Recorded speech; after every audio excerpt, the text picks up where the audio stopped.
Test, test.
Morning, everybody.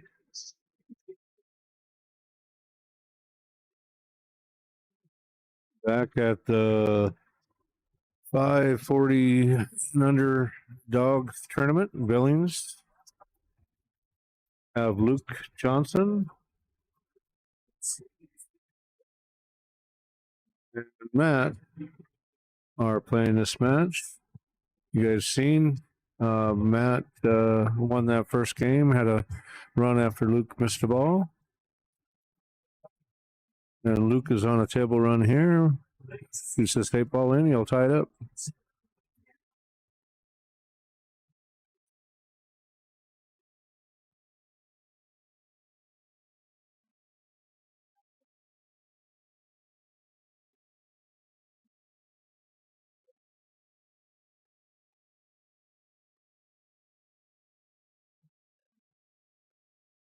That was a nice run by Luke.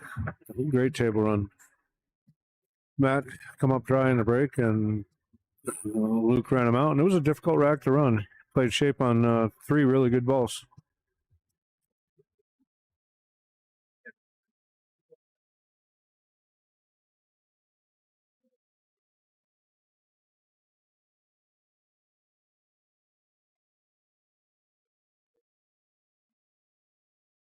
This is the B side, loser side of the bracket. Um, winner side is a race to 7. Loser side is only a race to 5. Luke just come up dry in his break. Couple of problems out there. 9 balls a problem for the stripes. Have to figure out something about that. And 2 balls a problem for the solids.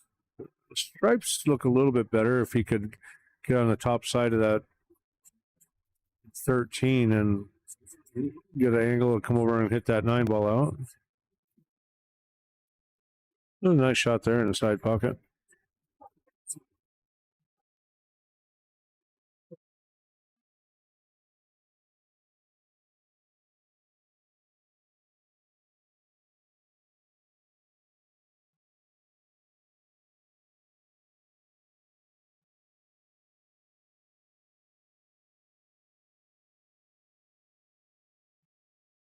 He just kind of jabbed at that one a little bit, was trying to come back over, and he just, everybody misses, of course, but it looked like he was just paying more attention to where the cue ball was going on that shot than he was the actual object ball. It happens to everybody, of course.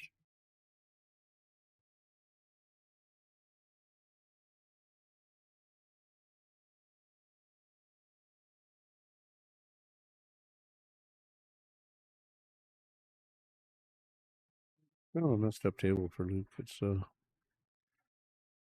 little rough. I'm sure he looks like he can cut the one in if he wants to. I don't know if he's going to do that or play safe, but yeah, he just plays safe. That's a good safe, except for the one ball kind of went up behind the 11. He didn't want that, but it's not bad. It stops him from making an 11 ball until he can figure out how to get that 2 ball in there. Now he's got to break the 11 ball out too.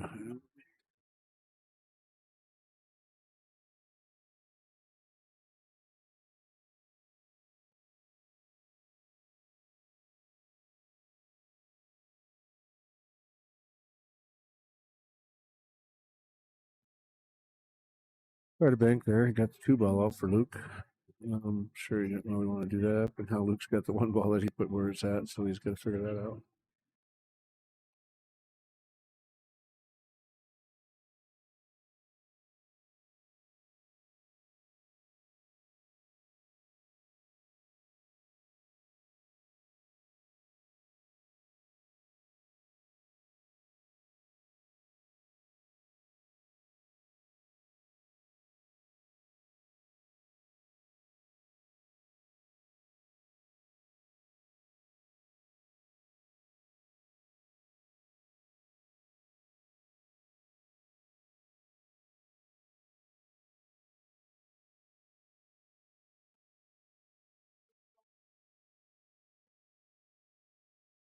Yeah, This 4 ball goes, but probably not the great time to take it. It's gonna bump into that 13, and unless you know what's going to happen, unless you can get that 13 to tie up with the 9 and the 12,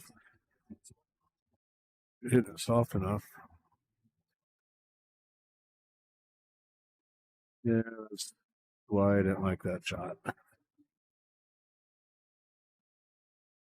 Yeah, I kind of seen that happening unless he could have got it by the 9 and the 12, but like I said, but that's the chance you were taking. Now he's got more balls he's got to worry about. It's probably the best thing that could have happened right there. I mean, can't get out, um, or at least it's very tough to get out. Let Matt work on that a little bit. You know, Matt's in the same situation now. I don't know if that 9 ball goes, but you know, he's got to figure out something with that 11, and he doesn't have a ball down there, and then he's got to figure out something with the 9 and the 13 up here. So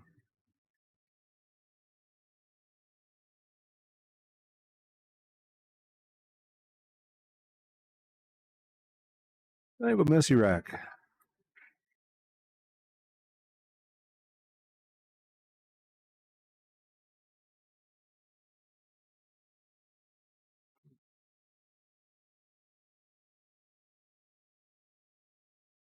Well, that'll help Luke out just a little bit. The way those balls are up there, 7's kind of easier to break out that 1. I think I'd be using that 6 now, unless you can get behind the 1 and shoot inside. I don't know how much room is there. Got the same thought I have. Kind of move that out now, and you can bump that 13, or I'd try to bump that 13 away from the 7. And he himself a little too much angle on that ball hand. He'll be playing another shape here, I'm sure.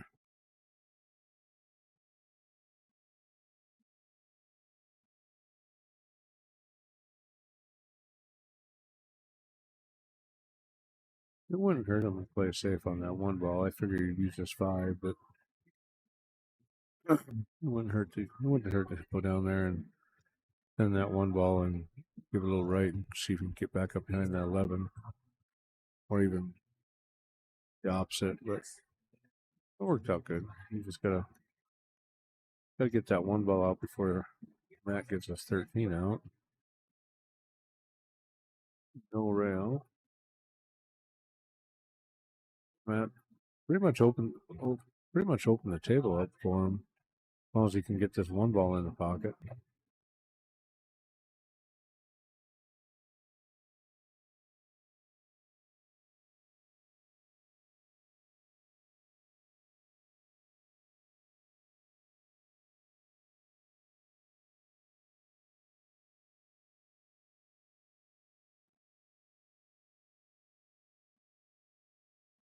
He just wants to make sure he's fairly straight on this 7, or doesn't get something where he hits the 2 and knocks the 7 behind in the back into the mess. So be somewhat precise here what he wants to do with that cue ball.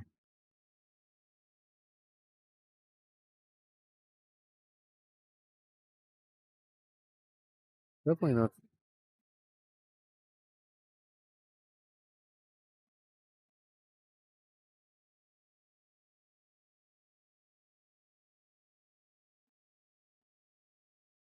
Definitely not the easiest.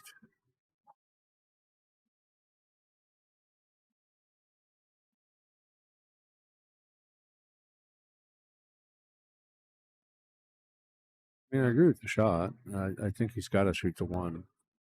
He's just got to get precise in where he wants his cue ball.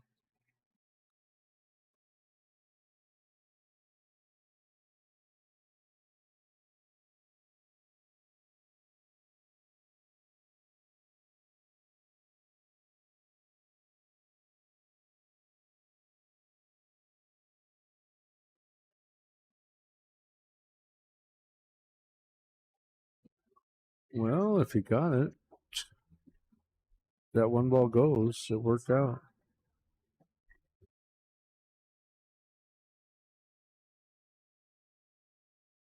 A little long on the 3 here, but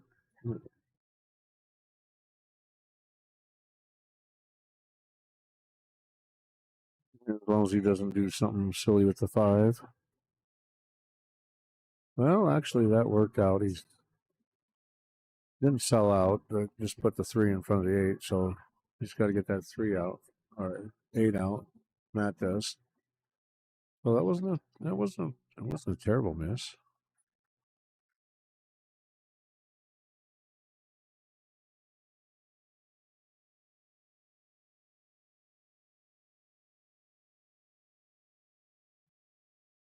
He's actually got a good shot on that 11 down there.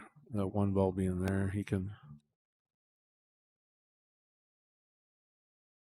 get the 14 afterwards in the side and kind of.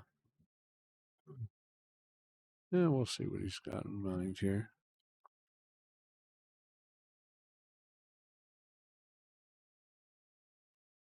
Likes the 10 ball, 10 or the 14. I like the 11.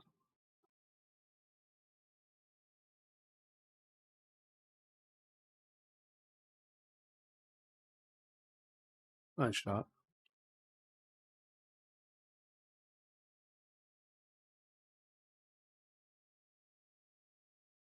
They hit that pretty thin. He might run up and just barely clip the 9 ball. It looks like. We'll see. Might be able to clip that 12. Always playing the combo. Okay.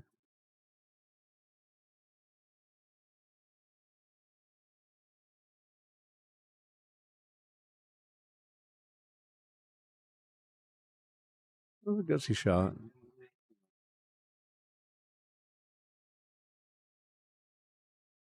Not bad. Just a little gutsy.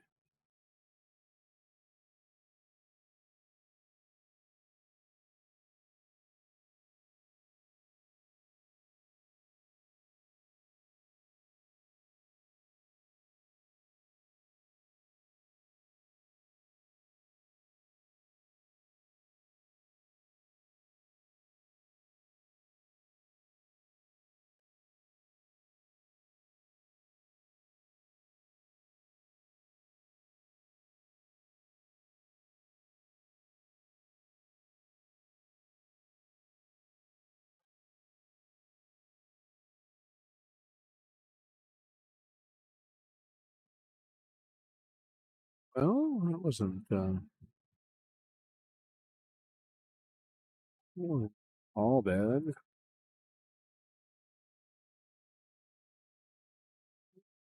Forcing himself to shoot at the 1, and at least he's leaving the 3 there in case something doesn't work out here on the 1 ball.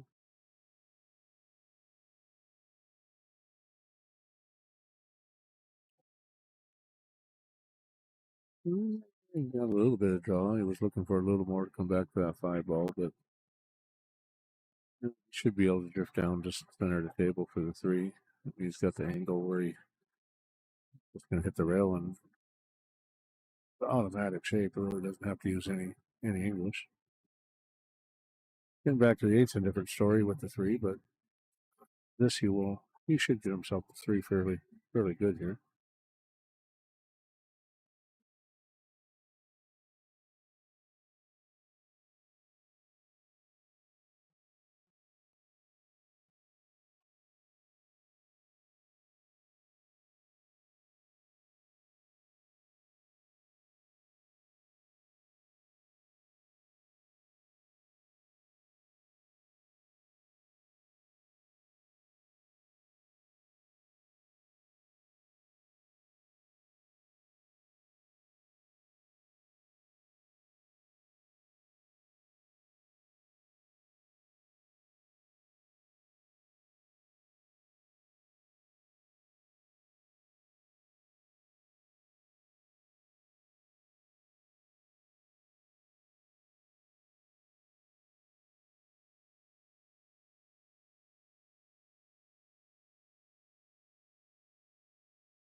All right, folks, I'm back. Had to take a phone call.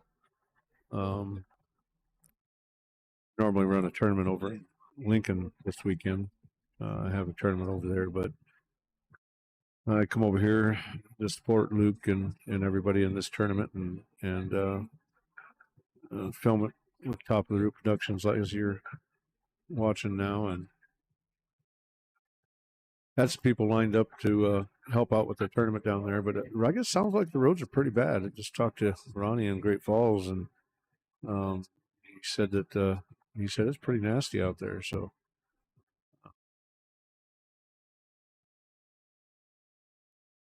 hopefully they get some players out there. I'm sure they will. Show up and play. Feel bad I'm not there running it, but I made a commitment to this, and I'm hoping everybody's liking the stream and enjoying it. But this is a pretty big tournament for a 540 and under. Everybody's, if you're new but hasn't listened to it yet, but first place is $6,000. We had a Calcutta, which is a decent Calcutta, but it's kind of tough to get get that kind of money into a tournament. When you do, like this one here, it's I think everybody's playing a little tighter than when Nori would, thinking about that first place $6,000 money, and if you bought yourself in a Calcutta, you're probably going to get another 2,000. So then he's got a couple of side pots going on those. So if you got in either one of the side pots, there was a $50 and $100 side pot. You come away for some a really good weekend for some Christmas money. Let me tell you what.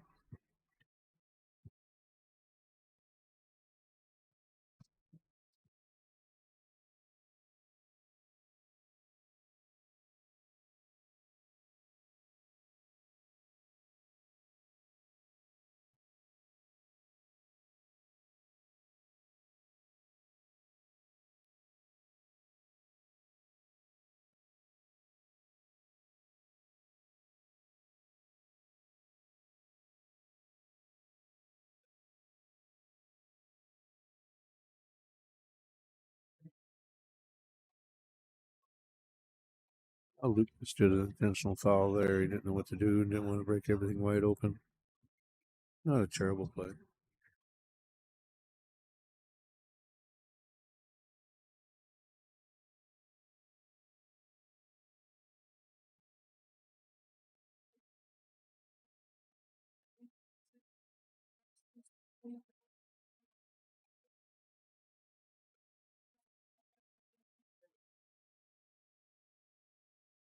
Guess I should say it's only not a terrible play if he doesn't get out.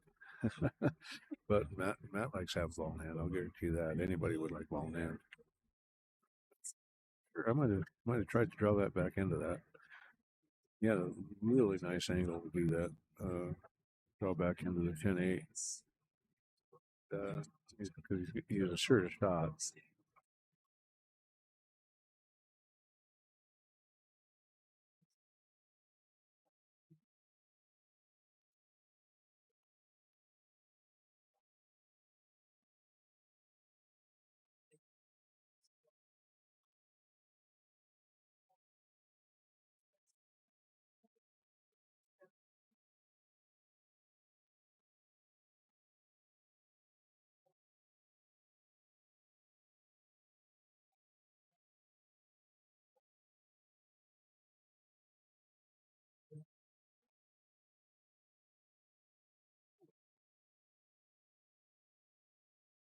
He's got to get something to get that 10 ball out. I don't know if he give himself enough angle here. That's pretty rough. Probably gonna play safe. I would play safe. I wouldn't even make that 11 ball. I'd cut it to the left. I'd cut it to the left and leave it on the table. An extra ball to shoot at, but I do not like leaving one ball on the table. And then what Luke's, he's straight in. I mean, if he hits that pretty much straight forward, he can roll up, keep the cue ball on the 6 ball, and he won't have a shot. I do not like leaving your only ball on the table and it being a tied up ball. I would have definitely cut that into the tit of that side pocket and let it sit there. But what do I know? I can't see what Luke has, but being straight on like that, it's an advantage to Luke for sure. He should be able to pull off a pretty good save. I don't see how he really. Yeah, I don't know. Without being there looking at everything, looks like to me. It looks like there's a pretty decent save.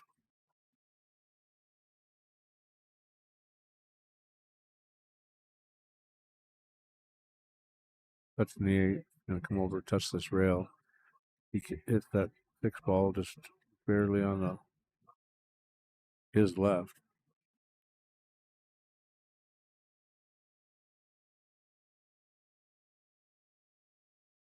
He played. That's good too. Played on the right, come around him. Got an easy kick here. Definitely going to hit the kick. So see how it works out.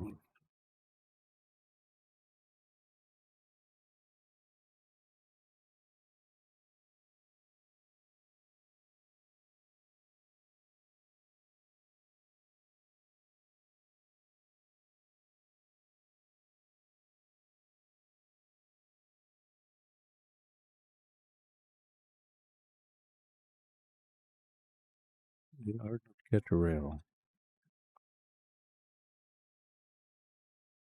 Yeah, that was a good save on Luke's part. Got a little fortunate Matt did that. The 8 ball ended up right on the rail like it did, but cue ball's off the rail. It's got an angle. I'm sure Luke is going to end up pretty close to the right back where he's at.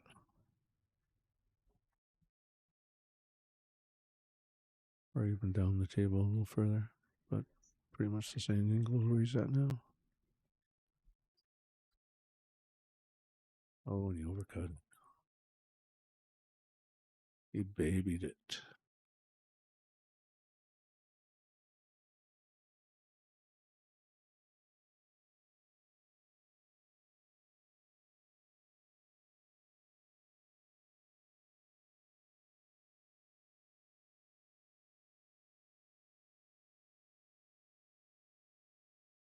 That was a good shot there. Nice draw. Nice smooth stroke. Looked good.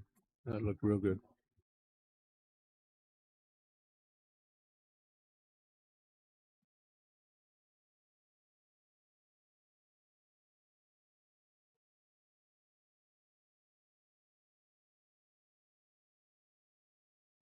Well, there's a 2-game swing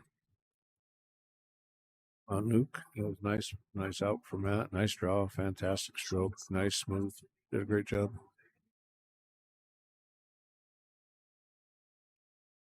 Luke just kind of babied a little bit. He probably should have. He had an angle. I probably would have hit a little more firm and played 2 rails back, drew it into the short rail, back over to the long rail, and out a little bit. He had enough angle to do that instead of just kind of babying in there. But everybody plays different, so.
I tell you guys, I have a Bloody Caesar in front of me, and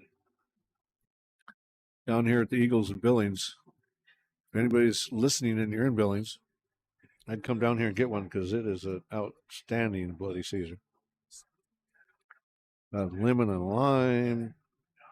Got some olives in it, also some asparagus, and it is lots of flavor. It is a really good Bloody Caesar.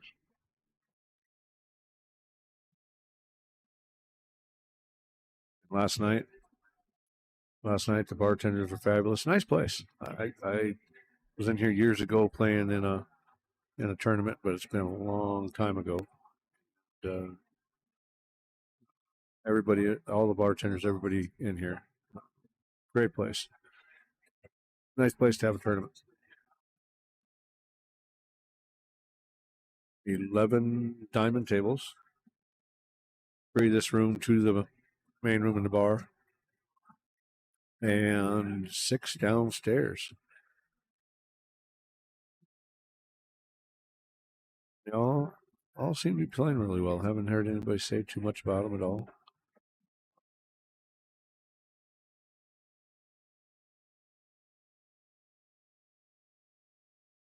Of course, they're diamond tables as long as they got good cloth on them, and the rails stayed good for a long time. These ones here are fairly newer. Well, most of them are anyway. There's one or two older ones that use the key to turn on free play instead of the toggle switch, but I keep them in really good shape. And they're nice, set up nice.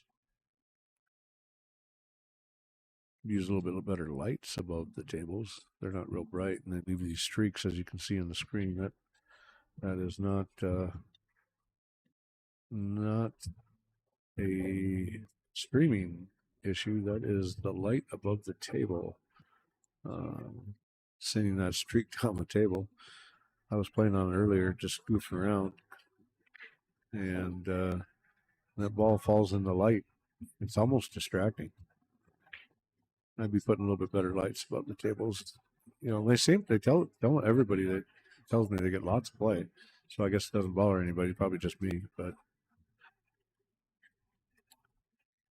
this in particular table, and there's one downstairs that has the same issue with these lights. The one downstairs is actually a little worse. It's got 3 of those streaks downstairs instead of 1 down the center.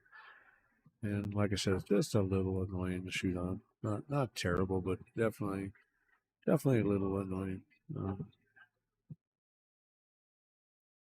Spoiled. I got a 8-foot diamond at the house, and I got one of those the Predator perimeter lights, and that is just fabulous play on me with old, and I don't see as well as I used to. That's for sure. Those, they got a remote control. They're dimmable, different lights, white light, soft lights. You can set it just about anything that you like, and me being older, my eyes getting a little worse. I like the bright lights all the way around the table. No shadows, no nothing. It really lights up the balls. You see the balls better.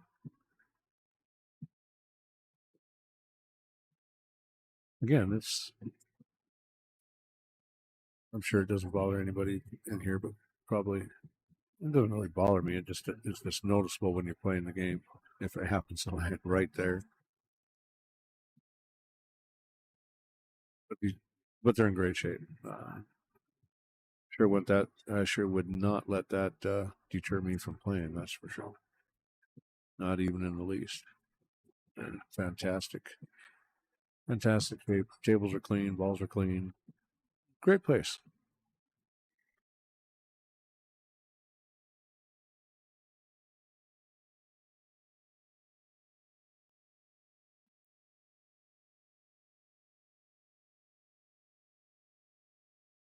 I'm thinking Luke's going to stop this ball and then run into 2. He doesn't necessarily stop. He can run into the. Yeah, I mean, just like that. Stop it. Come back a little bit, which is okay. Should be able to get that 2 out without an issue here. He should come away with the shot. He's got that 4 down here in the lower left corner. Got those other 3 balls. Should come away with something.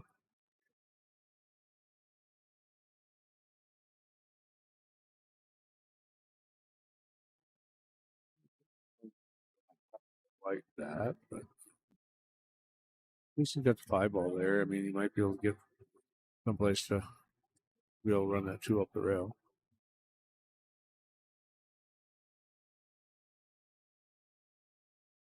We'll break it out somehow. Wasn't bad. Still didn't give himself what he quite wanted. And he's going to have to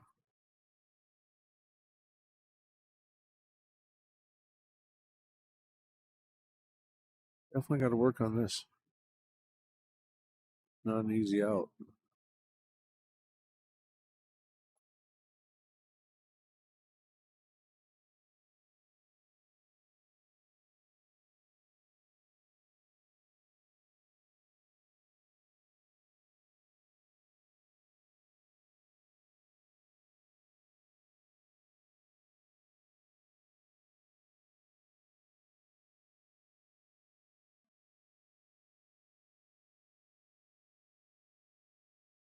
He's going to give him an opportunity with that 5 ball. He's got a good angle. He gets a little bit left here. He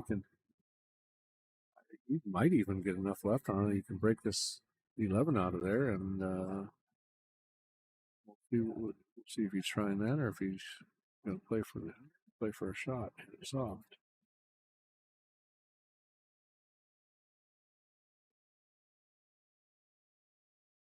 Shooting over that 3 makes it a little bit difficult to get the right hand English you want, but he stays focused. Gets some a little bit of right on there. He should be good. Worked out real nice.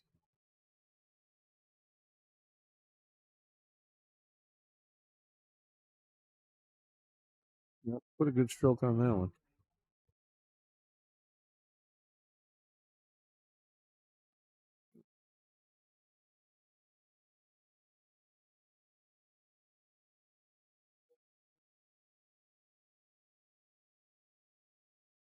Wow. That looked good the whole way.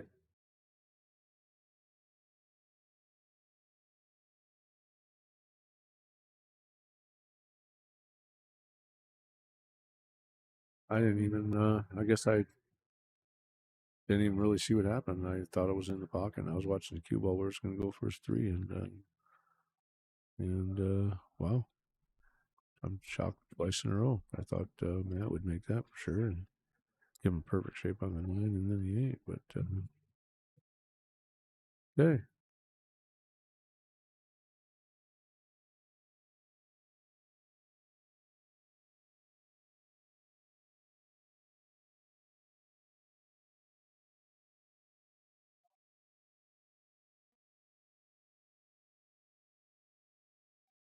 I thought by Luke got 2s in the pocket. Could easily be able to back over for the 8. You just got to hit the side and give it some this middle or a half a tip below middle, right? He'd come right over. You know, he was trying a little low, right? Which wasn't bad. That was the only problem with the low was coming over that far. That's why I would have given not quite so low, but worked out. He got shot.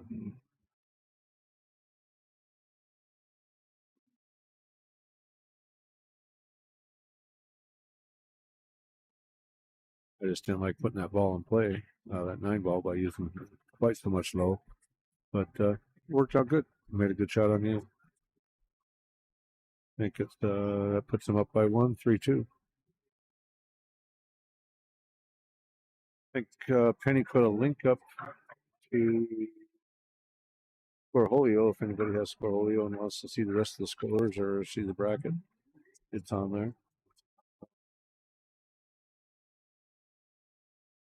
We'll be playing once it gets down to 1 or 2 tables left or the finals. We'll be playing them on this table, so everybody will be able to see the final matches here. That's for sure. We're not going anywhere until this tournament's over. So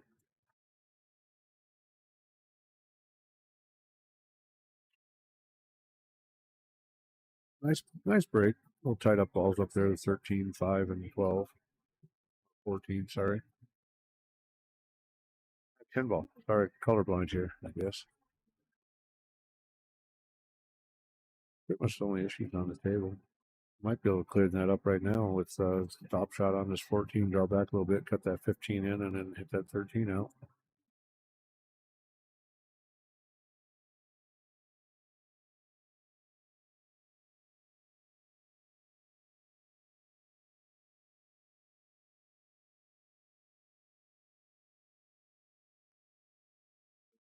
I'm up too hard. Just a little too hard.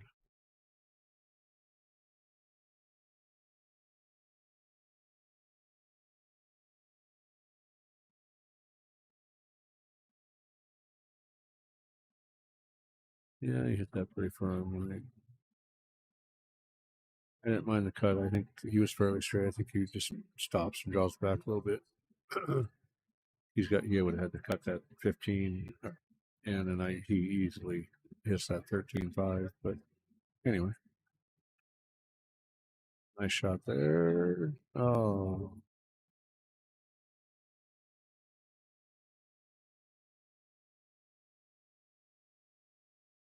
just a little firm.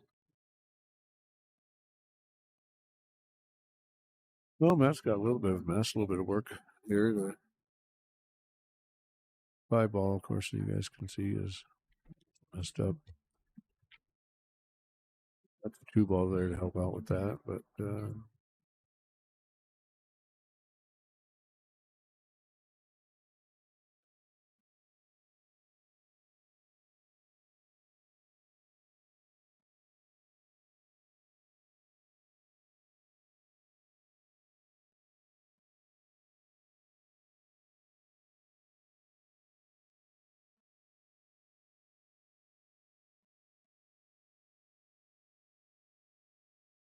I think I'd be leaving that ball down there for an out ball just in case with that 5 ball still where it's at.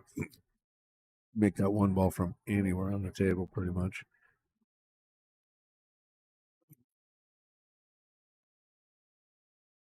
I know most people, including myself, I like to clear out one half and then go work on the second half. But in this situation where the 5 ball is tied up, I probably would have left that ball on the table because you could have used it where it was at. You could have left that cue ball just about anywhere and then got shape about anywhere else you wanted for another ball. So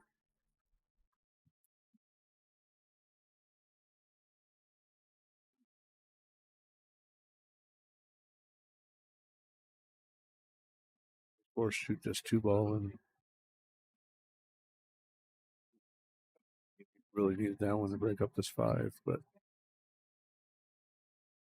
might be able to work something out with that the 7 afterwards. See.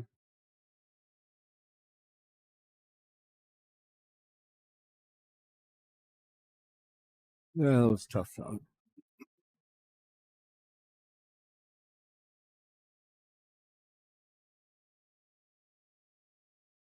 As he is here, that 11 ball's sitting in the pocket. He cut the 15, and the 11 break this out right now. But that's a pretty gutsy shot.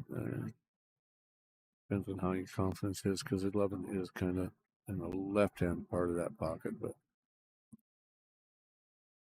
might not be in the pocket as far as I think. But I'd sure be looking at it, checking it out anyway.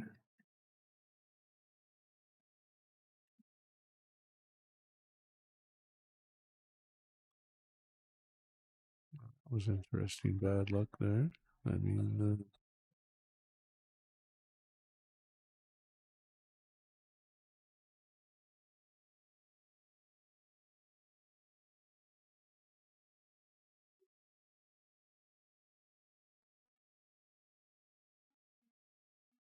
it's good to just think of something here and not get overly aggressive. Play safe with that 10 ball and good, very good shot there. Very good shot.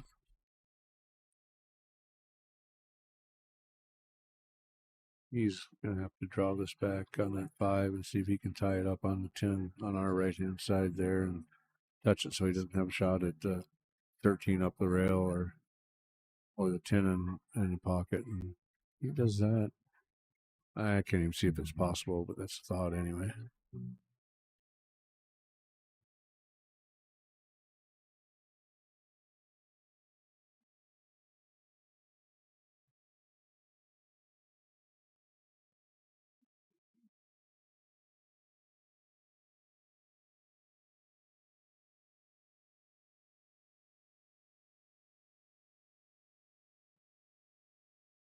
Not bad just leaving it there. I mean, of course, Luke did do it. Even if he gets ball in hand, I mean, it's not easy out, but he makes a good hit. That's all he was looking for. Um, didn't move that 5 ball, which was probably the best thing actually that he could have done. What he just did right there, that was great shots.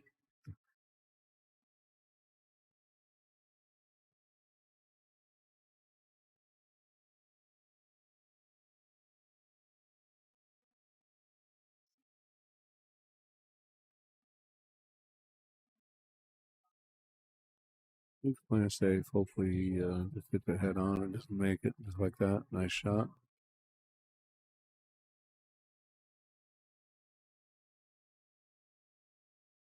That was a smart play.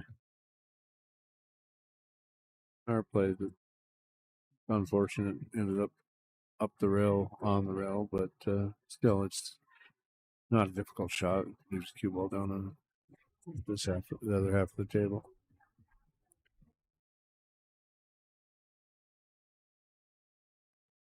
So that I can't see the angle on the 15 if you can get enough left on it to come into the 5-13. If you can, I'm sure he'll do it. It looks like it probably is a little too much angle though, so might just try and tap that 10 ball in and not scratch and end up here on the 15. Got Jeff coming in here. Doesn't look like he did very well there. Shaking his head no. Jeff is who you heard on the mic yesterday with me. He's a funny guy. He was calling one of the guys. He doesn't know very many players because he doesn't play in a lot of tournaments out of town. So calling one gentleman family man, and I'm not sure what he named the other one, but he had reasons for what he did. Gentleman he was calling family man. He said he had a ring on his finger and had kids and a wife and kids, and anyway, he's definitely a pretty funny guy.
All right, folks, I'm back. I had to go get another Caesar, and we actually had a shot while we were up there and started talking. So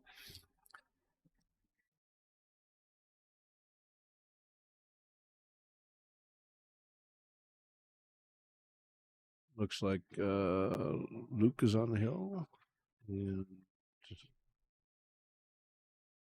that has got three. Oh, looks well. Can't tell if it goes or not. Four ball's a little messed up. No four. What was that? Fine in there.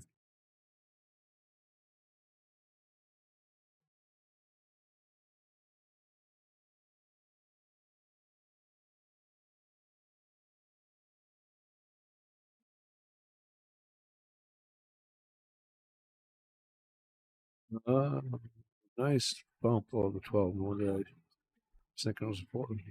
Just seen the stripe. Nice shot. Nice little bump. Didn't, don't think he quite wanted that, but I'm not sure what he has now. He wanted to go two rails and back out towards more of the center of the table, but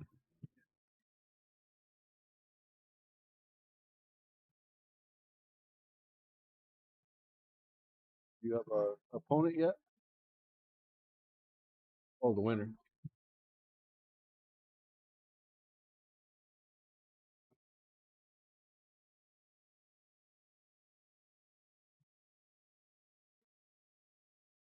Got Caden from Hamilton, where I'm at, sitting next to me. He's just asking if he had a opponent yet. And he does, the winner of this match. So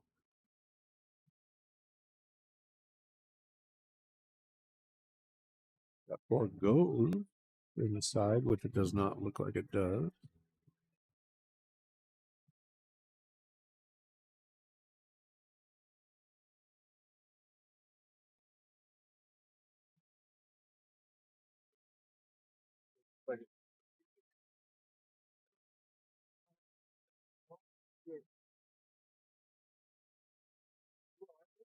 I thought you talked about right now. I don't think it goes off the net, but I think if you get on the right side of it, it might find out. Yeah, I didn't think so. I think if you got on the correct side of it, I actually think it.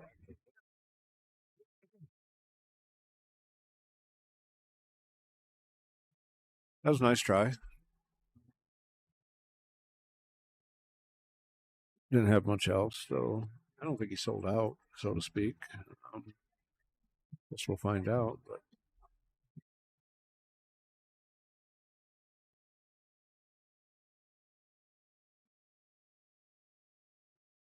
he didn't play it off the six. I would have played that off the six and just got that got that out of there. But the six was right there. I had really thought he would play it off the six, but no, he played it straight in the pocket. I would have played it off six. Six would have kicked 15 out. Um, would also open up the pocket for the eight, but he probably has other plans. We'll see what happens.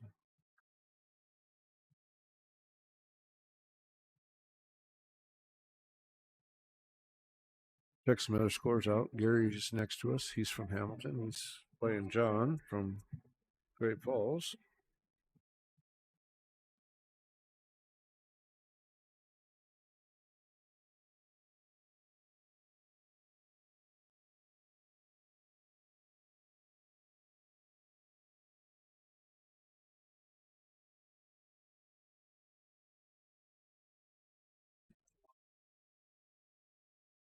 4-3 over there. John is on the hill.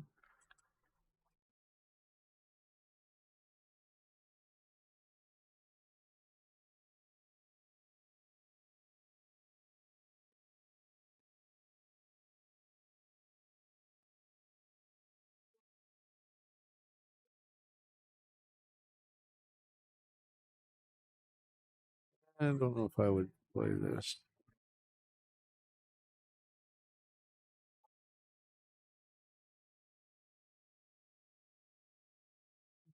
I'd like to think I'd make that 11, but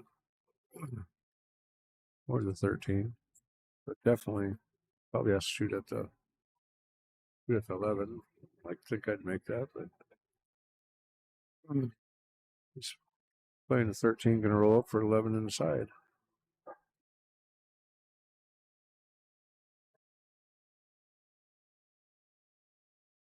Well, I guess that ends up being a good choice by Luke. Nice save.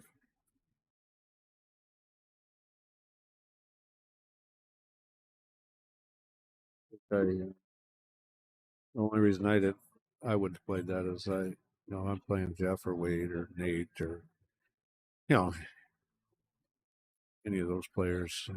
They drill that ball or the 11 and probably get out on me. So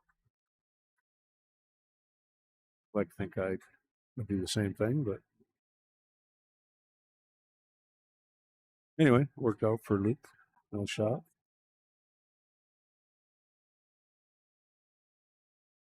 A little concerned about the 5 here, but can't see the angle he has if he has to draw it or if he can follow it and come back out. I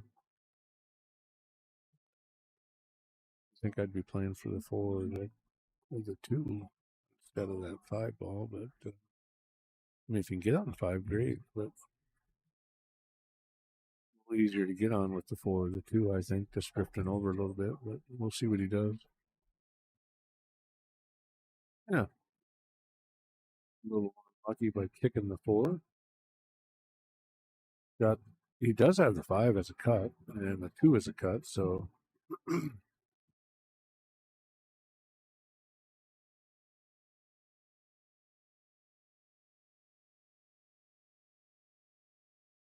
only problem with the 2 is you're going back and forth. You don't know where the cue ball is going to end up per se, but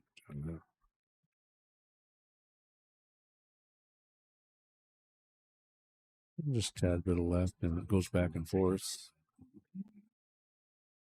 Hopefully, you get a shot on the 4 and 5, one or the other.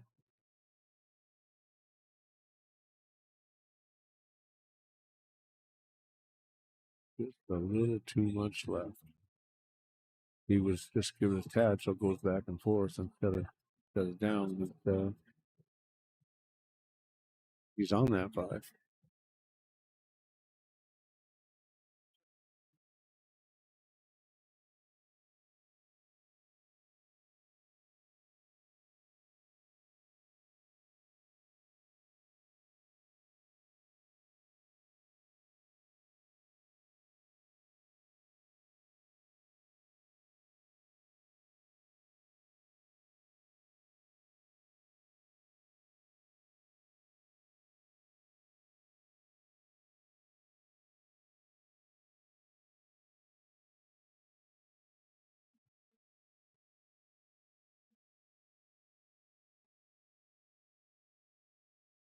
Well, he's pulling on the jump cue. I don't think I'd do that. I think I'd just play this 4 and make it up in the corner and come back across. I mean, 14's not in play. I'm looking straight across.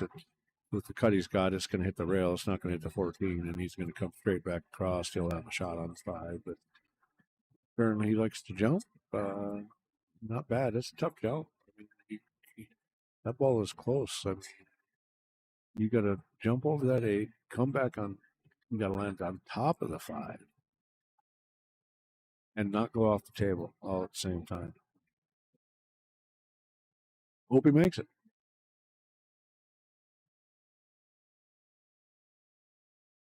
I shoot the 4 all day long. I can see it. I'm shooting. And I don't think it's a terrible shot. Not easy, but it's not terrible.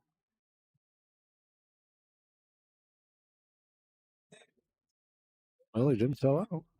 Did not sell out. It was a hell of a shot. I'll give him credit. Jumped it, kept it on the table, almost made the ball. Fantastic. That was a nice shot, Luke. That was a nice shot. Well, I know you missed it, but I was telling everybody you're going off the table. So I was telling everybody you're going off the table.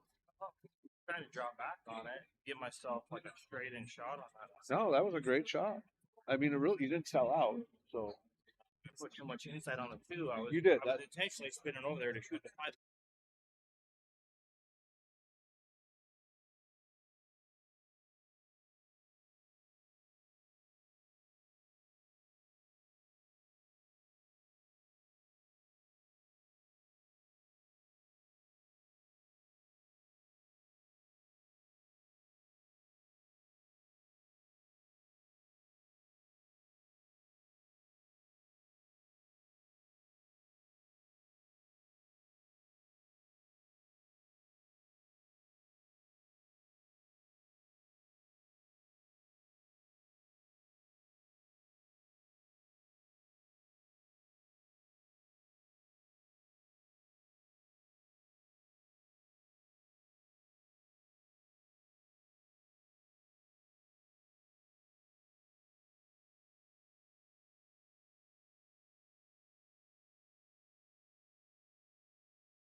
Steinmeister looking at the one ball here, so then an 8-ball looks like.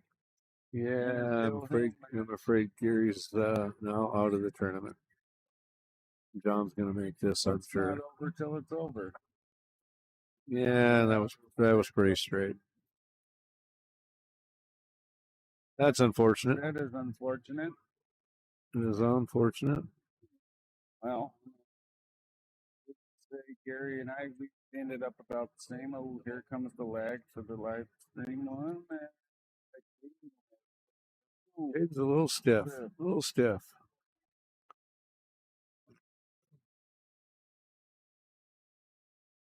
Hayden just wanted to make him walk down the other side of the table. That's it. Got it for him. He's a team player. I just don't know about his dress code. Well, that's nice. Caden, I went to that. I mean, I'm going to get it. He was with that shirt. I don't know if that really matches, but.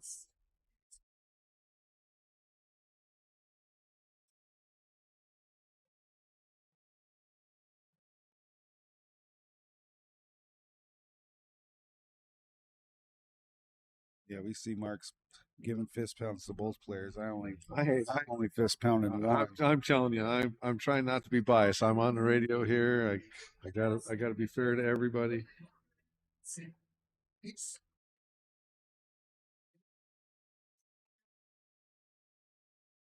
And they're both good friends of mine. Looking like a dry break to me. A Dawgz break too at that. Yeah, trying to be nice in case there's kids out there. Yeah, I'm with you. I'm not. I'll be nice. All right, here we go. First game. Hayden's thinking about it. Been a little frustrated with this game lately, but he could pull it out of his. Pull his head out here. Yeah, I don't know why too. Because in Hamilton, the guy was running racks. It was ever since that match with Mr. Rodriguez the other day. He scratched on those 9 balls playing 10 ball. He scratched on 4 out of the first 5 9 balls in the game in the match, and for some reason it's just continued with him. And you know he'll break out of it here at some point. Just hopefully it's today.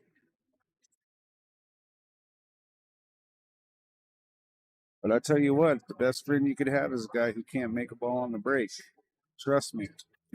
Yeah, I heard your match. Yeah, that kind of was not working out for you too well there. Man, I tell you what, the break was just brutal for me today. Oh, come on, Kate. That's a first miss, but it's all right. He just didn't want. He wanted him to pick. Well, it's a mess up there. I mean, can't get in a big hurry. And this is how it was, like on every single one. Like when that other guy would break against me, this is how the balls ended up. And you break and scratch and they're all wide open. Too. It was unbelievably every ball set up in the pocket. Like it was nuts. I was like, this cannot be happening right now. Yeah, I think that was the nightmare I was having last night. You knew this was going to happen, huh? You were foreseeing it. I guess. Yeah, it was a tough loss, but. I mean, I'm not taking anything from the guy I played because, I mean, he made the balls when he needed to, and, I can't say he didn't. But, man, I certainly could not make anything on the break. Yeah, not making anything on the break and then scratching on the break is... Yeah, 2 scratch and 2 dry. He ran them all out. And then his 5th win came from me doing a beautiful bank on the 6th ball, but not paying attention to where the cue ball went afterwards and knocked the 8 ball in. And it's just one of those days. Yeah, we've all had them.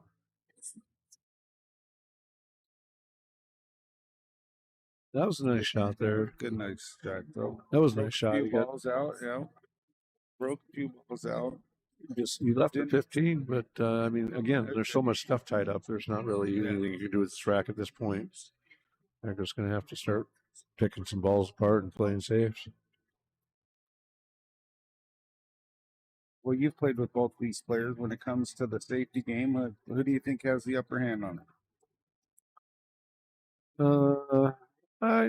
They both play. They both play well safe. They both think. I mean, Luke is very he thinks about everything, and so's Kane. So I mean, it's just I don't know if either one of them have an upper hand. I think they both think they both know how important it is not to get too aggressive.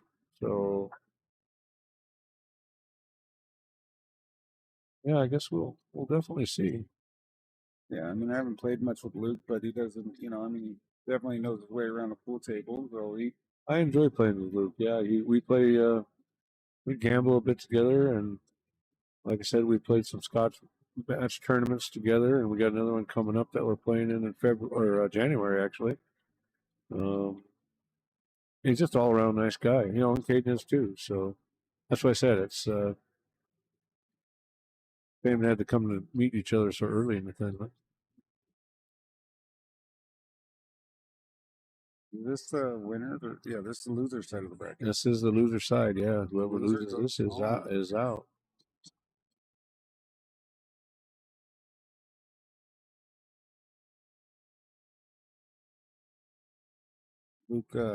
Luke win a qualifier to get in. He did not. He paid his way. Oh, that's paid for both of these guys. So, I mean, it's a little bit more on the line for both of these players than the majority of the field. Yeah, Caden did not play in a qualifier. He just paid his entry here to get in, and then Luke actually did play in a qualifier and got third instead of first or second. So he didn't make it, so he paid his way in. He had just a little bit of, but just like anybody, just a little bit of bad luck in the tournament. He didn't play bad. He just got a little unfortunate on a couple of leaves and ended up losing. So he paid his way in, and here we are.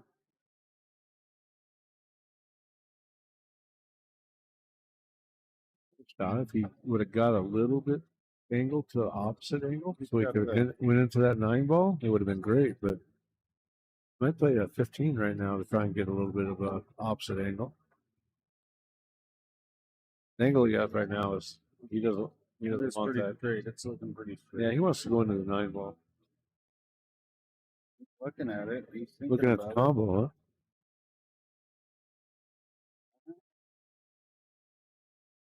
I think he's looking at. Oh, I don't know what he's. Can't tell whether he's trying to go. Well, he ain't going into it, fortunately. He's got the wrong angle, so he got to get himself a better angle, or he was looking at that combo to see if the combo went. I do read your mind here. He's definitely going 15.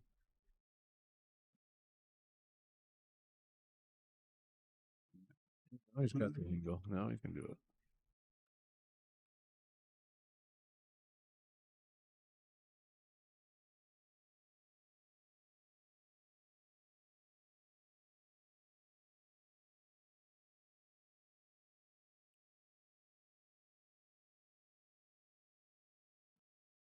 Ooh. Worst thing about good position is when you miss the ball. Yeah. I mean, not that he had good position, but I mean, it was well played. It just tough. Yeah, just to the off a little bit. That's all. Yeah. And he makes that ball. He gets an entirely different outcome on the shot on the breakout. But he missed it. He missed it by about 3 inches. Yeah. It just didn't rattle. He definitely missed it a little bit more. But if he gets the 9 more full if he makes it, and there's a better outcome.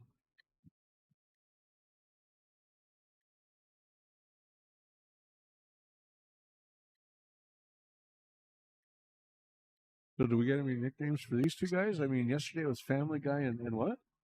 Maestro.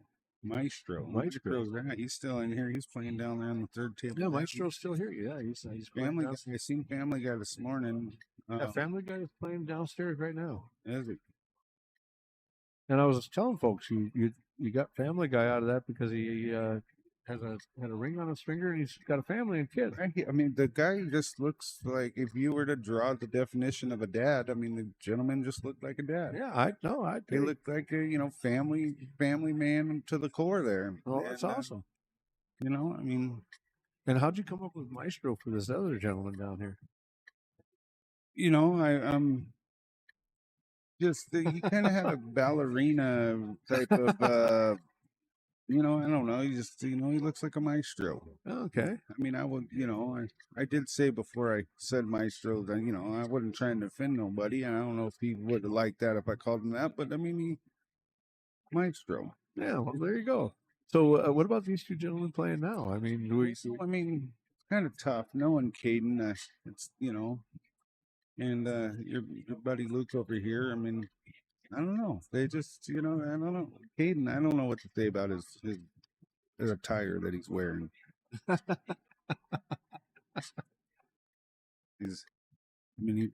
He doesn't have a dress code. He looks like he just woke up. Well, you probably did. Probably got him out of that motel. He was awake at 3:00 this morning. Trust me. That's right. I forgot. Somebody was kind of yelling at him and screaming at him. Oh, that's right. Oh man, I couldn't hold it back this morning when I walked into the breakfast room down there at the hotel lobby, and he's just like, Jeff, it's like, your snoring's not bad. It's when you wake up at 3 and you start screaming bloody murder. I was like, what? Oh, I couldn't hold back. I just started laughing. And the bad part is you don't even remember it. I didn't until he told me, but then I do remember screaming in the middle of the night, and I don't even know why. Riding roller coasters or something is all I can remember from the dream, but I don't know. It's funny stuff. I mean, I've lived 20 years pouring concrete all over the United States and lived in a hotel room with nothing but guys, and I can't ever recall them telling me I woke up in the middle of the night screaming, but I got to tell you, the story was fine. I couldn't stop laughing. I still can't stop laughing. It was a heck of a story. Yeah, I don't know what the deal was, but just trying to get his heart going, get him going. 3:00 in the morning. 3:00 in the morning might not be quite the time to do that. Well, everybody has their days. I normally bartend, so I don't go to bed till 3. That's probably why I don't scream at 3 in the morning. But yeah, it was that was a nice interesting one. Luke played that well. Knew he was going to come up with a shot on the 3. Everything goes now, so got to connect the dots and see what happens. Yeah, I mean, it could be a good confidence booster. He runs these 5 balls out. Come around that good. Set himself up for the 4. Yeah, I think I'd take this 4 and go down for the 6 right away. Get rid of that 6 ball. While you got a couple other balls on the table to get shape on. Yeah.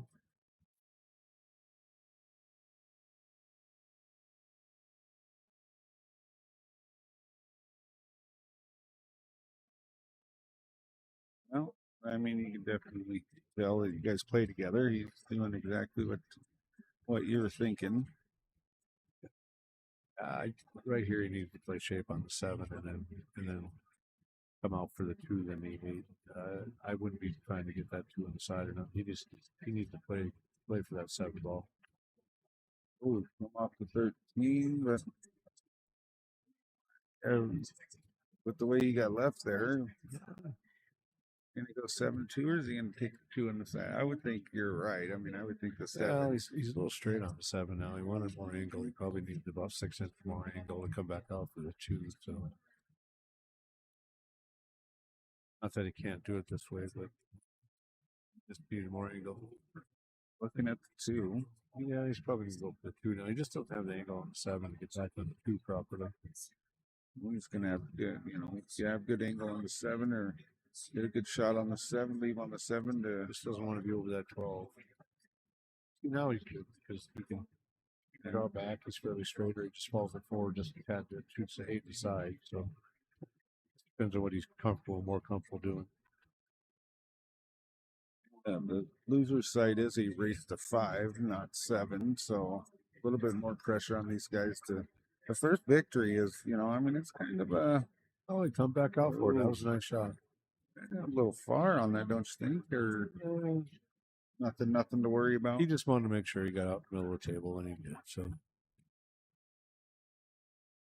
mean, he should make this. I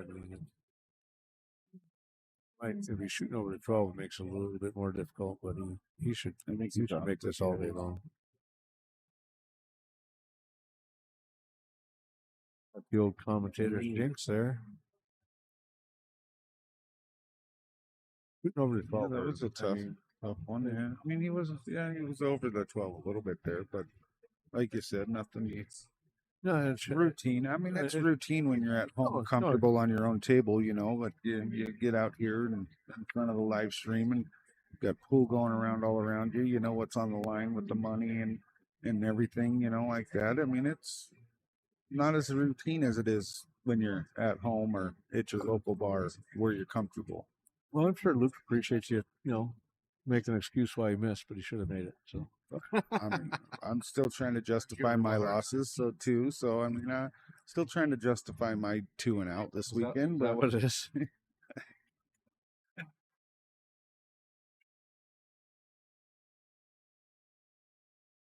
You know, every dog has its day. That is true.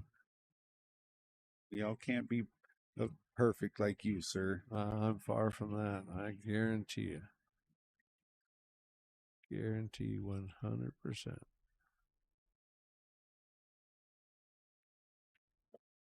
Oh, ouch. Ouch. Continuing on the Rodriguez. Whoa. Now good attitude is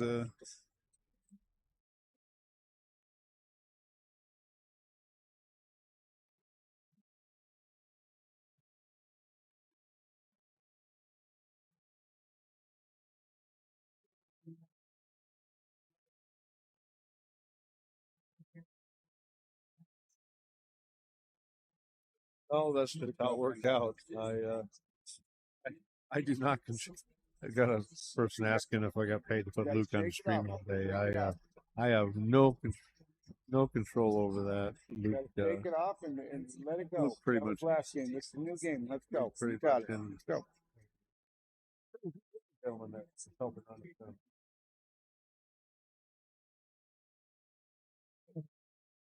Take it one match at I don't know. I one don't game like, at a time. I gotta tell you, I do not like playing on the streaming table. I've done it probably twice is all, and I've actually said, hey, if there's any way possible when I'm playing in the tournament, do not put me on the streaming table. I don't like it.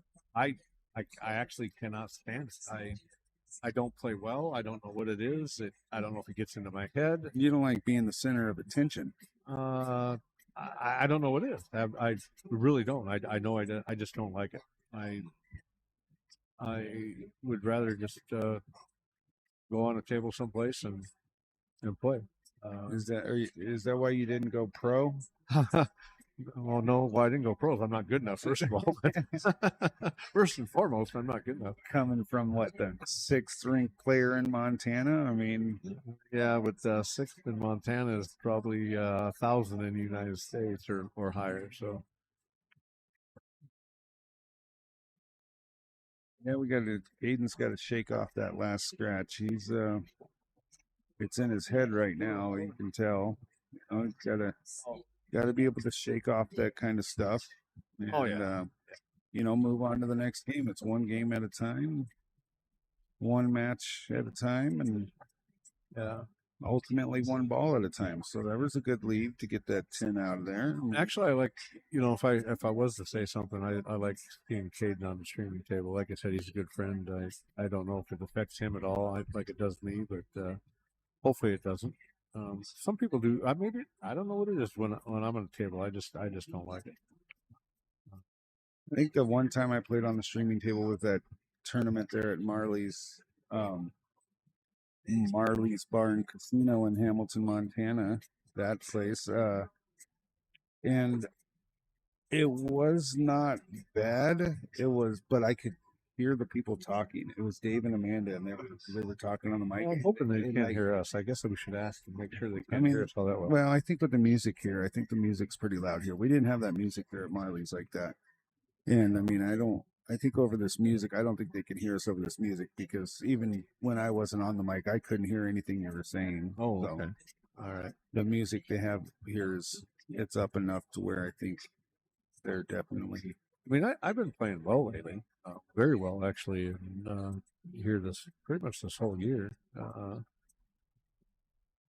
This could be a good confidence booster if Caden can run this table. Well, he's got to figure out something for that 8 ball. I mean, that 8, he's got to come back up on the other side of the 8 for the 8 inside. I mean, He give himself a great angle. I mean, this is the shot you can come do. back and put Oh, that 8 in the 100%. sun and Yeah, this is a good angle to do it. You could easily get back for this 8 ball now.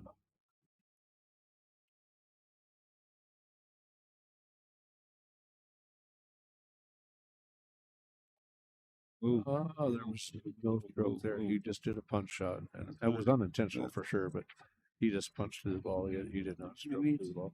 Still has. I mean, you can put her in the corner. It looks like he's lining it up. I mean, it's a tough cut, but you know, I'm sure he's a little upset with that lead. But I mean, you know, up to that, he left himself in great position to draw that back. yeah. I mean, up to that point, I mean, that was classic Caden pull right there. I mean, just commanding the table and breaking everything around. Just that gets down to the last ball and See if he drains it here.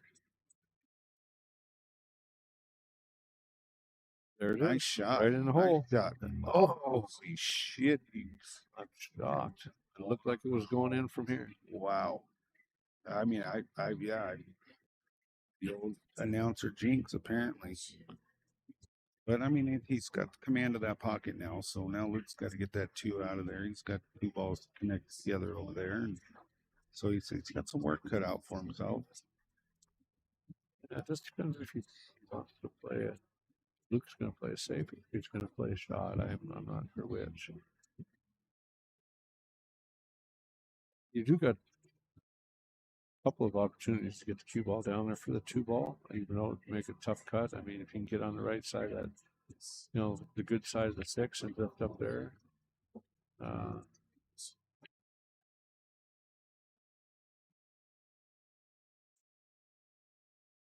He's probably going to play safe on the 1 ball right here, most likely. I'm going to think, but I could be wrong. He's got the 6. He can knock it out. That 8 ball out of the pocket. Play it off the rail into the 8, into the pocket, and get that 8 out of there. That's an option. Now, would you play safe sooner? Like play safe now to break those up? I would play safe on that 1 ball right now. He's straight on that 1. You could stop it right there behind that 4 ball. He's got the 6 ball there also as a little bit of helper. I mean, that does leave, you know, for, you know, in Caden's sense, it could leave a long bank or something. I mean, because that 8 ball's almost in the pocket. It is, but if you play it safe on that 1 ball, the 1 ball stays in the way for the long bank going to the short rail and back up. And if you tie it on the 4 ball, you take away the bank coming in 8 from this side. It's actually, I think he's trying to take the pocket over right here and knock that 8 out of the way. well, it's not a bad shot. Like I said, if it's all open, I would probably think about doing that also. But the safe is also there. I mean, it's actually a very easy safe. You take away both banks, and you open up that 1-4. But this is not a bad shot either. He can knock the 8 out of there. Oh, he didn't Drilled even it. touch the 8. He just drilled it. Absolutely. I think he's a little upset with how clean he made that shot. I mean, normally you wouldn't think somebody'd be upset with how clean they put it in the center of the pocket, but Yeah, he wanted to hit about an inch up the rail and off that 8 and get that 8 out of there. But yeah, I mean, I would think he's got the same thing here. I mean, as long as he can keep that, if he plays it safe with the 1, which I don't know if he's going to do. It looks like he's going to put the 4 aside. it's going for the run out. It gotta give it to him. At some point, if you can't figure out how to get on that 2 ball, I mean, I don't know. Maybe I don't know how to play the game, but I think I don't think I would have played it safe on that 1. Yeah. I mean, because he was in a great shot. I mean, you block both banks. You get ball in hand if possible on that 2 ball. come back out for the 7 and then you're done. I mean, Yeah, I mean, 100%.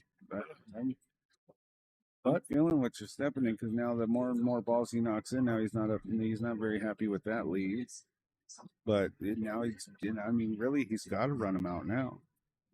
He reached the point now, right? I mean, ultimately, he'd have to have a pretty decent safe in order to. Now he's moved his balls that he doesn't have blockers for the long bank. I mean, That's what I'm saying. So now it's like he's kind of committed to run out, huh? Wouldn't you say? I don't know. He can still play safe, but that didn't help him.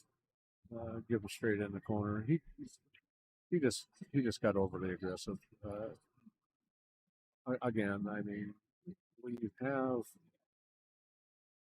Well, and I'm not criticizing, but he's had a perfect save. We could have shot when that 1 and 3 or whatever it was tied up down there. I think it was the 1 and 3 was tied up. He was straight on the one. Well, you know what they say, the rail, real men don't play safes unless they want to win. unless they want to win. Yes, exactly. But I mean, it was a perfect save. You take away the long kick shot for the long kick, making 8, and you also take away the short kick for the 8 coming over here by the side pocket. You took them both away, and if you get ball in hand, you know, which ultimately was a great opportunity to get the ball in hand, and even if he hits that 8, he hits that out of the pocket, so you can make the 2 ball. I don't know.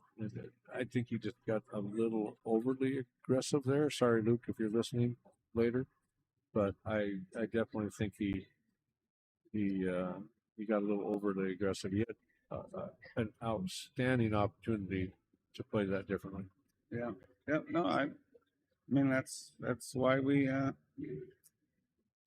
all listen to what you have to say. I mean, you're looking around here. I'd have to say you're probably the best billiard player in this building. So, well, unfortunately, everybody in this building is 540 or under, and I'm a little higher than that. Well, I mean, you know, I didn't say that. I was, you know, just saying. But either way, I don't know. I mean, again, everybody plays different. Everybody has their own thoughts, and that's just mine. I mean, I could be completely wrong, you know.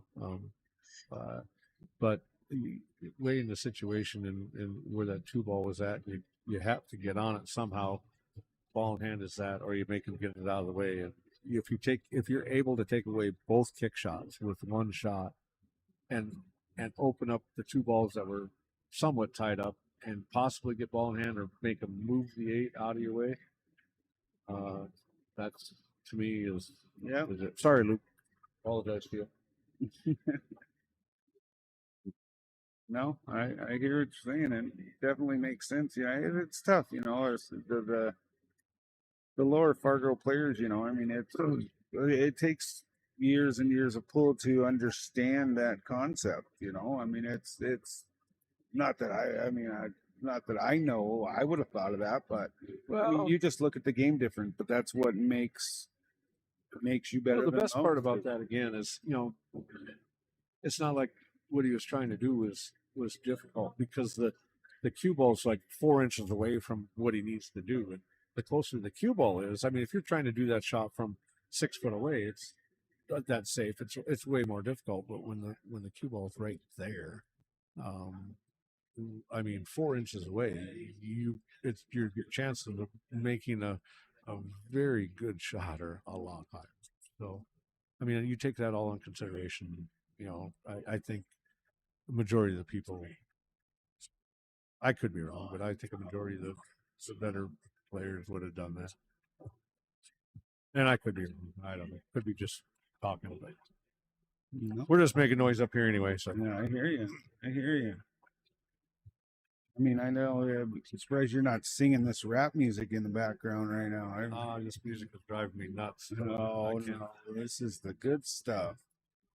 If anybody's out there listening and think I'm correct on that safe, let me know. I don't know. Well, I mean, your chances are you're probably right. I mean, it was a well. I mean, as the game turned out, I'm right. If Luke would have ran out, then I'm wrong. So.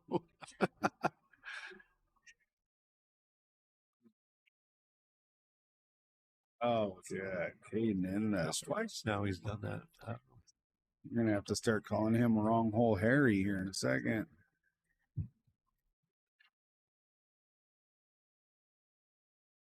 Gotta learn to shake it off. It's in his head now. I mean, he's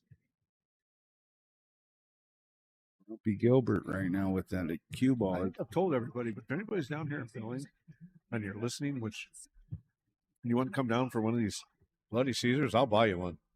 They're outstanding. It's literally, I've had a lot of Caesars in my day. I mean, a lot. You haven't had mine. Because I'm old, but that literally one of the better Caesars I've ever. I want to try it now because I make a pretty good Caesar, and I'd go against making a Caesar all day long. We could do that. I use pickle vodka in mine. This year I had her put pickle vodka in. She's got bacon vodka, normal vodka, pickle vodka, and I had her put pickle vodka in. And that's your problem right there.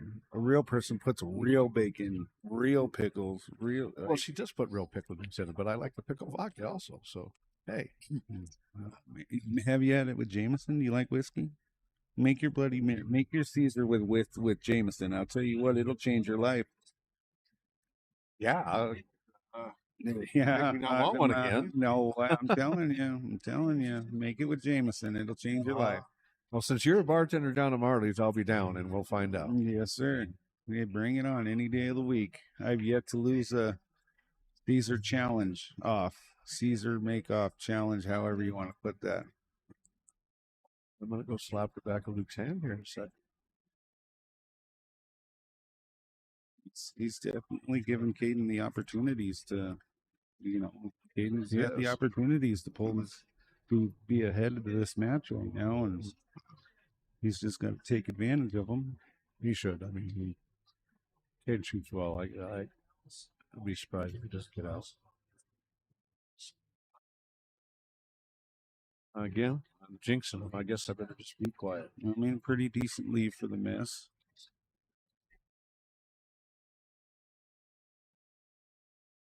Yeah, I mean, you can't run the 15 up the rail. 11's in the way. Can't cut it too close to the rail. Most you can do is maybe play safe and try and get that cue ball up in the right-hand corner pocket someplace to make it a tough shot. Yeah.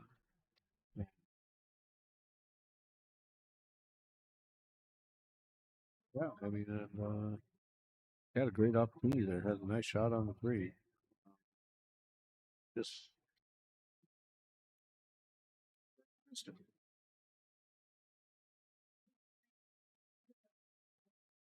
well, we got some hometown people asking how it's going here and how you and Gary and everybody are doing. So I guess let's not answer that question.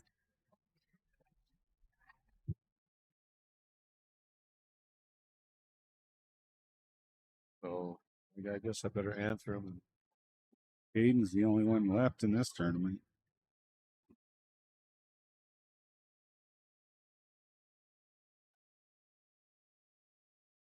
Well, that's not bad. I mean, he's just kind of angrily with that. I mean, Aiden's got the three. Looks like he can cut the three in the side. 3-5. That kind of brings him back over here. If he hits it and comes back over here, he's got the 5 to the 2. I mean, but then again, I mean, he's in his head right now. He's in his own head with his scratching and little misses. And this game is big time mentally. And there's another scratch. Another scratch. No, You had to say that before you shot. I'm telling you, I could just see it. It's sticking with him. In this game, you got to let it go. Maybe I'll go for a shot with him. Last thing he wants to hear from is me, right? I'll guarantee you that. I would have played that a little different. I would have followed that up. That's a 12 side, then the 11 and 13. But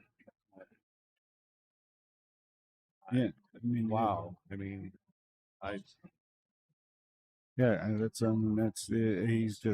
he's frustrated with his scratching, and he's instead of trying to face it head on, he's finding himself doing it over and over and over again, and he's gotta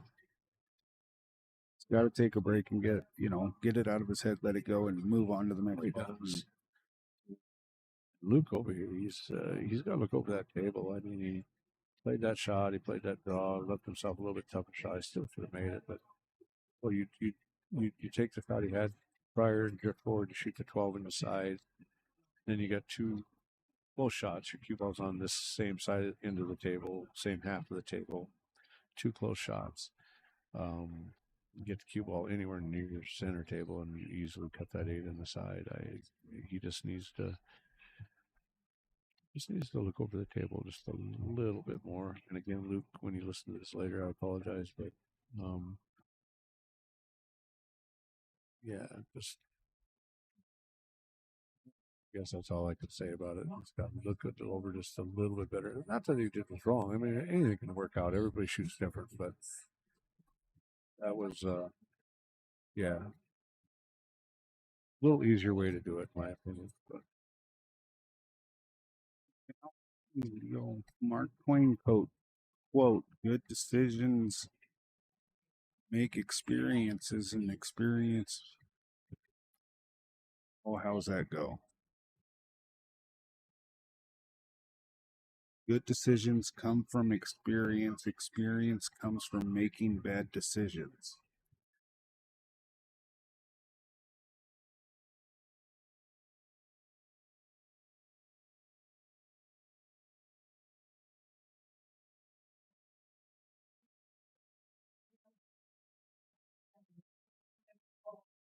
oh, he didn't scratch.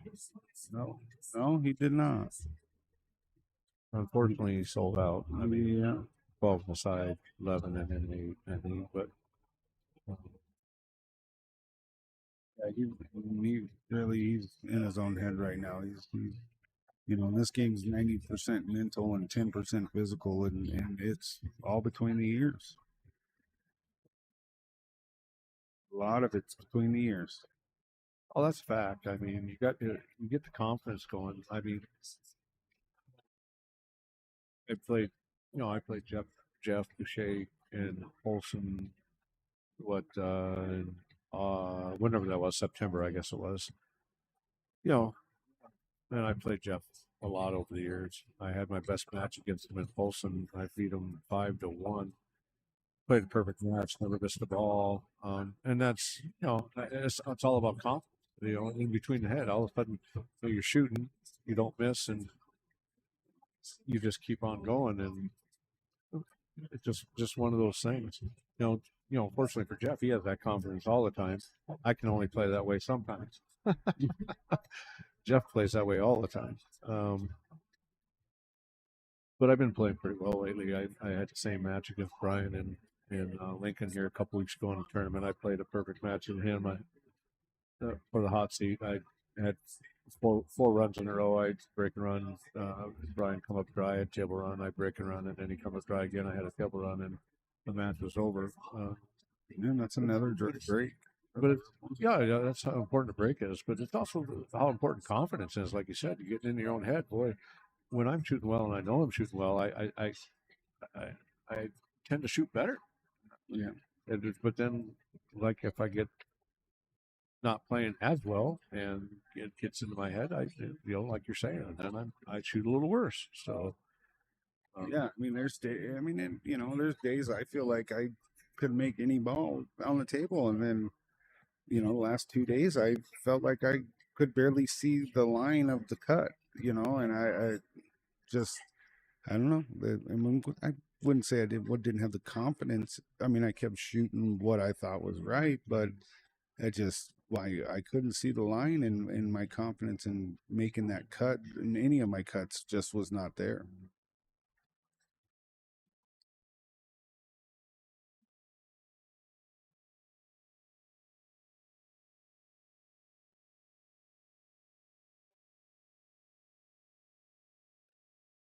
I can't blame it on, any of the pressure of, having a bunch of money on the line. I mean, shoot, I went for $20 in the Calcutta, and big pay here, but it had nothing to do with any of that. It was just strictly me and my head and not making shots that I should have.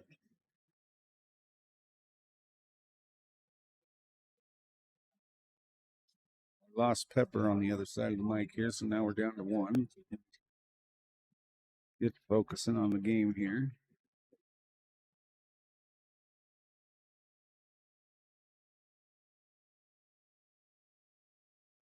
Okay, looking to take 4-ball all the way down here.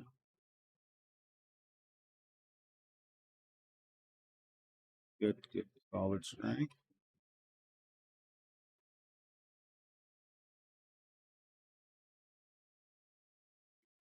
He's looking at the one on the side. I don't know if he could maybe take it off the 2 to get the 2 out away from the edge there. What he thinking with the 5 must be playing safe because that does not look like it goes from here, but I could be wrong.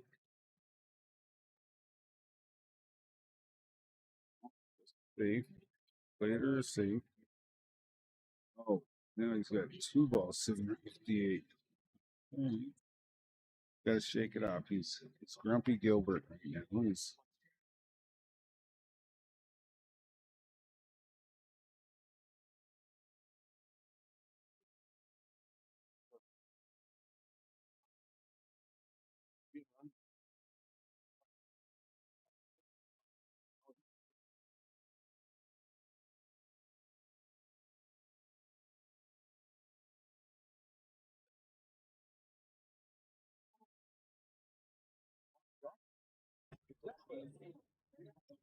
utilizing the table here. I mean, he doesn't really have a great shot on pretty much anything. It's a good safety shot on Caden's part.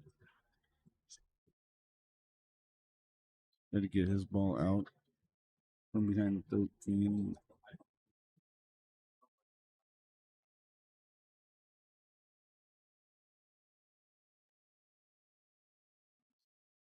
He's 10 ball in the corner down there. Slow, easy shot, but I mean, up to pretty much got to possibly hit that 5 and 2. Maybe do something with that. Gonna go for the 1. Then what do you do after that? I mean,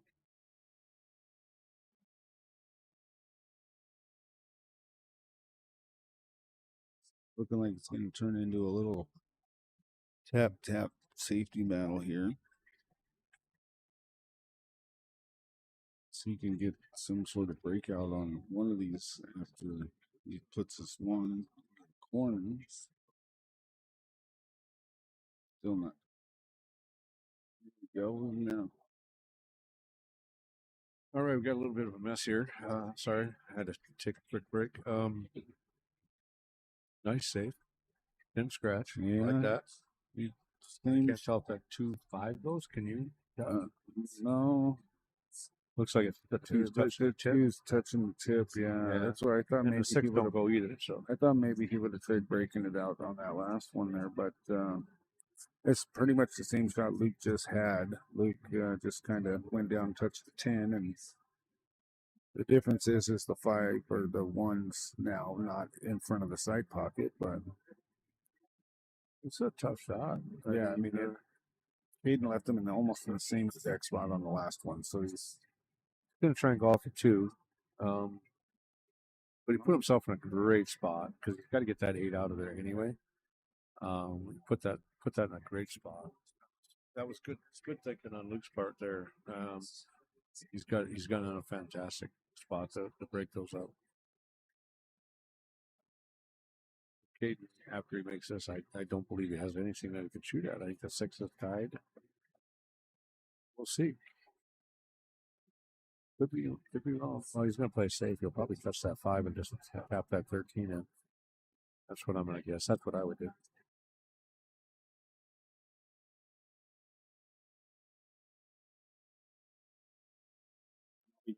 quite get it in. Ball in hand, I believe.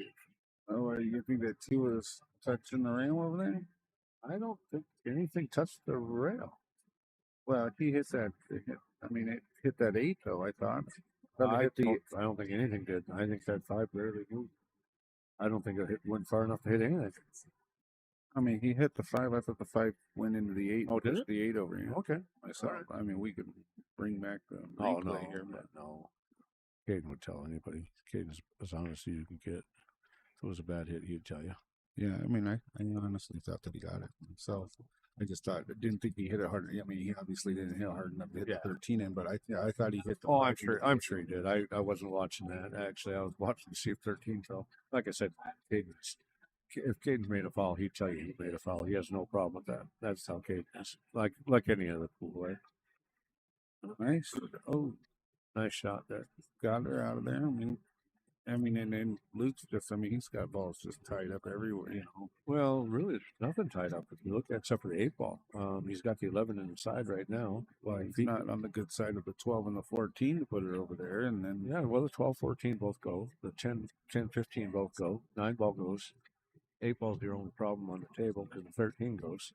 so he got the 11 in the side. Yeah, he's got the 11 inside right now. If he goes far enough down and can kick that 8 out of there, he's and can get shaved after that. He's not in terrible shape. Getting shape after this is what the problem is.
Definitely trying to figure out how to connect the dots on this one.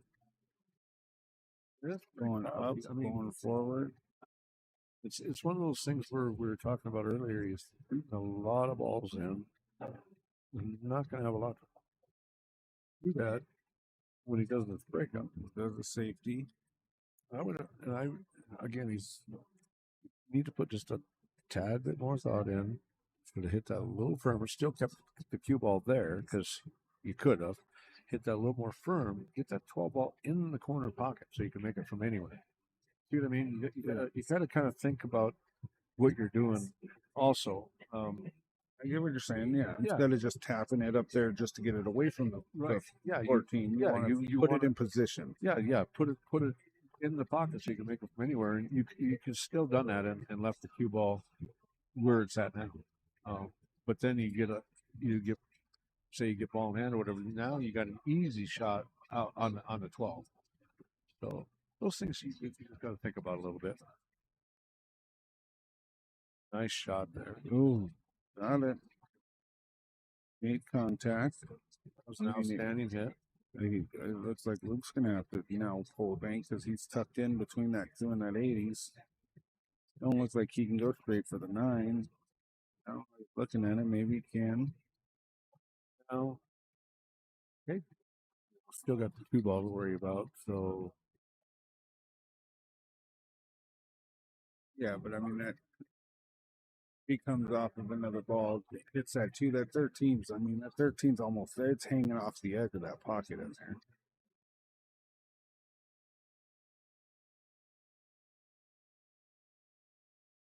Got the ball on that.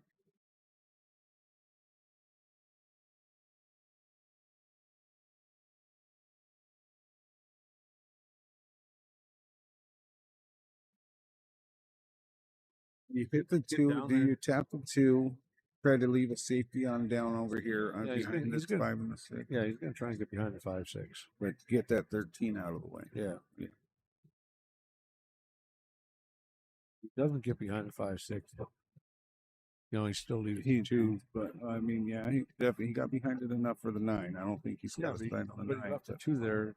Two there as a blocker for the 8, which is good because I think the 2 ball now goes. I think it's off the rail far enough that it goes. I agree.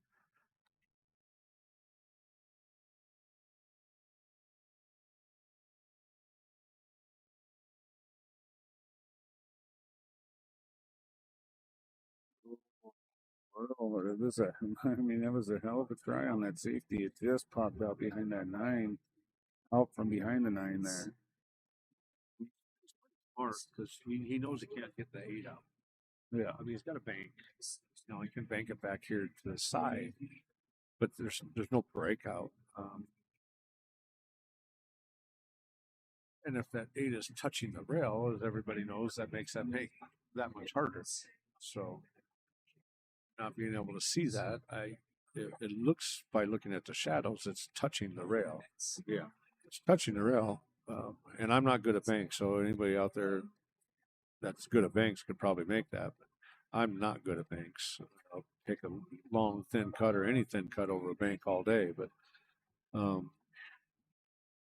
touching the rail, to me, it makes that bank harder. Unless you can get on, a decent angle on the left-hand side of that. Trying to play safe there? I'm not really sure. I mean, unfortunately, how far he missed that makes you wonder if he did or not. Yeah, I don't know. With the 9 ball there, I'm thinking is possible he was playing safe because the 8 ball doesn't go past the 9 till now. Yeah, but he still can't get on that side of the.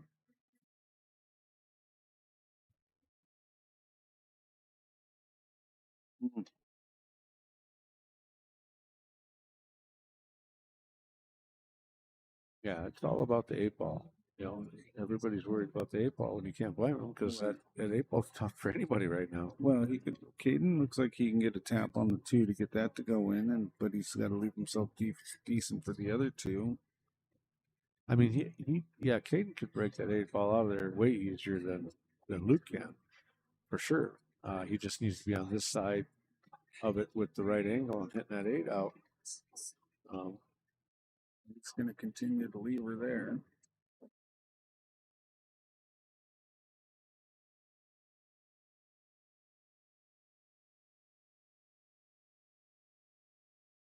Because they played a good job, but Luke could get out here if there was an open 8 ball. I mean, he's got the 14 on the side. You roll up, you shoot 12, give him a little bit of angle, come out for the 9. But trying to bank that 8. That's you're being kind of gutsy there. I again, if it's touching the rail, I'd have a hard time making it. The cue ball would have to be like straight across from the side, in between the 2 side pockets or something, and then I'd still it'd be lucky for me if it's touching the rail.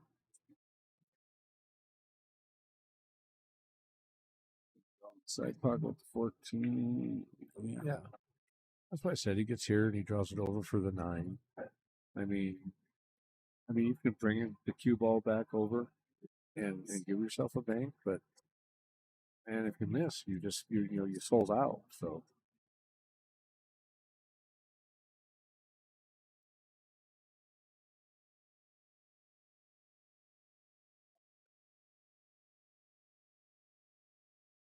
Trying to give it to English and go there and hit it, but now he's Can you draw that back into the 8? Try not. No, too much angle. Yeah, no way. Too much angle.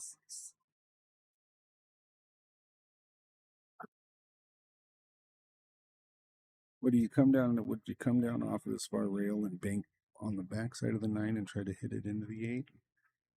Or do you just...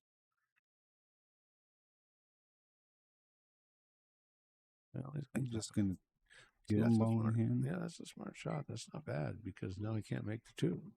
It's not a bad shot. Flip that 2 and bring it over here to this side off that rail. Yeah, but then you're opening up the table.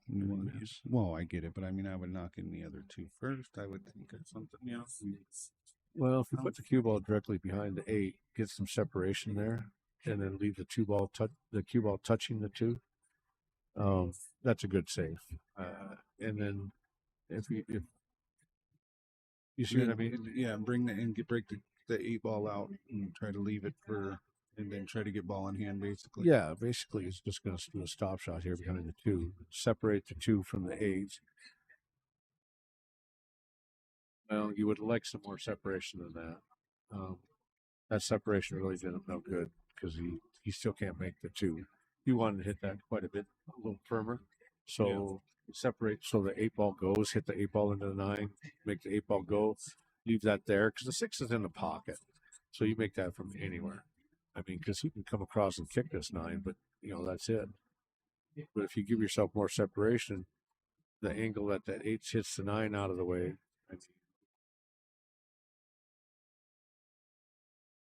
not a bad shot. It's all about that 8 ball still, and that's when you had the opportunity to get that 8 ball in the open. He hits that firmer. He can't put the cue ball behind the 2 and then hit the 2 up into that corner there and just park it right behind the 8. Yeah, he can't. He can do that. I mean, he needs to get it out of there, and that's a nice shot. I mean, call it safety. I wouldn't make the 2. I like shooting. I like more balls on the table, but still, it's the 8 ball that's stuck. It is. You've gotta. He again. He had the opportunity to do it. He just didn't do it. Maybe he didn't see it, but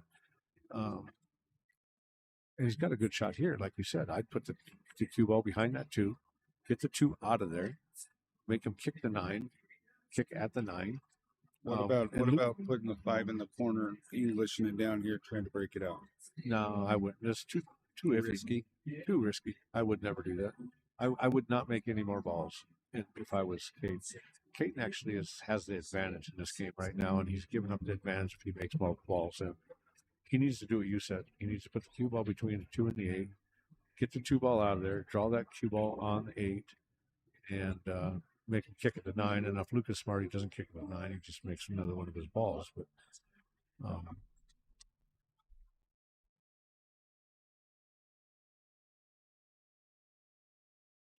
definitely not making the ball there. it was easy sitting over here. Yeah, it's definitely easier to play the game from this spot. Oh, for sure. I never miss over here. But I mean, there are things that you think about that probably work a little bit more than other things. But yeah. Luke's okay moving this 9. That 2's tough. See, I don't have a problem moving that 9. 2 is tough, but the problem is, hey, gets a little bank from that 9 over here into this far corner, sends Cuba back, and he could get a little long cut shot on that 8. Yeah, because 8 cuts. I mean, that's what I would do. But then again, that's why I'm sitting over here. Yeah, I don't have a problem with the moving the 9 in this shot at all, because where the 2's at. You're going to move it. You need to move it near a pocket instead of on a rail. Well, and he's playing your shot. He's banking it like you said. Well, that he thinly cut it, but it's gonna stop right. Oh, well, even stop it. No, I know. I was still thinking it was going to hit that 8 and then possibly give Caden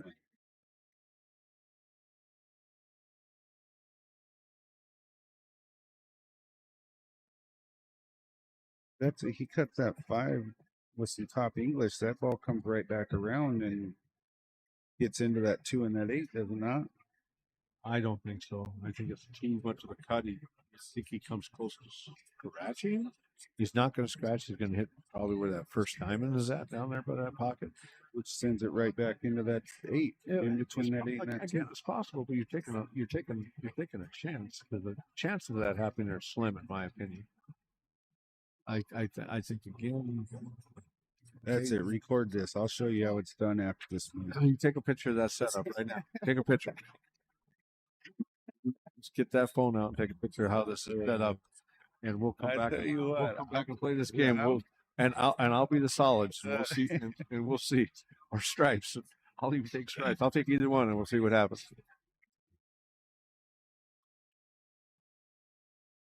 Did not want that. Guarantee it. Because now all Luke is going to do is going to run up, hit that 9 ball. He's just going to run up, hit that 9 ball, leave that 9 ball, get the 9 ball, and off the rail. Now, how's this now? Caden did. I mean, I didn't see if Caden called the same. He didn't. It was a bank. He did not call that. He was trying to play it safe. But see, the problem is Luke can hit that ball full ball. Now he's just going to roll up and touch it and leave. But he doesn't have to necessarily take the shot. He's not taking the shot. No. No. I'm talking about Caden. Like, you don't have to call safety. Like, because he made that, he still doesn't have to take the shot. No, you don't. He's not. Yeah, he's not taking the shot. I mean, you don't intend on making it, so he can't shoot. Gotcha.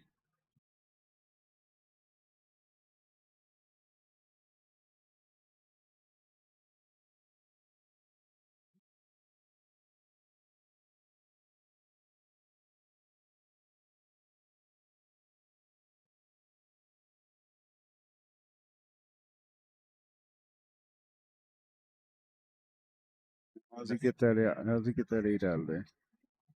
Well, yeah, you were 2 rails, and you get 2 rails. You got good cue ball control. Put that cue ball, somewhere just the other side of the middle of the table and cut it down. Gotcha.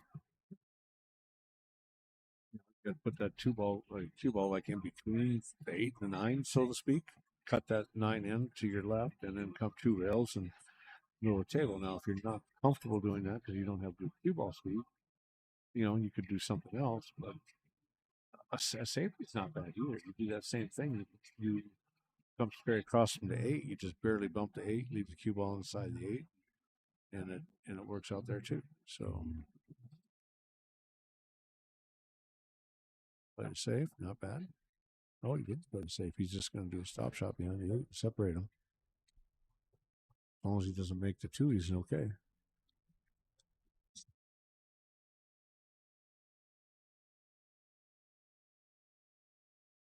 I see what he's doing. He's going to try and just push the 2 up out of the way and leave the cue on the 8.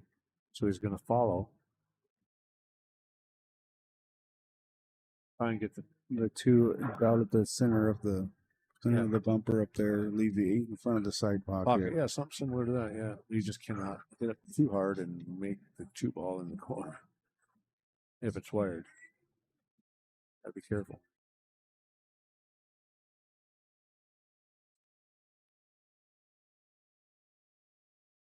Must not be straight on it. Must have got an angle he doesn't like.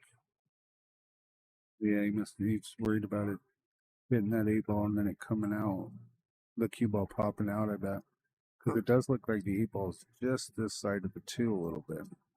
Yeah. So to get it to go, I know what his plan was. I think he's still going to try it.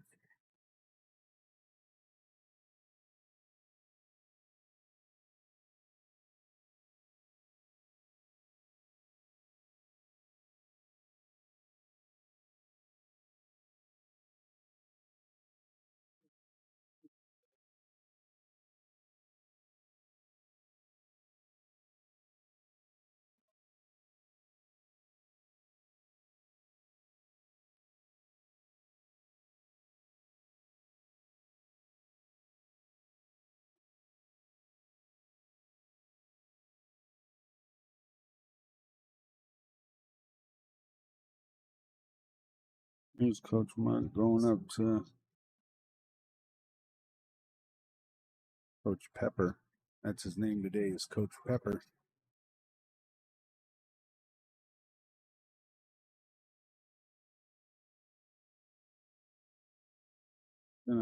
Slow motion video camera, so he can see.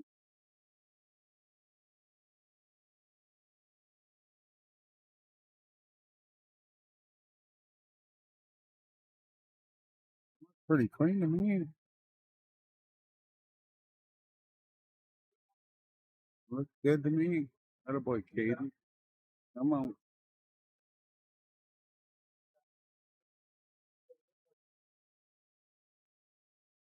Coach Pepper is saying it looked like a good hit. It's got the slow motion replay.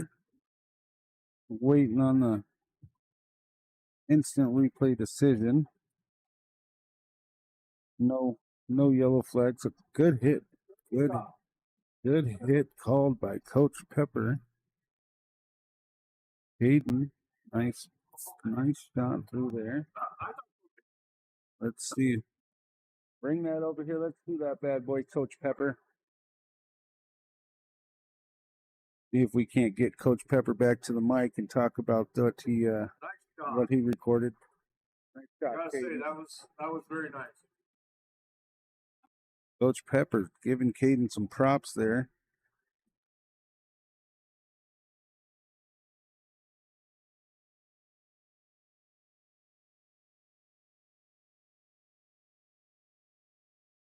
Yeah, I'll take one of those tweezers if you're buying. Let's see it. I'll take it however you make it. Just like yours. Yep. I gotta try yours, see if it's better than mine. I don't know about that. Trying to get Coach Pepper back on the mic to talk about that instant replay shot, but it's weird. We're sitting on a tied 2-2 match here. That was a long safety battle match there. Well played by both players. You know, they just tapped that 8 ball out just a little bit further than he wanted to, and Hayden, fortunately,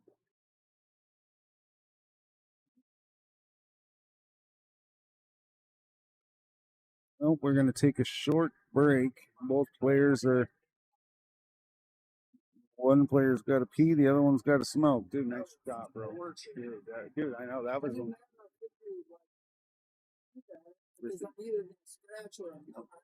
you played that well. You played it well. Like, dude, that was a drawn out battle right there. That was tough.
Okay,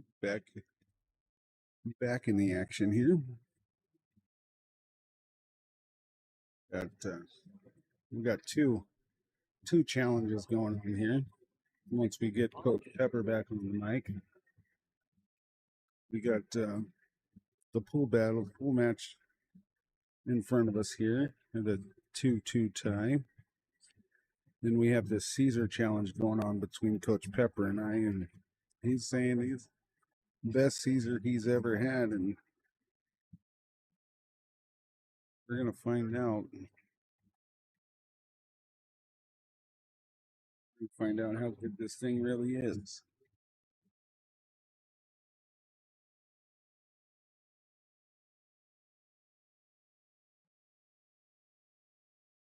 Well, first analysis on the Caesar. We'll let him get his headphones back on, and then I'll criticize his Caesar a little bit. It's a decent Caesar. If you're Hannibal Lecter,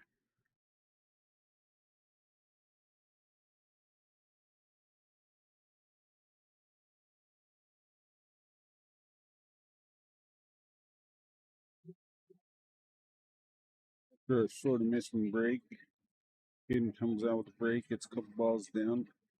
Luke, he's trying to figure out what he's going to do with this 11 and 9.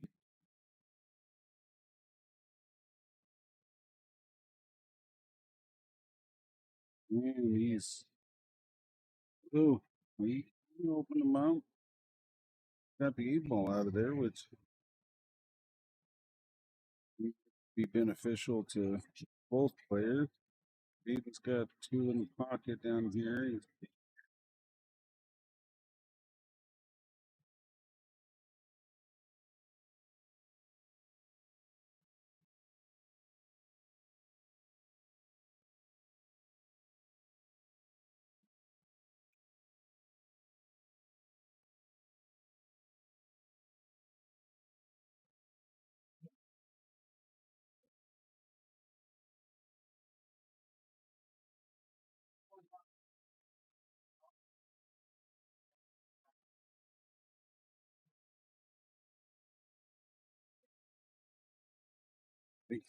Luke's a little upset about his.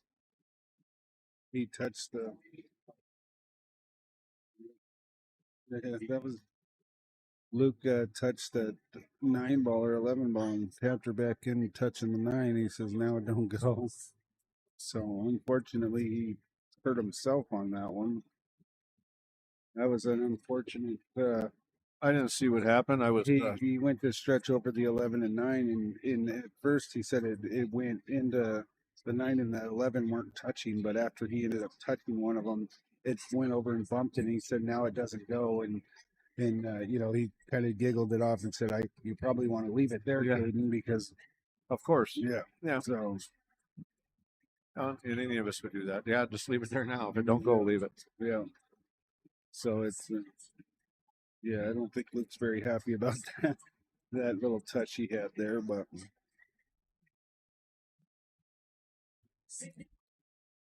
and you can definitely tell he's playing aggressive. He did definitely try to come around, and he broke the 8 out. Unfortunately, didn't really get much of his balls broken out of there, but yeah, definitely playing aggressive. Like I said, there's a couple of times I would have played, especially that one game, would have played it safe. But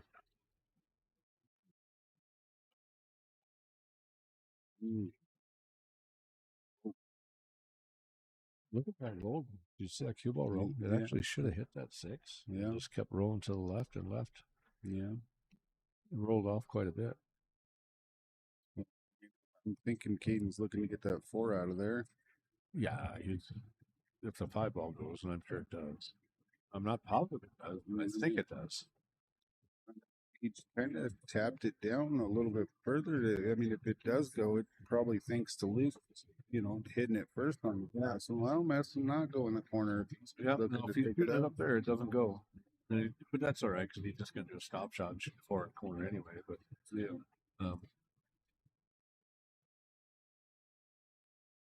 definitely take that ball first if it don't go.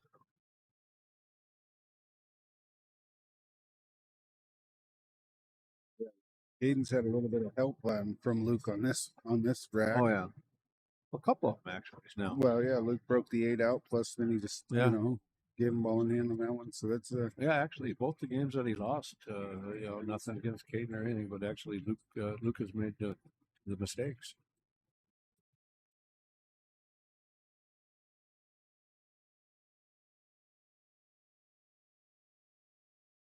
Playing with me too much, making mistakes. There it goes. That one finally right. Man, there for a second, it felt like Caden's heart was going to drop with that one rattling in the pocket. I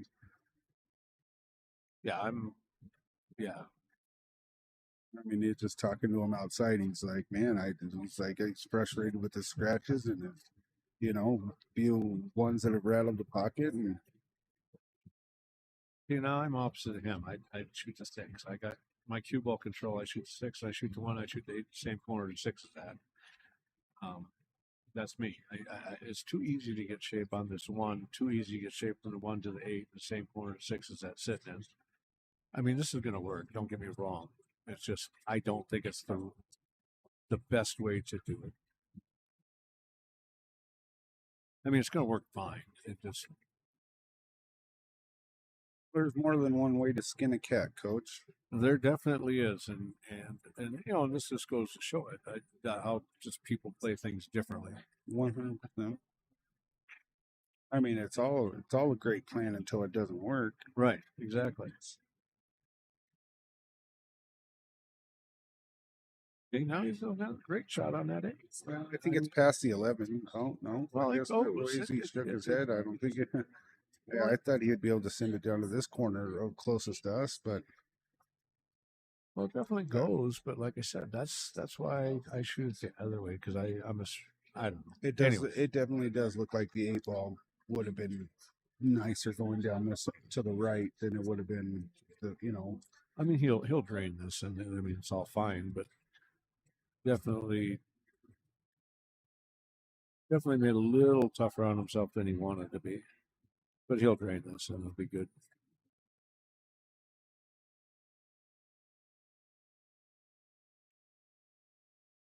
He did. Oh, yeah. Attaboy, Caden. Takes 1 game advantage. I mean, they're both playing very smart. I'm a motherfucking star boy. Hey, we got a singer in here. Oh. I like it. He even sounded good. Yeah. Yeah. Enrique Iglesias over here. But it sounded like Enrique Iglesias. See his dancing skills.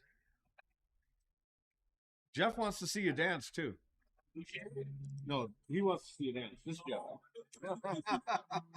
So let's see the dancing skills now. So, anyways, back to the Caesar, Coach. I hands down,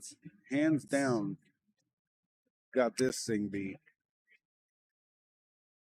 I mean, it's a decent Caesar. Don't get me wrong. I mean, I've had ones that were bad, but I mean, I didn't get this belly for not knowing how to make things taste good. And shout out to Dad. Dad, he's definitely a flavor mixologist when it comes to food or really anything, and man knows how to cook. And I'm gonna have to say, we can head over to Hamilton, Montana, and try her out. But I think I got the Caesar beat. Well, I'm gonna use your napkin, and then I'm gonna have to tell you you're gonna have to prove it to me to believe you. That's a deal. That's a challenge. Well accepted. No problem. I feel I can take on with my eyes closed. Honestly, I mean, I'm not taking nothing away from the Caesar. It's a decent Caesar, but I mean you can't trust a skinny cook or a skinny bartender, in my opinion, when it comes to Caesars. We've got 2 balls dropped, 1 of each on this one. This is wearing the 212 tied up on the rail right here. It's a great break. Everything's wide open. Yeah, almost have to take stripes to see if you can get that 11 or the 9 to use that as a breakout on that 12. Because there's no solid there for you to break that open. So you're almost forced into taking stripes here. Yeah, I mean that's it. And so you either got to drift up far enough with this 10 ball to shoot the 11 in the side is what I would do. I would not play it in the corner like he's aiming to do. But of course, that'll work. But drifting up with the 10, it's a little more riskier trying to put it's a little more riskier taking it down to the corner. If you can control that cue ball and drift it up far enough to shoot that 11 in the side. He's looking like he's trying to do it right now. Yeah. What do you think? I think he's gonna pop shot the 10 in the corner. I don't even know if he tried to solid. Yeah, that's. No, he shot the wrong fucking ball. He's picking right now. That was first shot after the break. I mean, he almost pulled it off. Well, now he's got another chance. Yeah, he's got the 9 to try to do it again. He played it right. He just didn't get no love. Yeah. He played it right. He just didn't get no love. Yeah, I'll agree with that. I don't know if he would have hit it any harder. It would have done him any better. I don't think so. It just hit it right. Might have hurt him. But he can get it out here again. I mean, if he can get it out on this one, he'll be looking pretty good, though. I mean, luckily he does have a second shot at it. He's got to dig in this a little bit more than he does. Like I said, he had to dig it a little bit more than he did. Yeah, hit it just below middle. Yeah, that's what Mark said. He had to dig in. No, you got it. What? Yeah, he had to dig into that a lot more than he did. I'm not really sure why he only played a half tip below. Literally had to draw it into there. We're safe right now. You gotta hide. Baseball. You can't fucking run 7 balls and knock it out. That's fact. You got that right. You can't run 7 balls and knock it out. Yeah. You hide right now. Yeah. Fortunately, you put your 10 on your 2 and you go sit down. Make him do the dirty work. Yeah, for sure. If he wants it, go get it. If not, you still got your 10 and your 2. I've never been sitting down either.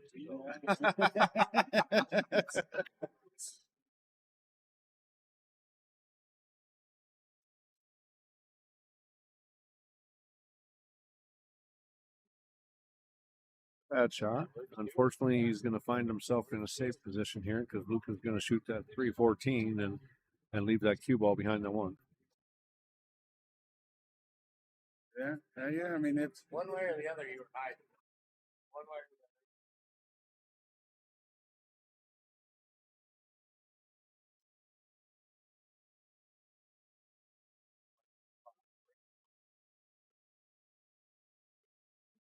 other. Just like I said. I knew exactly what he was doing before he got out of his chair. yeah. Well, I mean, that'd be like you did. You guys play quite often together, and Well, I think 90% of the people out there would have done that or more. So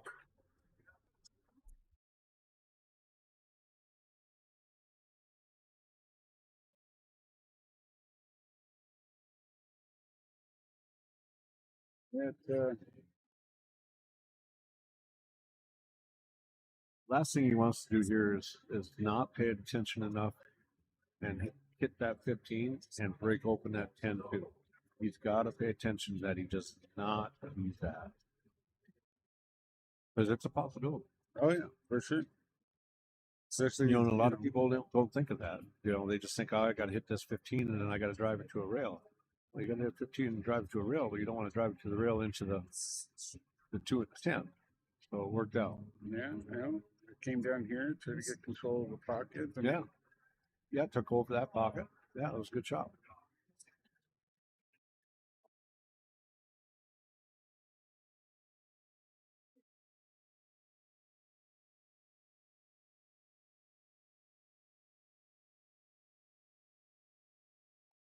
You see any ball Luke has in order to get this 2 out of there? Well, he's got the 6 for sure. I mean, but he needs to get in the right spot.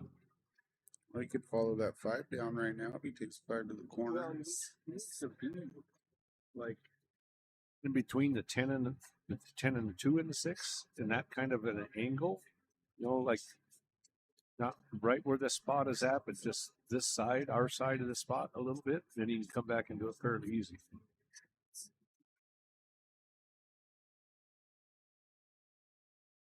Either that, or he shoots the 5 in the side right now and comes back down into it. That's not a bad shot either. I would probably shoot the 5 in the side right now and do that. I like that shot. I play that shot a lot. You're going straight down the table, then you get a little bit of right hand English, and you come right into those balls. Then you got the 2 and the 7 as an out ball. Not come off the 5 and draw it into those 2 balls. No, you're going to the top rail. Gotcha. Top rail, right hand English, come back down into them.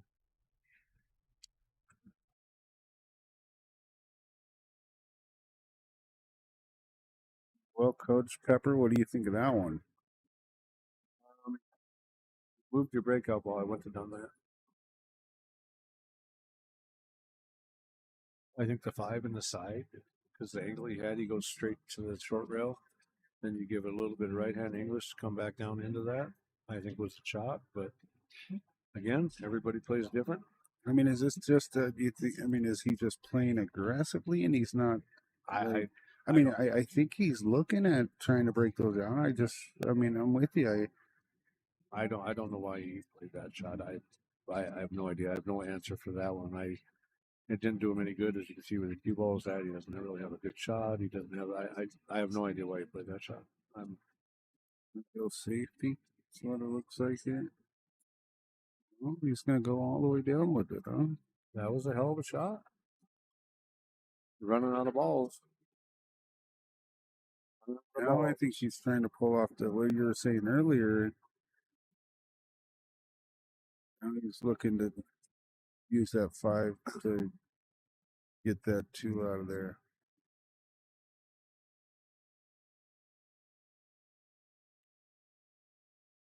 Well, wow. The worst thing possibly happened, and then the best thing happened. Yeah. All in one shot. The worst thing happened and the best thing walks by and yells safety. Oh man. It's better to be lucky than good sometimes, Coach. You know, all of a sudden you open the table up for him and you scratch him ball in hand, but then the ball rolls up in the 7 and he's blocked both ways. Now, don't get me wrong. He can shoot this 12 ball in and come and break this out fairly easily. I mean, it takes a shot, but I mean, you can do it. You just put it at the angle you're shooting into it and come back in at that same angle and break them up. But he's definitely got to work at it now instead of just being a gimme.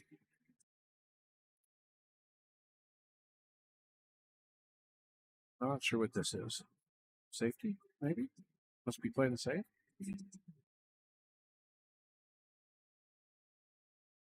Playing safe. I'm not sure what that was about.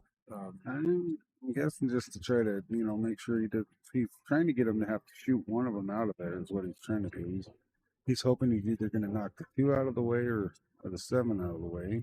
Well, all of this makes no sense because he's not getting a shot. I mean, he could.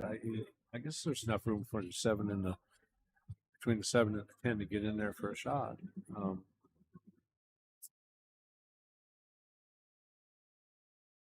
Yeah, that was not. That's just. He's playing like he doesn't care. He needs to. Knock it off. Yeah, he's playing pretty cavalier right now. Yeah. Unfortunately, I mean, this could put him down by 2 games. With Caden only needing 1 more. Race to 5 is a little different than a race to 7, and he played like that shot could make a difference to him. And it was a huge difference, really. Yeah, I'm surprised he did that.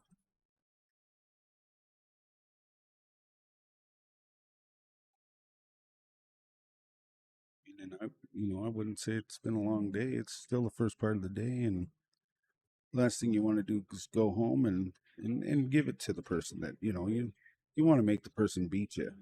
You know, and this didn't help Caden out. He slowed it. I mean,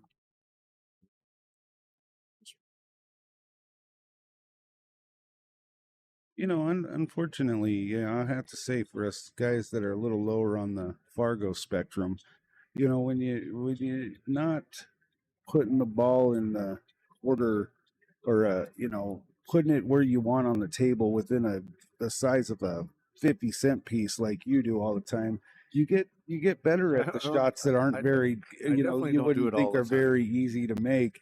You know, I feel like I could make every shot on the table just because I've never left myself in good position, and I end up having to shoot every different shot on the table. So I could, you know, and Luke could be going for hoping that Caden makes a mistake here, like that. yeah. Oh, but He's gonna get lucky. And he's block gonna that get seven. lucky.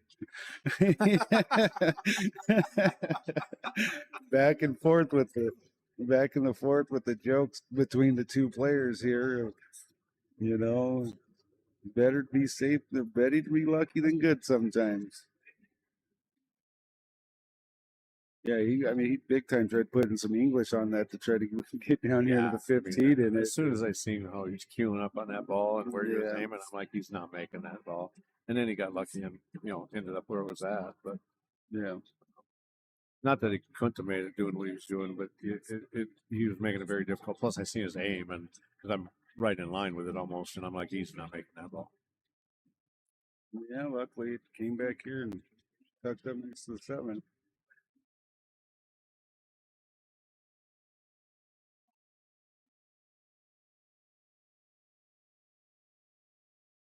Ooh. Luke made a ball and he didn't want to. He's better than he thought. I got to give Luke a hard time because he's actually a great guy. And now, I mean, I would say this is a mistake going for this one on Caden's part, wouldn't you? I mean, I would probably knock the 12 out, leave the cue ball down on this. Safe. That's all he's doing. He's just playing safe. Well, no, why not knock that 12 ball out of there? Leave the cue ball by the 8 ball because he had the 15 was in the way for him to. Could have done that. I probably would have done yours, but hey, I'm just trying to see. No, you're actually correct. No, you are correct. That's probably what I would have done. You learn a lot from sitting behind the mic and not actually playing in the tournament no more. You know, it's a different way to look at it. It's You're correct because he couldn't make the 7 up here. He could have made it, but the bank would have been tough. Luke's part here. Could you drive that 12 into the corner, but push the 7 far enough up to be in the way of the 8? I just do what he just does right here. Hopefully, it hits the rail and. Oh, Luke, like you said, honest players here. Oh yeah, Luke is as honest as they get.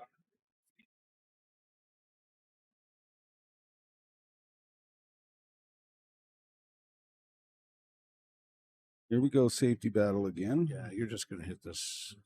Come over and try and hit it. Gives him the ball back.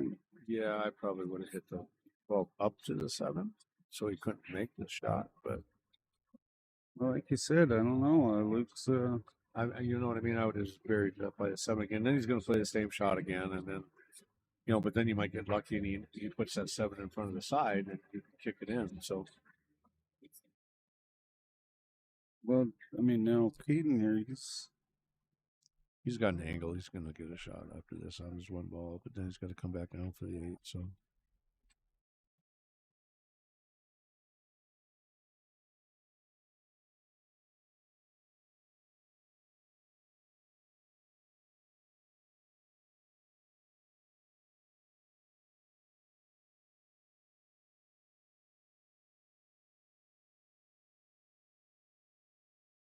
Still middle cue ball. I like that.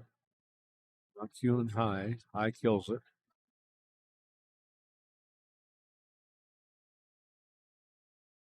Well placed ball. It was very well. As soon as I see him cue in the middle, I like that. Because you know he's going to get some action on that cue ball. A lot of people will make a mistake and shoot that at the high ball. And then when it hits that short rail, the high ball kills it.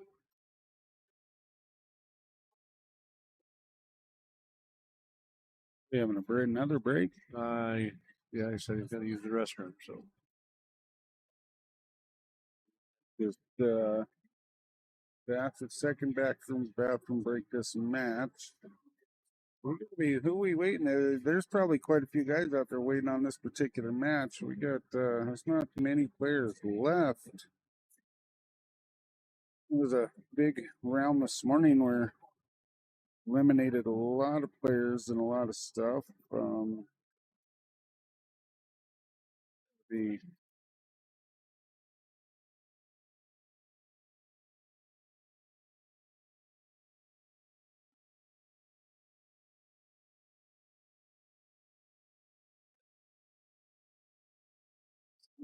find how many players we got left in this bad boy here. Find some.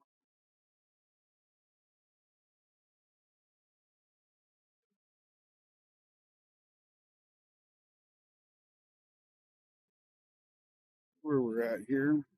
We got a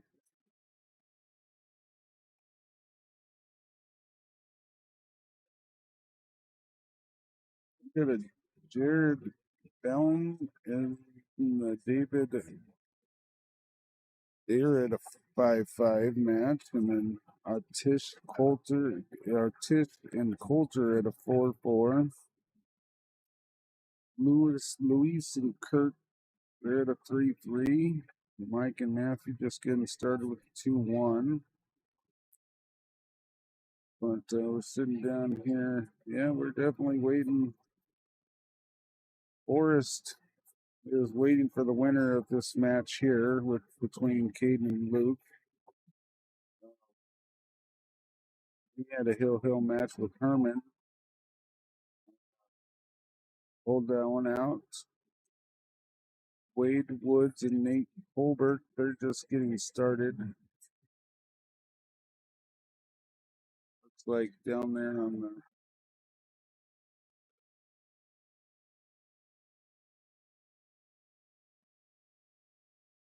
JR and Corbin are down on the far table.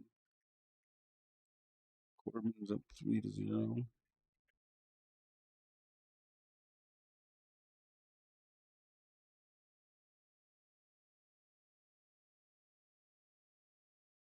He needs one more over Luke Johnson for this match, but had a stuck ball there someplace in there.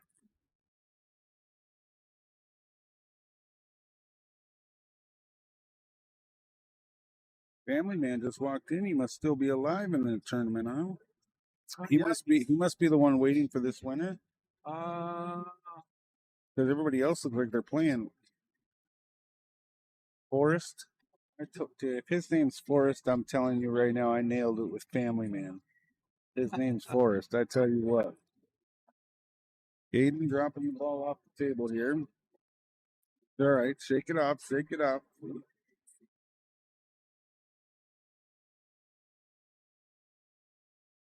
That's my guess.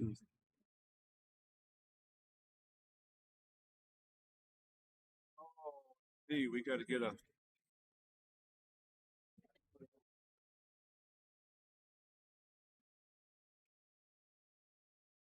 a match on this table afterwards. Well, there's Caden's going to be right up again right afterwards with Forrest. Oh, they're behind on this side of the bracket. Yeah, it was what I was thinking, man. This game's taking a minute. Well, that one game took a half an hour. Yeah. I mean, we've had nothing but safety matches. Safety match after safety match after safety match. Yeah.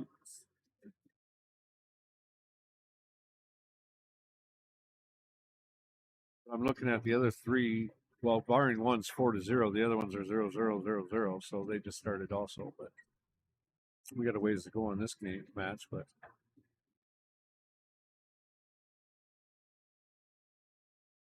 Looking like Famous Dave showed up. We shout out to Famous Dave's for their lunch, huh?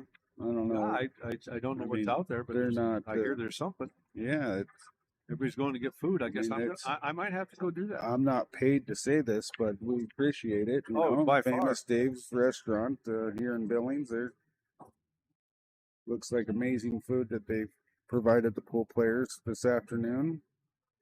Definitely like to give a thanks to them. I can tell you what though, this he's not knocking the Caesar, but I'm already getting buzzed, Coach. And you think you could make a good Caesar? No wonder you think yours is good. All you got to do is drink one drink, and anything tastes good. I don't drink. What do you want me to say? I don't know. And you're trying to tell me your Caesars are good. And you don't drink. Yeah, I'm telling you, my Caesars are terrific. Yeah, I don't drink. From a man who doesn't drink, tell me what a good Caesar is. Huh? That's right. I might, you can't tell looking at me, but I am a lightweight.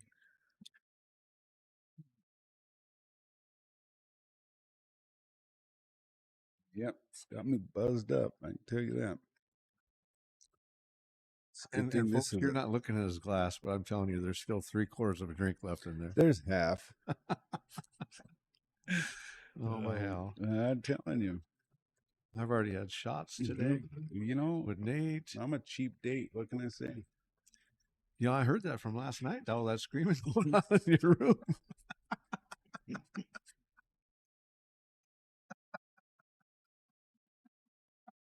This is a family show, Coach.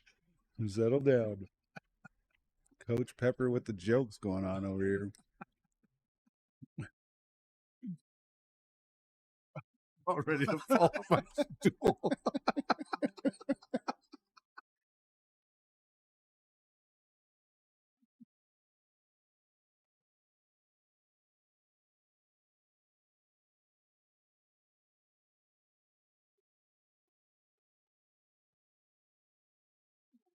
Sorry, folks. Apologize there. Man, he's redder than red could be right now. Getting breath from laughing. Oh my goodness. Nice shot by Caden.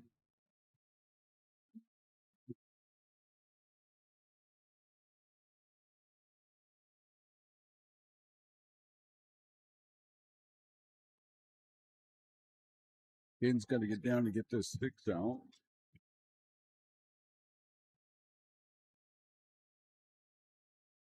I'm angle here. Just enough. I mean, he gives it a little bit of right. He can come over and knock him out. The problem is the 3-ball doesn't go down in this corner. 3-ball's on top. He hits it solid enough. He gets the breakout. You don't think that cue ball keeps traveling? Nah, I guess not.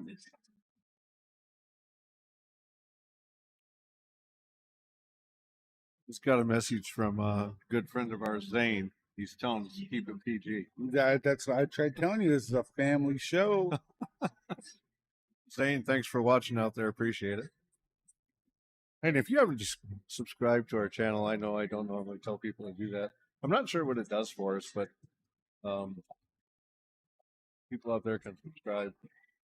I have no idea what it does for us, but our little dancing 8-ball thing says to like, share, and subscribe. Anyway, Zane, you are correct. We'll have to tell you the story when we get back home. Oh, it's a family show around here. Now when Coach Pepper's on the mic. Holy goodness. Well, Cody and Caden's looking to try.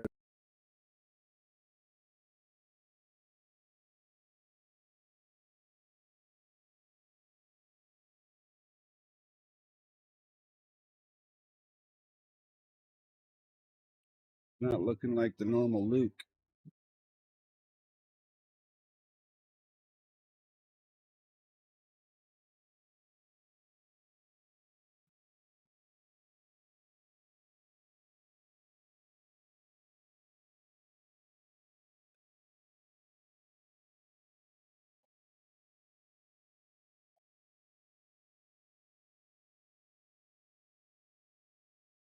Too bad Zane wasn't here. I don't know. For some reason, I play him better than I play most.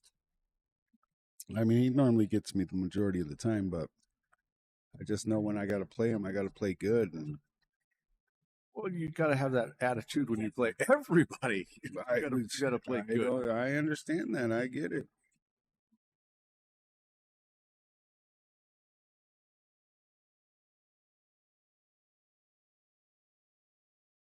Better players bring out better better ability in you. You know, it's just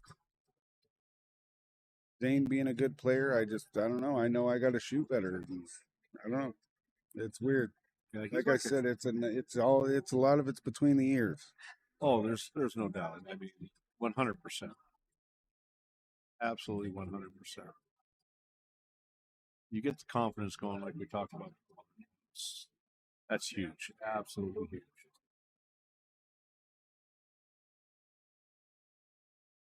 I mean, all he does is have to drift out for the two inside and come forward for the eight. So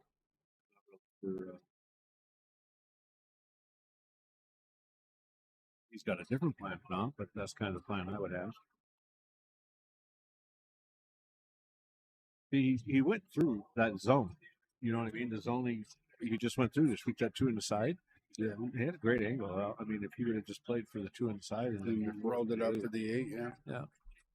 Again, now, I mean, everybody has different ideas. Well, I mean, but now he's got a chance of, messing something up with longer shot, and he's got to come off the 2 at a funny angle. What's the 14 going to do? It's gonna, I mean, good.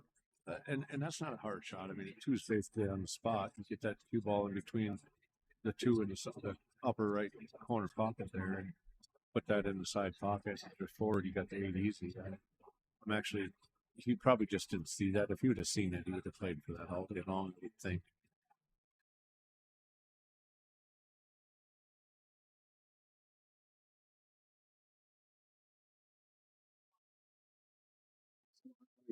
I'm going to try to bring her back a little bit here, at least stop it, bring it over for the 8. Oh, like I said, like you were saying, if he would have just did it easy and came back that way, it just seems like he was asking a lot. I was wondering what that cue ball was going to do coming off that 2 like that, and he went right into the 14 and almost, he's looking, but it might have. He says it goes. He's at least going to attempt it. Well, I'm not going to doubt him after that last shot he made up the rail. Yeah. I looked at it before he shot, and I thought it was very, very difficult to do that shot, and he pulled it off perfect. This will be a good confidence booster for Caden. I mean, Luke's a tremendous player, and if he can pull this victory off and get this win, I mean, it could do a lot for him going into the rest of this day. Yeah, there's no doubt about it. I mean,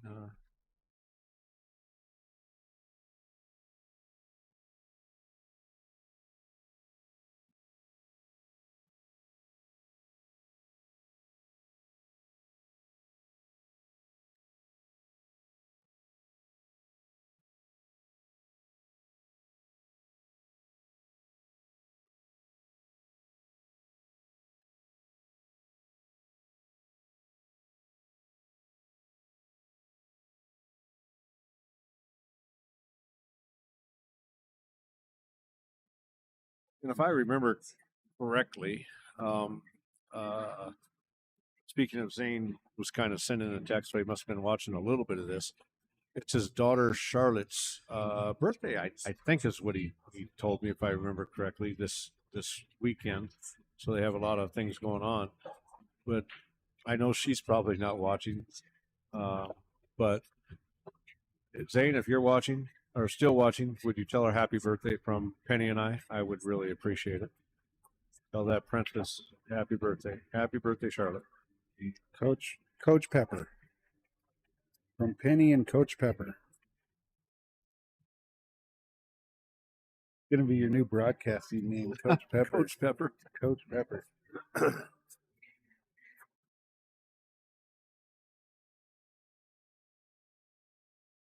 That was a nice shot there. Get a bump. Got a little bit of a bump. Not looking like he's too happy with it. No, it goes. I don't know what he was worried about. It goes.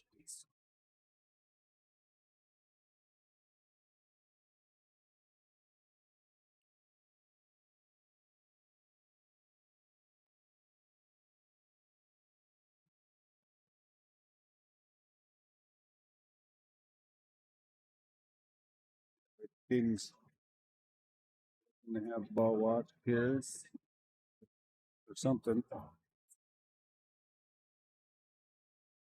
Got some money on the line, so these guys just definitely want to be extra cautious with the rules of the game and how things are played.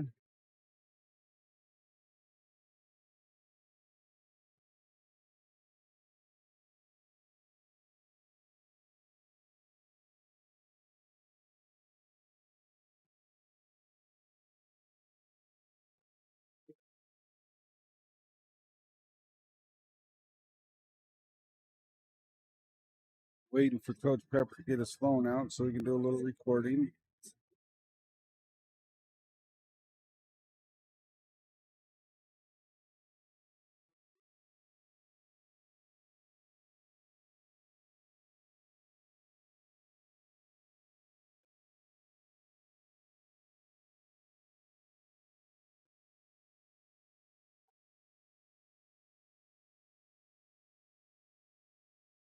Yeah, Coach Pepper plays a good shot.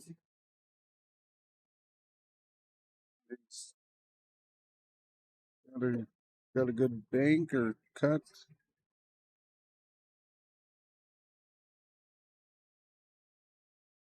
Way to be on top of that one, Coach. Way to be there and be on top of that, Coach. That was a great shot. Do you see that cue ball action after he made contact? That was a very good shot. Pay attention not to come back for the scratch. Oh, and he left it hanging. Dude, he was watching you play. Yeah, 'cause he must have been. I don't know why he wants to be like me. I'm sitting in here talking on the mic. That's how well I played, and unfortunately, that was the miss that might just cost him his tournament life here.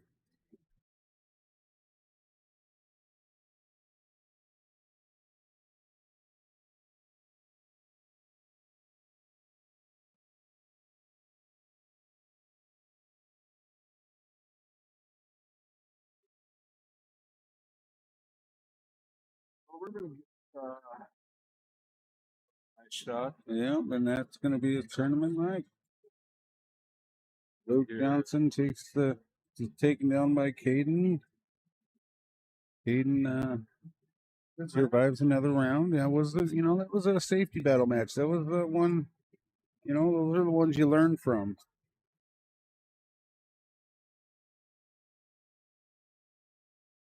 Hey, don't be giving nuts, Caden. I know who you're rooting for, you son of a gun. I told you I was. I know. I didn't pull any punches from the start. I'm just joking. No punches from the start. What's up? That one right. This is 5 Right there. or 3. It's one down there on the end. But then who's going to be playing on the live stream? We're gonna get the winner of Jared Beam and David Bellows, if I'm saying that right. Oh, they're almost done. Yeah, we're gonna get a winner's side over here. Gotcha.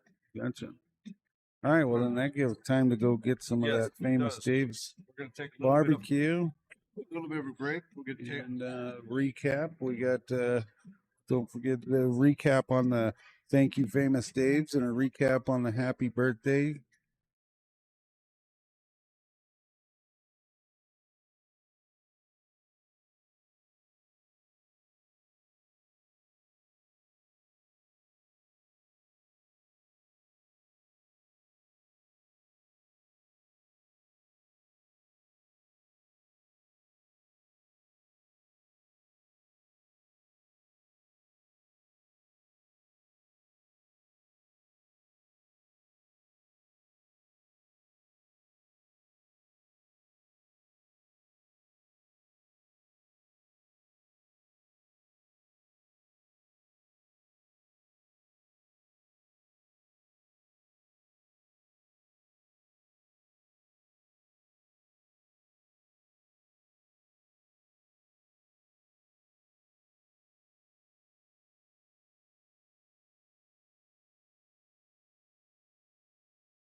All right, folks.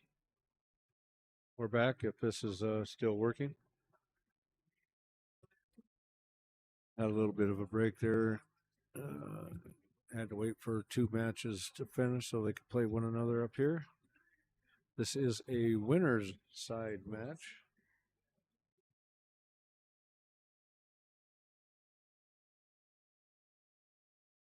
So this will be a race to 7. Winner breaks, of course, same as both sides.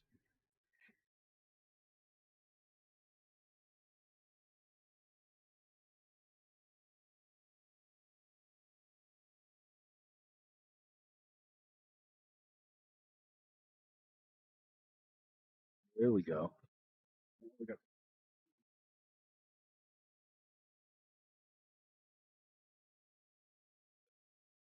have Jared Van, of course, on a Tish Facade, if I'm saying that correctly. Just to sit on the hill? It is not. We have 4 Gotcha. 4 players left on the winner side. This is 2 of them. The other 2 are starting already on table 2 up front, and that is Kurt Duffy and Matthew Doobie. Doobie's doing good. Doobie is doing well, and he's got 1 up on Kurt Duffy.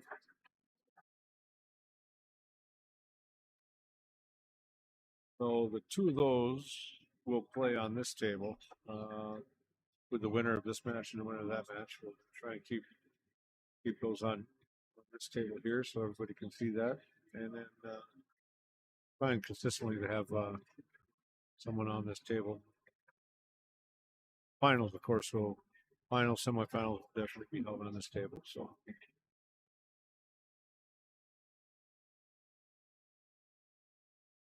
Jared playing now is playing against Atish, who's shooting. Nice run, the way it looks.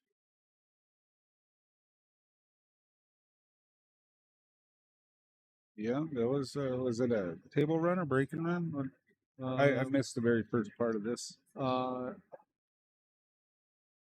believe that was a breaking run. I don't think Jared shot.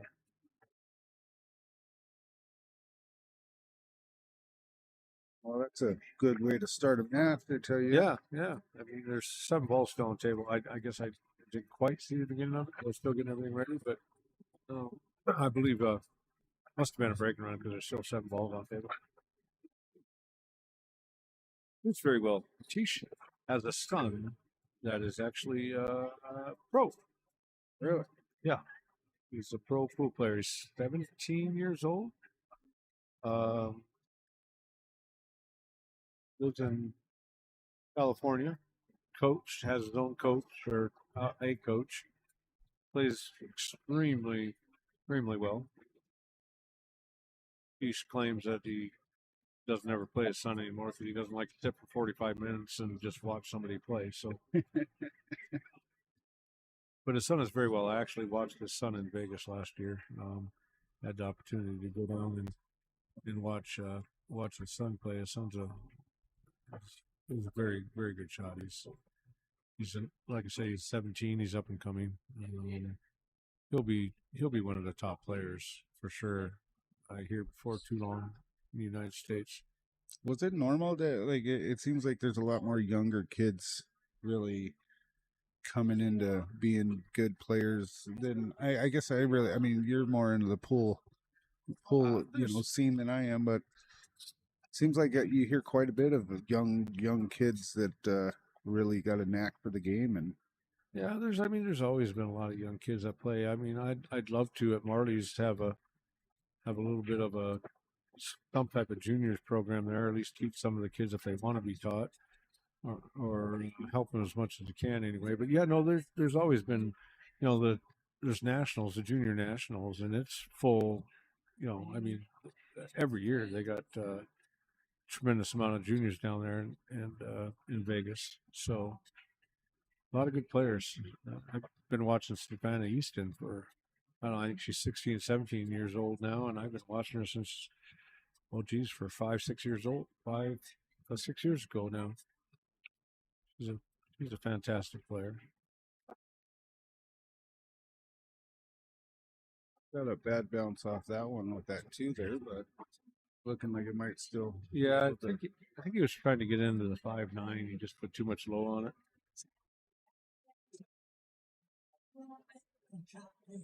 Yeah, I mean Marley's. I do know. I know, man. I know we're down there at Marley's. We welcome any of the youth stuff, but we can get the city to, agree to pretty much anything. We would love to have a youth program there, not only in pool but in darts as well. We Yeah, but you got to be tall to play darts. You can't throw you from don't like. have to be tall to play dart. Just got to have some aim for safety here. No, he's not. He colored Oh, it in the corner. yeah, that was a hell of a shot. That was a nice shot. Very nice shot. This will be 2 runs in a row. Now he's got a little bit to work on. He's got that 8 ball that looks like it goes. He's looking at it now.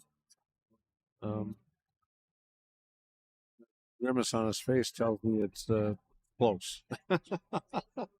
Closer than he'd like to see it anyway.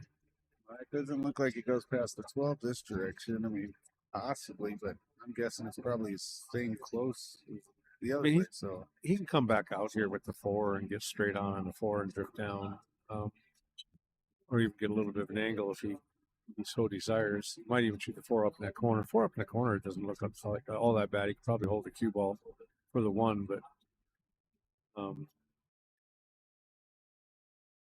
little concerned about that 8 ball for sure.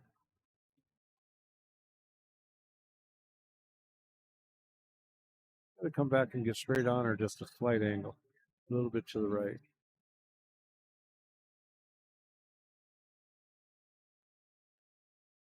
And that's not terrible. I think he's going to bump to 13, maybe. I can't tell from here, but drift up for that 8 and see if it goes. Yeah, he did bump to 13. I thought he would. That helped out a little bit, probably, but. we'll see how close this is. This 8 ball into the corner here. He wasn't thrilled about it a second ago, but he's late to put it in there, so it must go. It must just be a little tighter than he thought or was hoping. Yeah, I'm sure the way he's looking at it, he's probably going to have to play just barely hit the tip, corner of the pocket, and try and put it in there. Maybe it goes straight.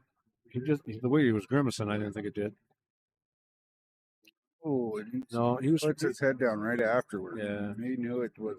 Yeah, I think he had to hit the tip or the tip to go in that cushion, and he just didn't quite hit where he wanted to hit. And it's Jared's in a bad way here, though. I mean, he's got 2 balls by that 8 ball. Make one and make a safety. I mean.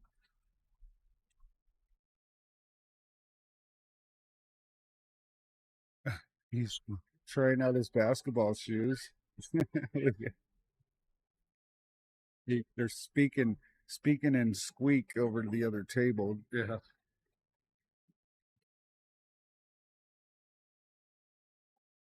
He's got an opportunity to get underneath this ball and maybe knock it out.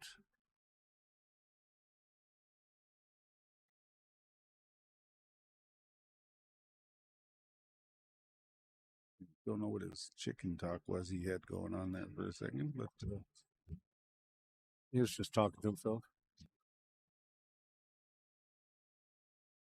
Our front yard. Yeah. Where's the man? Yeah, we got 2 moose hanging around.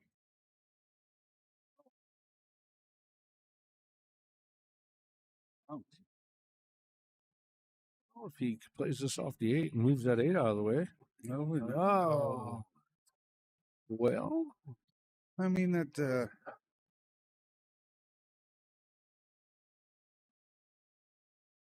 Best thing is here is he's got to do a safety on. I mean, he's a good safety. You can maybe get that 14 out. I'm just trying to look up Caden here, see how he's doing, because, like you said earlier, he kind of caught a second wind. He's seems like he's playing pretty good over there. 4-1. Yeah, he's up 4-1 right now. Yeah, he caught a gear in this match. Caden over there on table 3. Yeah, He played okay against Luke, but not fantastic. But he's definitely caught a he caught a little bit of a definitely- gear on this one. There's no doubt about that. And you know that man, he has to. Caden, he'll sit down at Marley's for 5-6 hours just shooting pool by himself. I'll come in, I'll play him some matches, and then he continues shooting afterwards. I mean, the kid's not shy of putting in the work, that's for sure. He's No, that's how you get better. I mean, it's just the way it is. He should win this. I mean, it's 4-1. I mean, he's on the 4-1, 8 ball, so I'm assuming this match is going to be over. yeah, kid definitely puts in the work.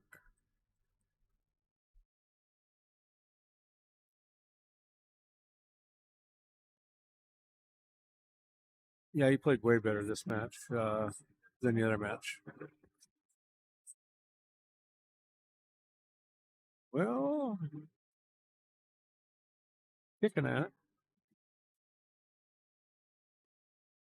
And that looks like Family Guy's putting his sticks away. Caden, yeah, like you said, he hit a second gear. He played that match pretty decent.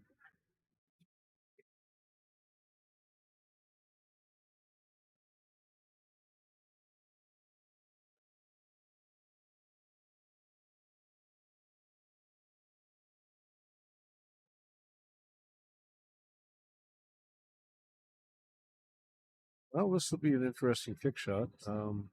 We'd get Jared to move it out of the way and do it on the side, but that's all right.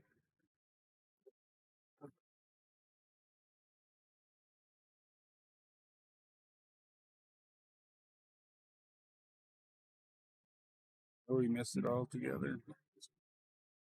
Nice try, but he went right around it. And that gap between the 8 ball and that short rail there isn't very big, and he went through there without hitting the ball. Yeah, sometimes wonder how that worked. Boy, Caden.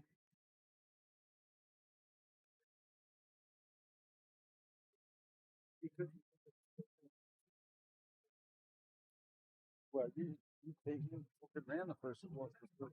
You broke it in the first game, didn't you? I should have got the second one too. Yeah, no, I seen it when you left yourself like shit on the but like second gear, This is the first table that I've played on the whole tournament. Breaks with the fucking shit. yeah.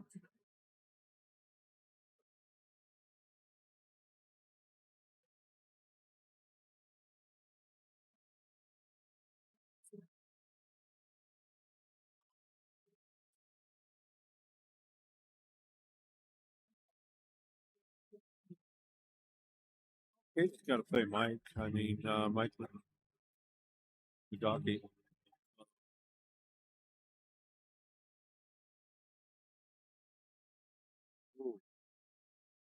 That's a conceded match.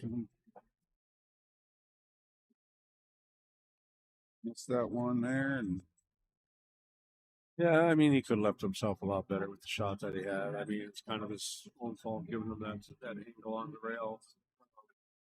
What he had, I just needed to pay a little bit more attention to his cue ball control, and he would have been a little bit better off. But I mean, maybe he liked that. I don't know. Me, well, I think he just missed that 11, and that's why he was so upset about it. He really wasn't a hard shot. I mean, he's made harder shots than that. I mean, he just watched them, and he just needed to give himself a little bit better leave on it. That's all. I mean, it's not like it was a tough shot, but like I said, he left himself on the rail up there with those shots prior. He had an opportunity to give himself quite a bit better leave than he had. So, well, luckily it's the 7. I mean, it's not over till it's over. You know, just got to shake it off and move on to the next game and forget about it.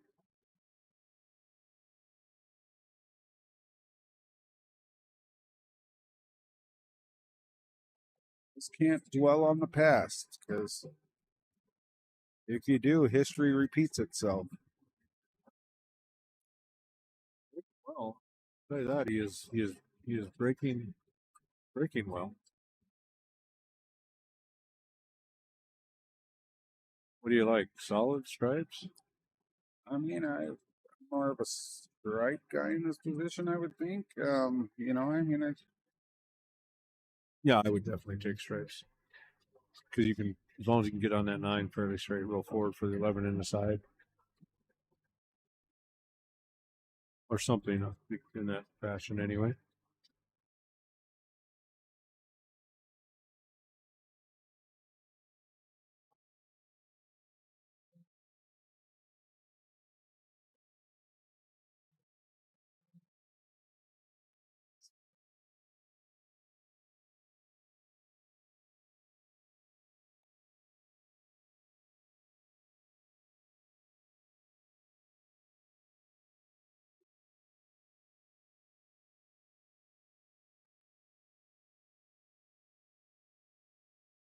Well, he's gonna have to combo that 12 and a 9 too. If that's yeah, kind of made a mess out of it now. If he can get fairly, it looks like he's gonna come off and break apart that 1 and that 6. You think, unless he drives through. he'll hit the 9 if anything. Oh, he's gonna go. Yeah, Oh, or scratch.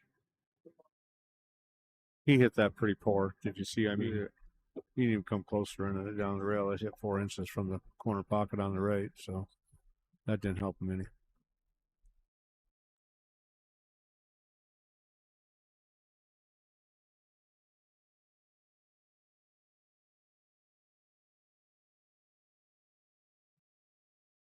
yeah, he's going. Get the breakout now. Yeah, Going stick him to the 2. Gets those whipped in there. Left it down there. He'll use a 6 for the last ball. I'm guessing anyway.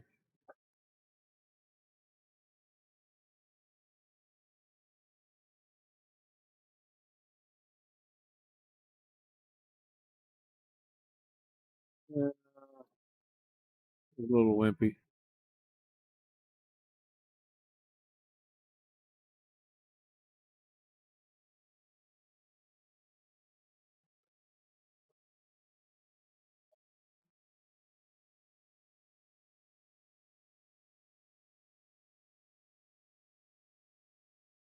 He's playing with speed. He's, you know, it kind of seems like he's going around the table, kind of like he, you know, has an idea what he wanted when he got up there, and Yeah, he's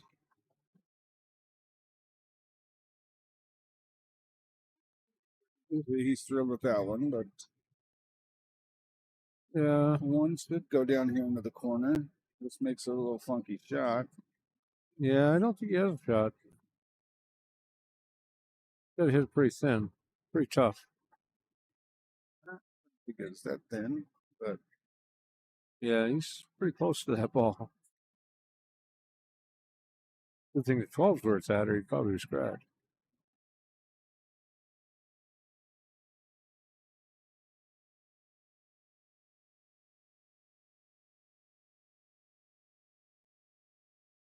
well, that Justin, right? Justin, yeah, he's the one who beat me in the first round yesterday, and he's he came out on fire, and then you know, kind of he missed some shots that he shouldn't have. Which one did missed. you? The Justin, is that right? The gentleman we're playing. Oh, Jared. Jared. Yeah, Jared Bim. My bad. Jared, yeah, he came out on fire yesterday. I think he, you know, table ran the one or first or second game or something like that, and you know, but then he kind of relaxed and took his foot off the pedal a little bit on me and allowed me to get 2 games back, and then he, you know, got those, but he started missing shots that he shouldn't have missed, and you know, I mean, as well as I did, but you know, I definitely missed more than he did, but when he came out, you know, the very first match yesterday, he came out, you know, laser focused and ready to go, and so he's just got to hold the pedal down and get back into this game, being down 2-0, or back into this match. Yeah, I mean, he had an opportunity the last game. The first game, you know, he didn't get the scoop, but this last game, he kind of got a little careless with his cue ball.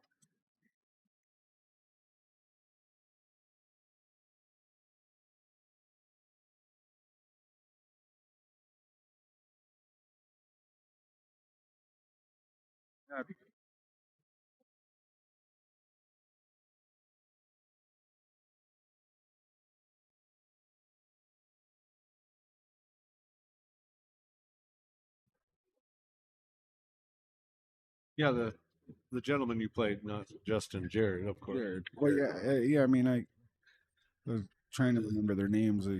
Yeah, You know, I He, don't want to come up with nicknames that these guys might find insulting. You know, Tish looks like every truck driver at the Love's truck stop I've ever seen in my life.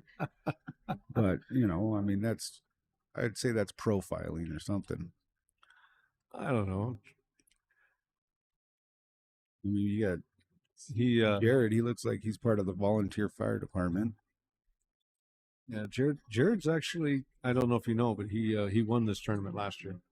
No, I knew that. Oh, but did you? I don't. I mean, the gentleman's nicest gentleman. Yeah, I mean, he is a very respectable gentleman. When we played and he beat me yesterday. I mean, but yeah, Yeah, he plays good pool. We just Luke and I just played him and Tony Golden, a little bit of gambling match yesterday, and they played well. I mean, not quite well enough to win, but they played okay. Luke actually played very well. I mean, we've played together before. He normally plays well when he plays with me, but played really well yesterday. They didn't really have much chance to beat us. That was a great shot, just too much draw. That's a hard gap to hit. That 3-1. I mean, that was a tough gap. Good try. Hayden's getting ready to start his next match against his complete opposite. I mean, we're talking Caden, tall, long hair, doesn't match from his head to his toes. He's playing a gentleman that's a little bit shorter, has no hair, and completely matches from his hat to his shoes. It's like looking at complete opposites down there. Yeah, that's Gene's brother who passed away. And I Tish with a bad bounce off of that one. yeah, that was unfortunate. Jared will take it any way you can get it. Yeah, It's like anybody else would. yeah. He got one of those off me yesterday, and he said, he goes, well, I'll take it. Well, yeah, I figured. So he doesn't mind those ones. Got Mr. Luke down here, who's now out of the tournament because he's acting like he didn't care. Coach Pepper was a little upset with you, Luke. He doesn't want to hear it from Coach right now. Oh, he's flipping me off, but that's okay. He started it. Yeah, he did definitely halfway through that match got a little upset, almost like his wife was yelling at him or something. I don't know. Oh no, I've seen her yell at him. It was nothing like that.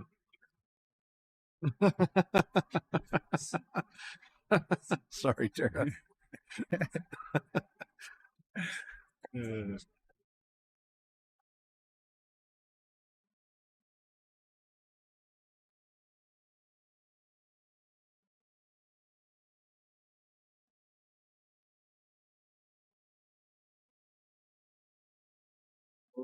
Scratch in the corner. Let's see. Got some problem. The 8-ball's the problem on this table. Yeah, Jared's not happy with that. It's a tough one when you scratch on the break. It's, you get the shot, you get the chance to go first and pick your set. And yeah.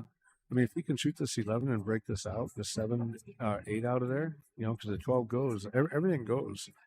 So, and he's putting it down like I thought. He's going to try and get that 8 out of there right now, which is smart, very smart. It looks like a little bit of a tough combo, though. I mean, well, he's shooting not automatic. Oh no, he's shooting the 11 in. Oh, okay, I got you. Yeah, just get the 8 out, which he did. He put it right in front of his 13, but he might be able to work something out there. No, 13 what? Goes in the one pocket over there in the corner. I'll show Luke the text saying I don't think Luke still wants to talk to you.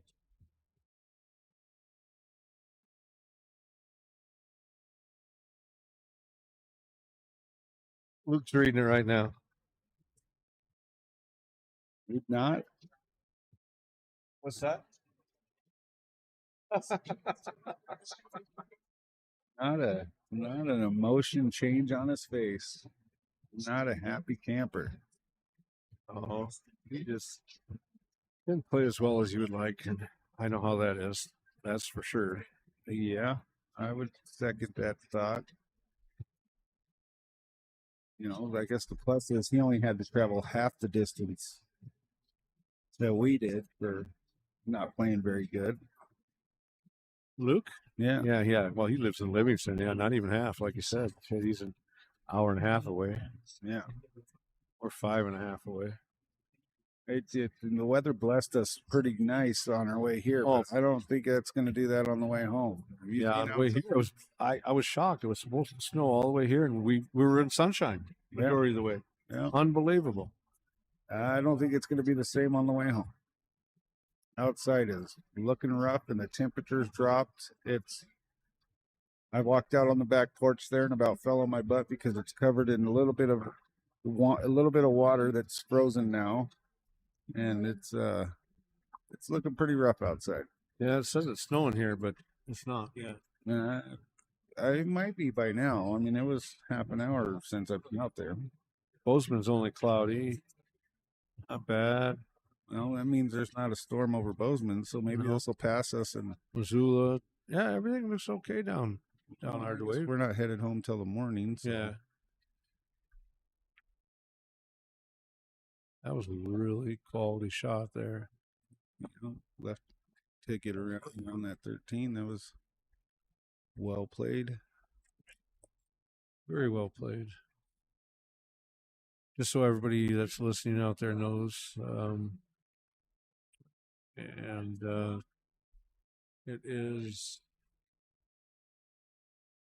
what I'm looking at. 1st and 10.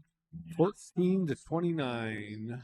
Grizz at the end of the third quarter, Grizz are up 29-14 against South Dakota State. That puts them win this game. That puts them having a home game next weekend in the Grizz Stadium. Another good shot. Quality shot. This gentleman plays very well. I'd like to play him. Probably kick my butt. Yeah, I'll put money on that. That he doesn't. Playing very well. Yeah, he definitely.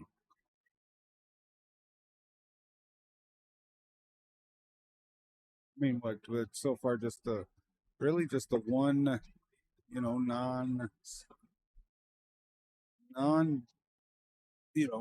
one shot that he's messed up on that, other than that, it's been pretty quality shots.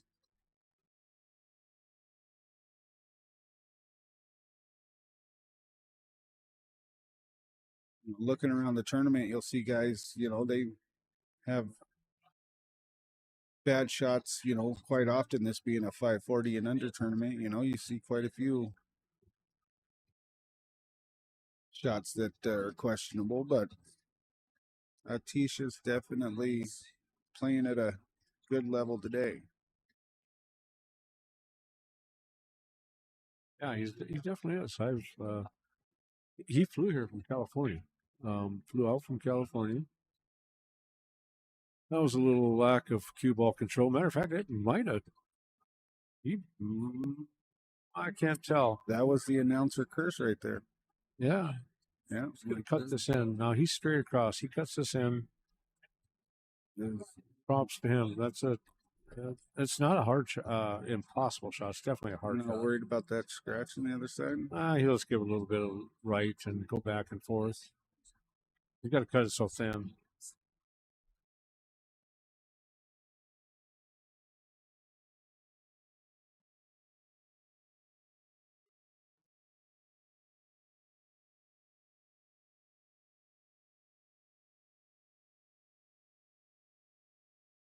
And he left it dangling in the pocket. Whoa. He was thinking he made it. He was thinking he made it. Yeah, he's getting a little ahead of himself there.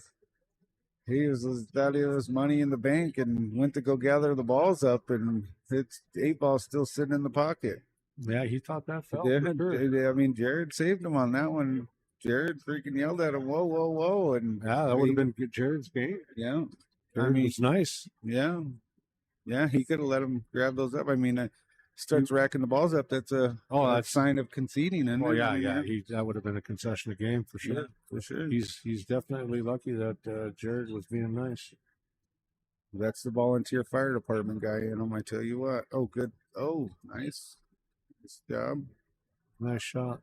Very nice shot. He plays with that extra extension on his stick. Is that I've heard from some people that say that it adds a little extra weight to the end, and they have the tendency to miscue high on the ball when they do that. No, that doesn't do any of that. It just adds a little bit of weight. He's a taller guy. He likes a little bit length on his stick. Always has. I don't think it definitely doesn't hurt him in any way. Wade Thompson does the same thing. And he's not as tall as Jared, of course, but yeah, it's shot's out a little firm though. Some people like a little heavier cue, a little longer cue. They think it makes it feel more balanced. They got a lot of reasons for it. After thinking about that, I know we talked about, I was telling you about the stick that I'm using and how I don't like how the wrap goes all the way to the back. And I mean, I do like it, a little skinnier or whatnot, but I wonder if an extension would kind of help balance that, because I do find a tendency to grab it in the back of the stick, like towards the butt end of the stick. Maybe adding an extension on there might help, but I don't know. It's weird. You gotta, you told me when at first, oh, Jared, it's not get funny. Oh, did not quite get there. Instead, Jared's the one conceding that game. Yeah, I'm thinking he's figuring that he should make that. Yeah. But yeah, you told me that the stick it's got to be comfortable, and have to try it out. Something.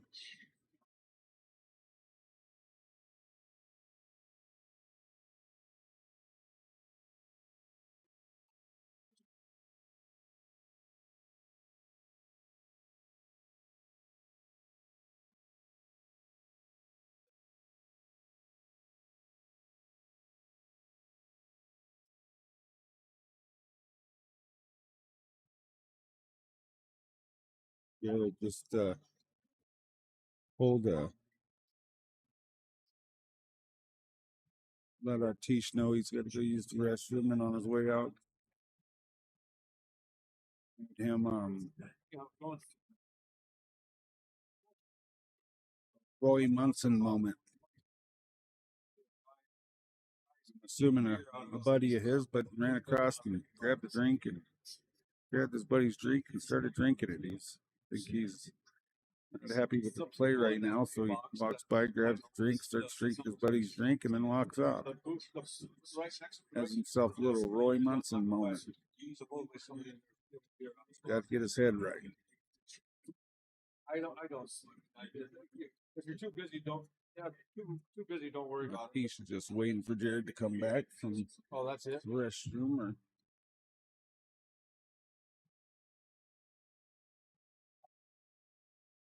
those Pepper's on the phone. He's got a moose out in front of his house, so his motion cameras are going off on the front porch, and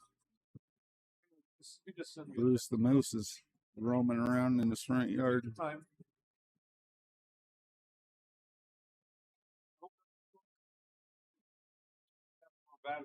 So got a little action back home with the moose in the yard, and trying to figure out how Marley Olson's doing in a wrestling match, and a couple of our side sports we got going on back home. Can't get an answer on that. Oh, no, we just need cats to lose. I'd be happy. Yeah.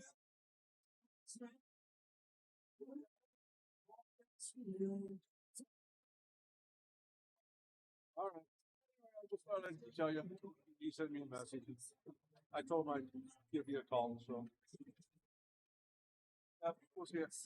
Okay. Yeah, right. I'll work for my other job at the same time. You go ahead and handle your thing, Coach. Coach Pepper, he's an important man. All right. What's the score down there with Caden? Have you seen it? I have not looked to see. Well, let's take a peek I and mean, I don't see. even We got see this one here Caden at 3-1. now. Jared's kind of given a game or two away on this one, but you know that it happens in every one, so it doesn't matter. Caden's up 1-0. Oh, what a nice feller. His opponent brings him a bottle of water. Like,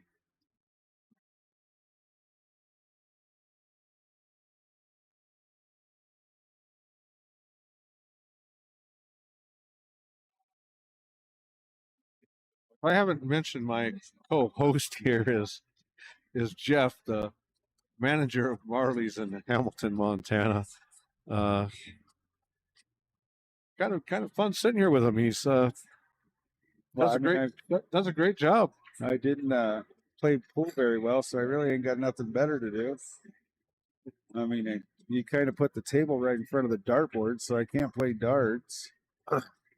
Not that I brought my darts anyways, but Good for you. I mean, I would have had to didn't want to show you up. I get it. I know. I know. I mean, I can't play darts, folks. I was, as everybody could tell, I was joking. Jeff is by far one of the best dart players in Ravalli County, no, if not the best dart player in Ravalli not County. even close. Not even, Don't even start. He's modest. not even close. I would say the best dart player in Ravalli County is Peanut? hands down Peanut. Yeah, I would. He's, Yeah. tournament wise, dude, when it comes to a tournament, I tell you what, the kid is unbelievable. He becomes a different person. It really, honestly, is incredible to watch. Because in most dart tournaments, Friday night they have like just a little fun blind draw tournament, and I tell you what, that kid can take the worst player in the building and place in the top 3. It's incredible. The kid, when it comes to tournament in front of the light, like, if he had live cam, like we're actually going to get the dart live cam at Marley's, and the kid is incredible when it comes to the spotlight. Those big tournaments, he becomes a different person. It's incredible. So hands down, I would say Peanut. Tim, I mean, Tim Bounds, that man, he's definitely first, second. I mean, them two go back and forth, but Peanut might have the edge, especially when it comes to tournaments and the knowledge of, what to go out with. And, Peanut's a live or die dart player. The guy can't shoot a pool stick. We know that, but he can throw darts. Yeah, he could definitely throw some darts. I've watched him do that for sure. Yeah, it'll be interesting when we get that live cam on the dart table. Now, what is the live cam do? It's the same thing we're doing now, just no commentary. It just sits there. But so like any, because we play a lot more league dart, we have one league match in pool a week. Well, we got 3 different league nights and darts at the bar. So you got Mondays and Wednesdays and Thursdays. And so you just, whoever comes in and wants to play on the live cam, well, their match will get broadcasted just like this does, but over the 1080 dart company app, which, they do a fantastic job, just like you guys do with, their live cam. They don't have any commentary or anything like that, but you can get on 1080's Facebook page and watch live darts pretty much almost any day of the week. Really. Can they broadcast it like we do to another Facebook page or no? I mean, I'm not sure, honestly. Lefty and Brock and Matt, those are the 3 guys who run it.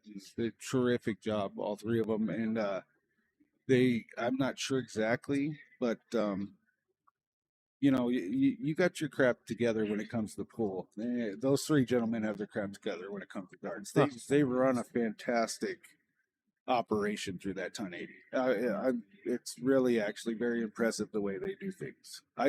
I honestly can't say I've ever been to a bigger tournament that's ran smoother than the one that they do at 1080. Like they really have their act together when it comes to tournament running and huge tournaments. I mean, they do 3-4 big tournaments a year that are, I mean, you're talking 50, 60 teams in one bracket. Like it's amazing. Like they're doing a terrific job when it comes to big tournaments. Awesome.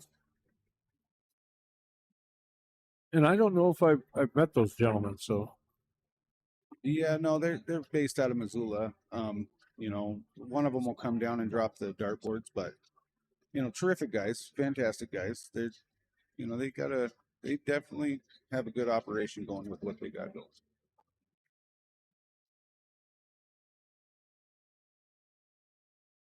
You know, it's tough. You know, I mean, you and Penny, you guys do a great job on leagues and top of the route. You know, everything you guys do, it's a lot to say for people that can run things correctly and you know and do it in a good, fair way and make it fun at the same time. There's a lot to say for that kind of stuff.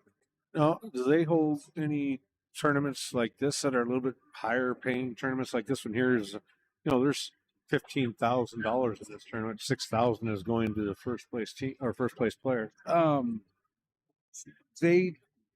They have tournaments where, I mean, I don't know if they really get the backing of like, you know, I mean, they add money and everything. They add money from every tournament basically. So like whether they're doing an online Friday night tournament, 1080 adds money to it. And then, you know, like the one we hold at Westside Lanes, or they hold at Westside Lanes in Missoula every year, the March Madness, which is coming up in March. Hence March Madness. Yeah. Yeah. Hence the March Madness name. I mean, they take up almost half the bowling alley. It's like they put the dartboards. The two different bars that are there are filled with dartboards. The main bar is filled with dartboards. And Wow. then they take up half the lanes. Like it's a big, big tournament. Plus they do another one in Kalispell at the VFW and the Eagles there in Kalispell. And but they add money to everything. They do add money. I can't say the pots and the purses are as big as like $6,000 for first place, because most of the times when they get that big, there's 4 people on a team. You know, so the pots do get big, but you got to split it between 4 So people. everything in darts is teams, singles. No, they have singles. Oh, do they have singles? Oh Okay. yeah, oh yeah. As you Yeah. guys can tell, I don't play darts, so Yeah, I mean, and it just, you know, it depends on the tournament. I mean, but they might not have a tournament that has as much money for first place like this one, but they have tournaments constantly every week where they do add money to all of them. you Right. know. So overall, they're adding a lot of money. Yeah, they are adding adding a lot of money. Yeah, like I said, they run a very, very good operation with that 1080 darts. They took over Platinum Gaming Start operation 2 years ago, and I being the manager of Marley's, I wasn't sure how it was going to work out, but they're doing a very good job. No, that's good. Good to hear. On the second table there, I'm a little surprised he's letting him do that. He was placing the ball with ball in hand, Nate was, and placing it down. And as he placed it down, the cue ball hit the 10 ball as he was putting the cue ball on the table, hit the 10 ball. That is a ball in hand foul to the other player. And the other player just told him just to keep on shooting. He was good. And we're talking, this is the tournament that's giving away $6,000 for first place. And he just told him it was fine. It was an accident to keep on going. That should not have happened in darts. I can tell you that. The pool players must definitely be a lot nicer than dart players. I gotta tell you, I was a little shocked. I mean, when you're playing for that kind of money, and that's clearly a ball in hand foul, as everybody knows, and he was very generous and said, "Hey, yes, that was an accident. Just go ahead and keep going." And I would definitely say that was nice. Yeah, very nice. For sure. And he's going to lose the game because of it. So, I mean, it's not over till it's over there, Captain Pepper. Well, I get it. They've I still mean, got 3 balls to go down. well, It's true. I mean, it's highly possible he doesn't win this game, but I mean, remember, this is a 540 and under tournament. Unfortunately, Jared's not in good shape with what we got going here on the main table. He's down 1-4 here. he's being a little aggressive. He's shooting down, kind of doing the cardinal sin in pool. He's leaving his tied up ball to last or almost last, and then he has no way to get it out. And then he's kind of just losing the game because of it. He did that with me last night a few times too, and I thought that I noticed that with when he played me. I mean, I didn't have the ability to capitalize on it last night. Obviously, Atish is playing a lot better than I did, and he's able to capitalize on it. But I did notice he did that with me last night numerous times. Yeah, that's interesting. I mean, I'm I hate to say it, but I'm always surprised when that happens. Is Atish past the second diamond right now? Oh yeah, he's way past that second. I don't know, way past, but he's definitely past the second diamond. I mean, wouldn't that be a foul? Or I don't. That actually would be a foul, correct? If he continues to break where that ball was at illegally, which he did, that is a foul. I mean, he might. I'm looking at it on the live stream. Penny's playing it right now, and it looks like that cue ball. He even moved it up. He even moved it up further. I thought. Yeah. Now, Penny's agreeing with me. Also, it was definitely ahead. I'm sitting on the right side of you, and I could tell it was past the diamond. Yeah. That is a foul. So everybody knows you cannot do that. If you do that and your opponent sees it and it's verifiable, like this would just say, "Hey, look at the camera," and it would be a foul. Now in the pros, they'll call that instantly. Instantly, all eyes are on the one game. They actually, and if anybody that watches pros, which I'm sure a lot of people do, they actually stand on that line while they break. That's where they stand. Yeah. And look right down from diamond to diamond to make sure that the cue is where it's supposed to. The cue ball is where it's supposed to be.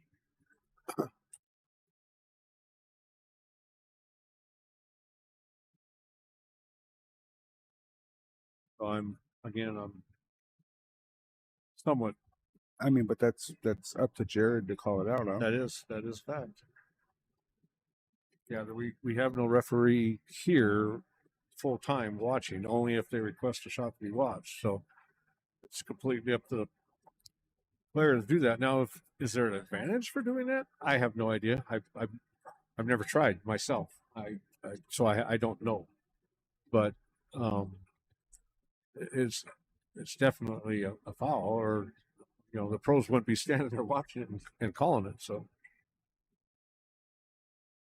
and this rack, boy, where did you see that?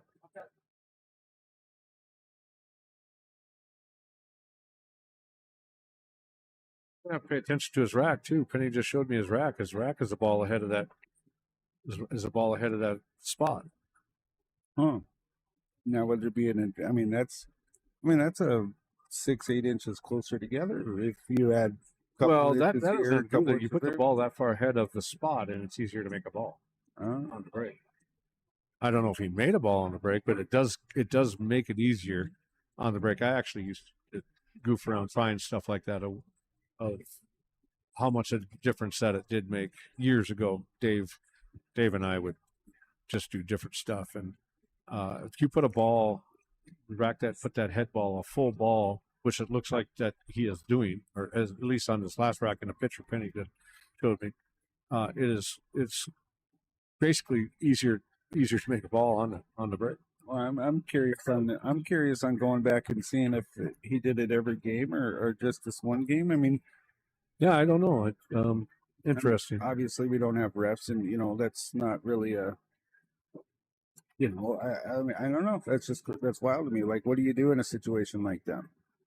Yeah, I mean, it's up to the opponent to say, "Hey, what are you doing? You got to do it right." But I'm a little surprised because they were both way off. The picture I just seen that Penny showed me, and And then looking back on the video, Well, I mean that first break and run on the very first rack. I mean that's a momentum changer. It's takes the kind of the little bit of the wind out of Jared's sails. I mean that could be a huge different situation when it comes to certain.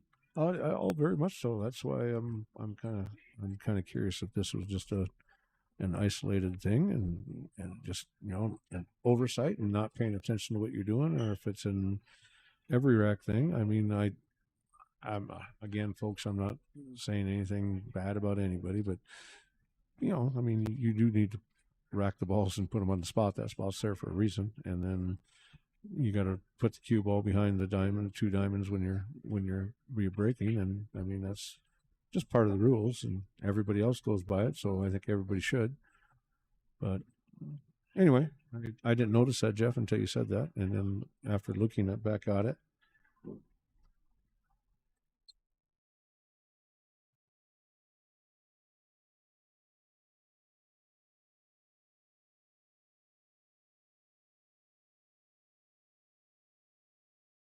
I think Miss Penny is taking it back to see, bringing up the replay on the last few. I mean, it just, in my opinion, brings up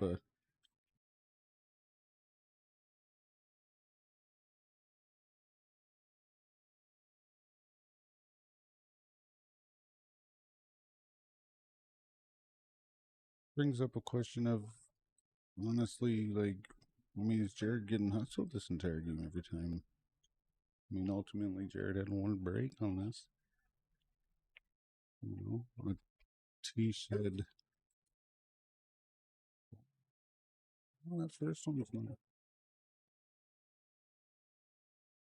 This one's not looking bad. It definitely does, actually. Looks like he's going for it. Let's see where he places the ball down on the first frame.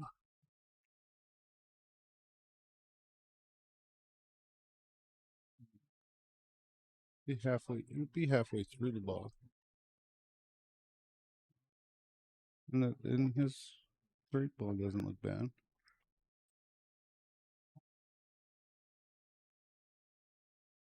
Huh. Very first one looked like it was pretty. First one looked good, huh?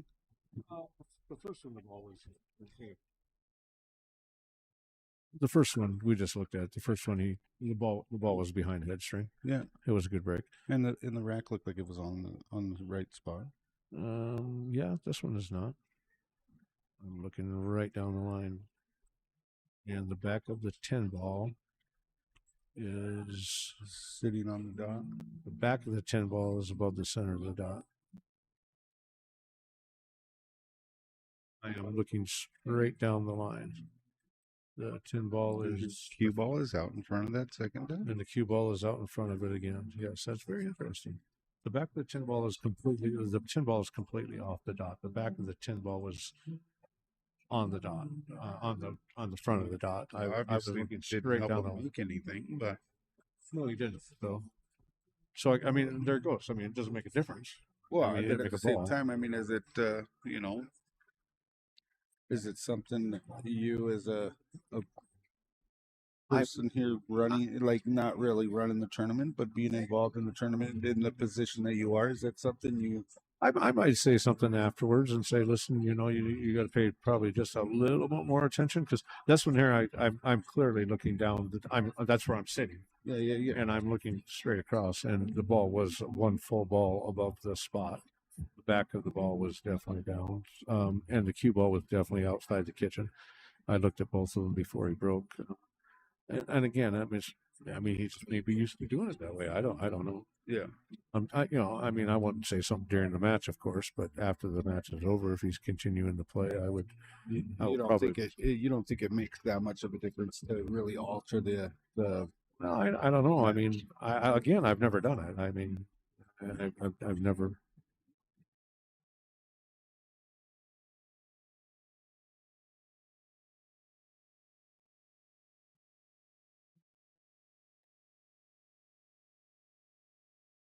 Yeah, again, I don't know. I mean, I try and put the ball right on the spot every time when I rack, and I don't even get close to the head string when I break, because I break off the rail. I'm not good enough to break with a bridge on. I just don't side break. I just can't do it. I break pretty much center table for the most part, and so I've never done it. I've never tried it. Never, besides goofing around with placing the head ball when we were breaking, years and years and years ago. Um, Other than that, I've in a match, I've never. I just always make sure it's on the spot. So yeah, I have no idea. I mean, apparently, right there, that last burn did not make a difference because you didn't make a ball. Um, so I don't know. Good. That's a good question. Good observation on your part, though. I didn't. I would have never noticed it, to be quite honest with you. All us dart players, we got a keen eye for.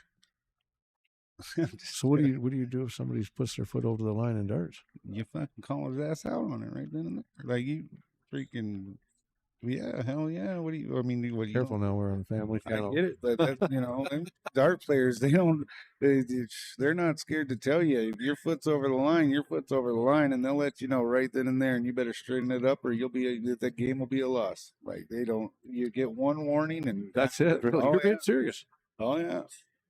Wow. Oh yeah, that's serious. The dart players don't play around. We're not as nice as pool players, I can tell you that. I mean, I am.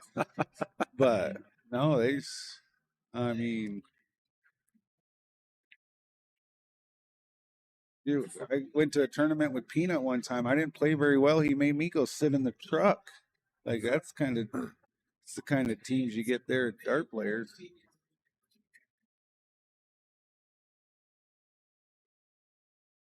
Missed one of my darts, and he looked right at me and told me to go sit in the truck. I had to spend the rest of the day outside sitting in the truck thinking about what I did. Man, I mean, I doubt anything's intentional. This gentleman is a great pool player. I mean, I think he's just overlooking it, not paying attention. I think he's just getting in a hurry. No, I don't know. I don't know. No clue.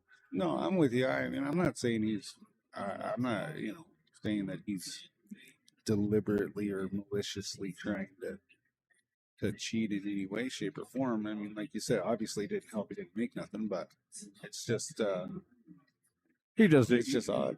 It is, and he does need to pay a little bit closer attention. To be quite honest with you, I mean, he just does. And I probably will maybe make a quick mention to him that probably needs to kind of watch where he's putting the cue ball and the ball, because again, I was looking straight down the line and it was a full ball over the spot. So yeah, I mean, and it was 2 in a row, so it like you're wondering if it was a isolated incident, but obviously it wasn't. That was 2 in a row back to back. I mean, and I don't know. Luke's calling me over. Luke means business. Better go.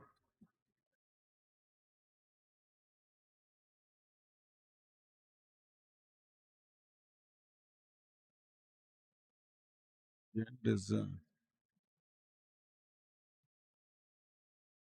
in a deep hole here. He's got to get out of this deep hole.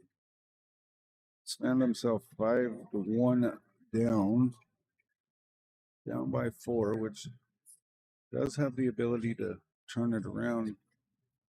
Good pool player, but found himself in a hole early here. He's got to claw his way back, one ball, one game at a time.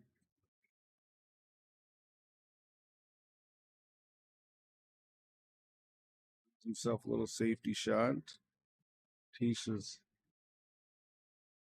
quite a few balls out there. I don't know if he's gonna bank this 9 back to that corner or play safety himself. He's clearly ahead. He wants to continue to play smart, not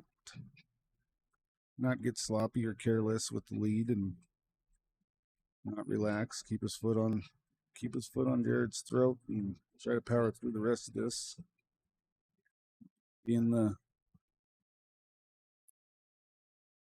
Means he's looks like he drives a Peterbilt across country. He's probably all about keeping his foot on the throttle.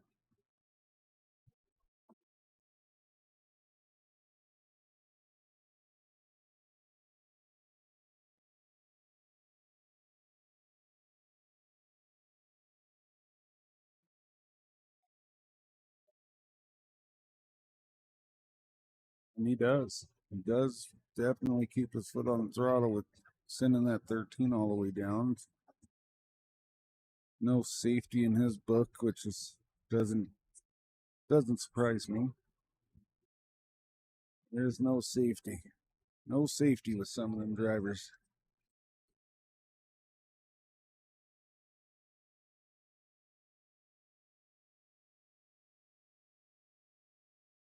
Uh-oh. Uh-oh. Uh-oh. Well, he just backed into another build-up hole there and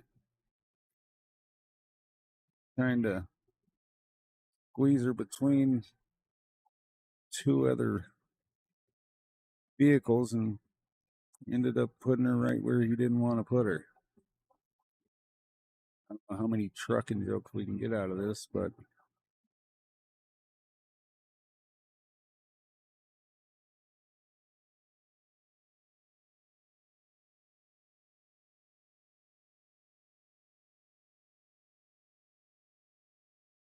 it's looking to be the comeback kid here.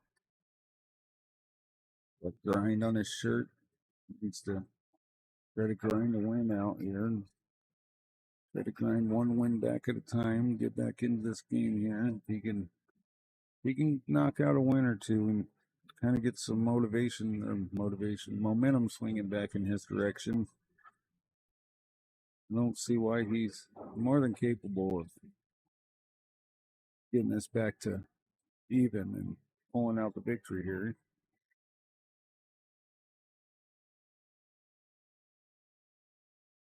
Just got to play smart.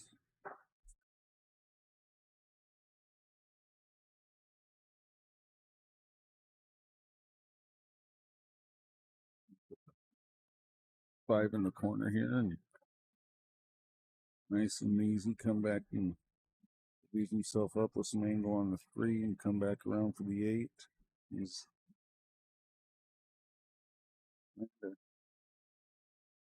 figure out exactly how he wants to go about it.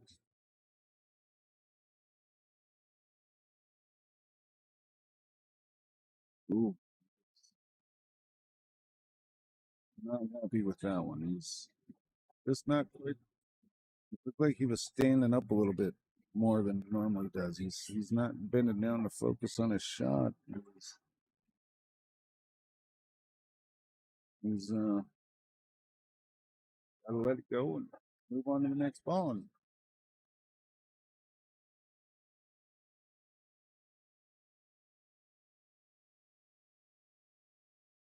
Peace, on the other hand, is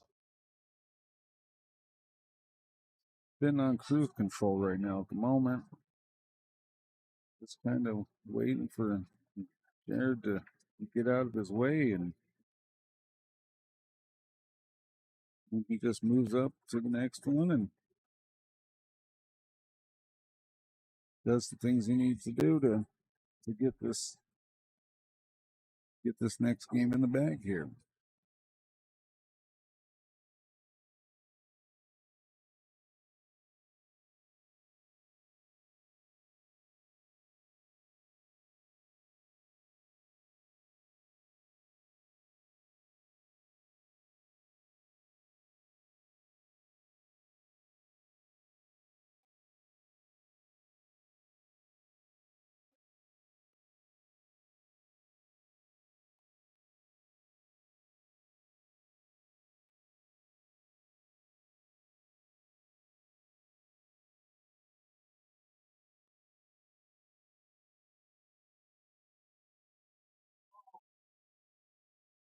He's just feeling it right now. He's trying to just play everything with good intentions, keep everything in front of him, Don't get too crazy with any shots. He says.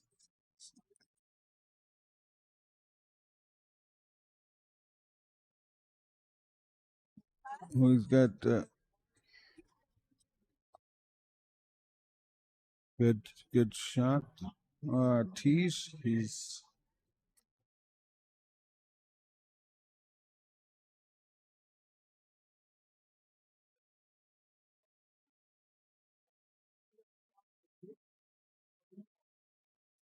Tees is definitely. His theory is if you already have precision, then don't play for it. He's just trying to keep everything right in front of him. Nice, easy shots. He's got a commanding lead. He's in cruise control right now, and Jared is just not playing his normal game.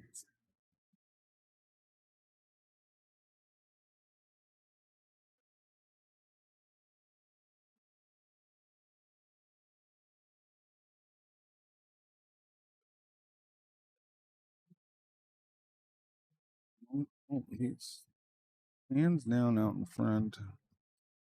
Hands down in front with the cue ball again. This is obviously was not a nice lead incident. I mean, even though I am really a first time person at this tournament. I never. I mean, this is maybe the other than Marley's this second, third tournament I've been to. Vegas being one.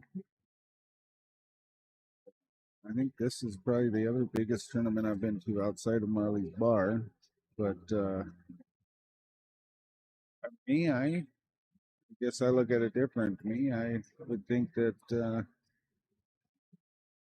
something would be said before it continued on because it obviously helped them on that breaking more balls. But that's me. I don't know.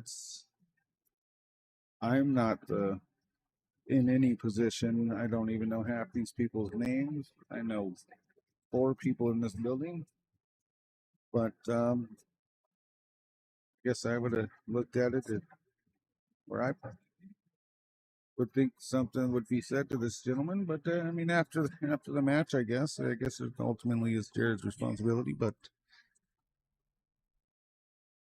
it's especially if he runs this rack out like that's you reach a level of play where the break is a huge part of the game. I mean, it from my own experience as I today playing the match, I broke and scratched, and the gentleman ran the balls out, did a table run on me, and then he broke. I had to battle for a win, and then I won a match. I won a game, and I broke, and I didn't make anything. It was a dry break, and he ran them out.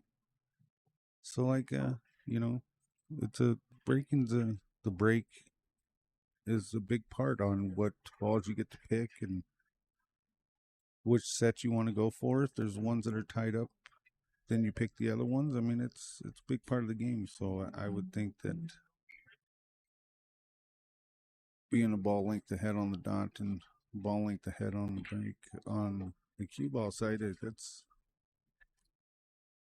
obviously becoming an advantage at this point.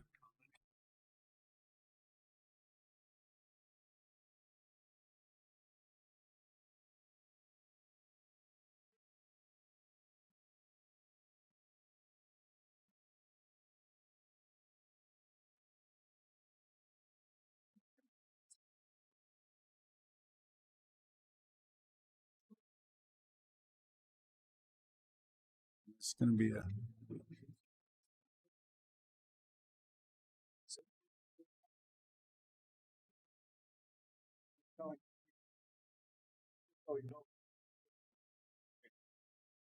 What?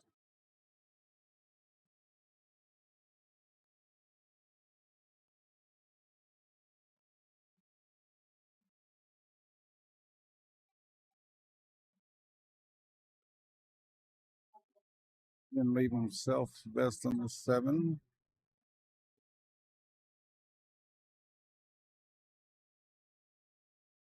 Strong.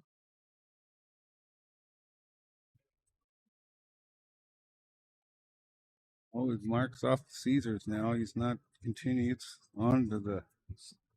You got off the Caesars. Now you're on to the mics. Now I'm on the mics. Well, I got to finish my Caesar, but I was up at the bar getting a shot with Luke and everybody, and I figured I better get another drink while I was up there. It's a long walk. I figured I can two-fist it for a little bit. Oh, It's a great shot. yeah. I was just talking amongst myself here about. I mean, he made some on the break on that one, and Was he ahead? yeah, oh yeah, on both of them.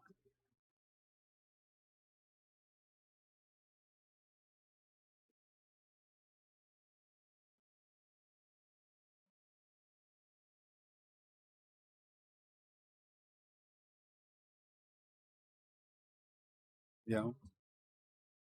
I mean, it's a tough, I mean,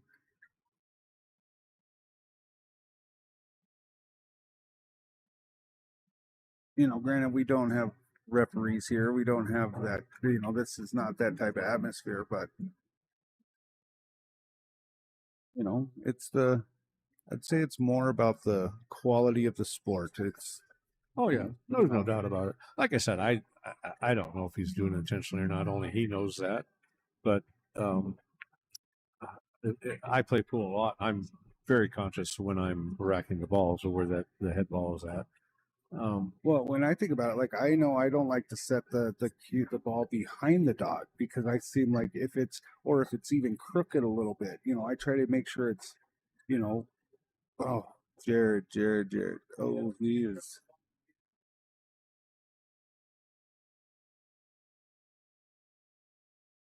That was probably a little salt in the wound there for Jared on that. Yeah, rattle in that corner. It was. Definitely was. He is definitely no doubt about already, it. but rattled that last 12 ball after running out those 5 or 4. Okay, what do we got going on here? We have. Okay, we're gonna get Doobie, folks. It's gonna be just a little.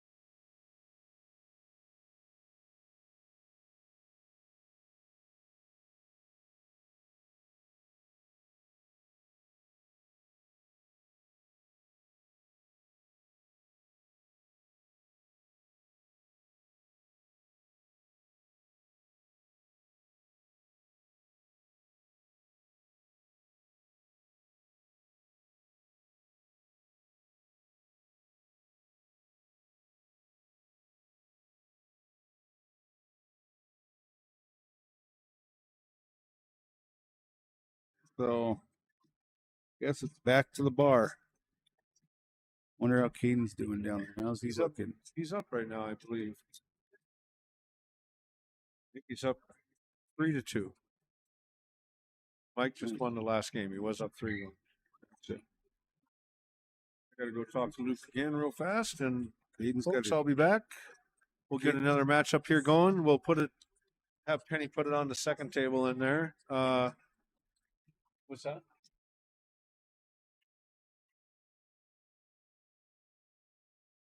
Oh, it's already ready to go. Oh, okay. We do got another match coming up. They're already done. Okay. All right, we'll take a short intermission. Brought to you by Marley Bar Casino, Hamilton, Montana. Top of the route. The Eagles here in Billings has been great host of the tournament. They've been fantastic. Bartenders have been wonderful. The staff around here has been great. Everybody has been terrific to all the pool players. Famous Dave's Barbecue, bringing in some terrific food. Cornbread so good, make you want to slap the old mama. I don't know if that's their slogan, but it should be. We got Coach Peppers over talking to Atish right now, giving him the rundown on his balls being past the markers here. But you know, yeah, I guess if you ain't cheating, you ain't trying. We'll see if he's going to correct it on the next one. But we'll be back after this short intermission.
All right.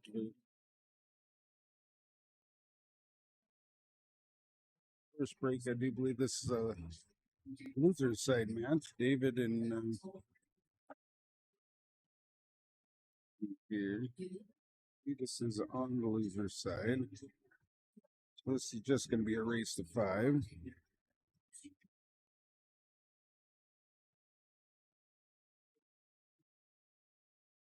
So David and Chuck.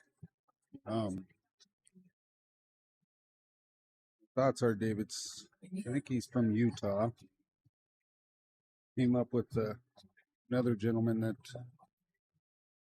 wanted to pay to play in the tournament, and then ended up being over the cap last night. An unfortunate situation for him to travel this distance, and then the day of,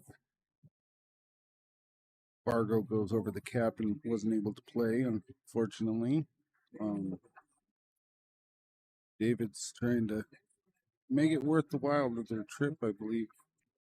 Trying to make it worth both of them and get into the money here, which got to be getting close.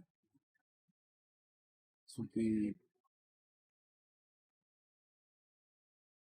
Aiden is up 4-2 on Mike, looking to move up and play Lewis Landa. I think this is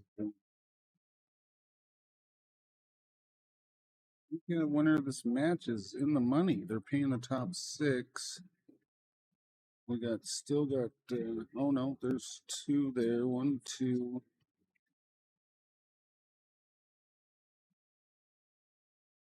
3. 4, yep. So David and Chuck are on the border of the being in the money. They get a victory here. They're David or Chuck, whoever wins, that puts them in guaranteed money back.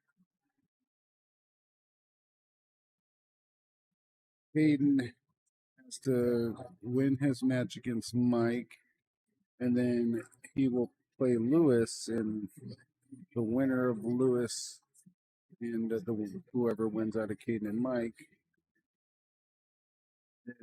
That once that game's completed, then the rest that'd be the top 6, and everybody after that would be guaranteed some sort of money back for the travels here to wonderful Billings. Calcutta is a whole nother story. That's only paying the top 4. And then any of the players that bought into the winner takes all. I'm not really sure who did all that till the end here, but getting down to the nitty gritty. 3:30 Mountain Time here in Billings, and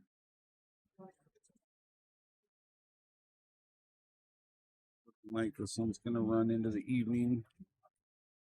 Be a little late into the evening, but should be done tonight.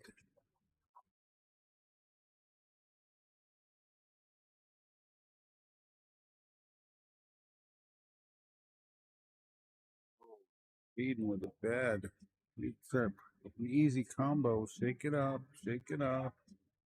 Like he's getting frustrated down there, but you can't get frustrated when you're up 2-4 or 4-2. You gotta shake it off and move on to the next one.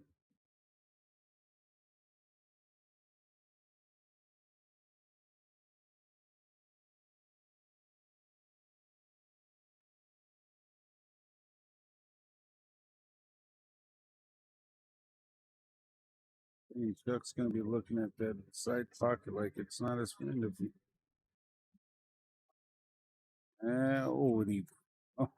both of them. I mean, frankly, he got lucky not to give David ball in hand right there. It was directly going into that side pocket. If he would have hit it right or anything, I think that 9 ball would have rattled the pocket. And I think that 2 ball would have stayed out of that side. But then again, I'm not really sure. We know it didn't happen, so.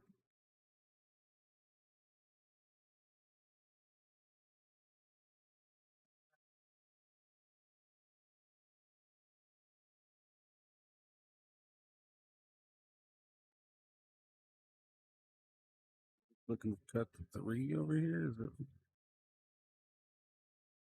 He does not get the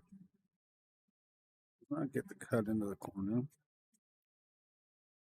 Like a little bit of a tough shot myself, but some people are a little bit better at the cuts.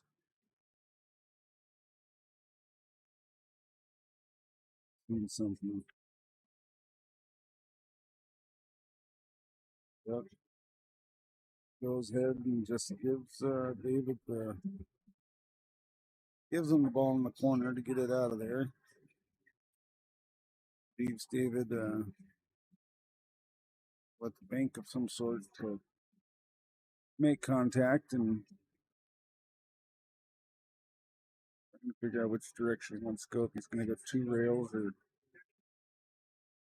what he's looking like he's deciding to do, going 2 rails here.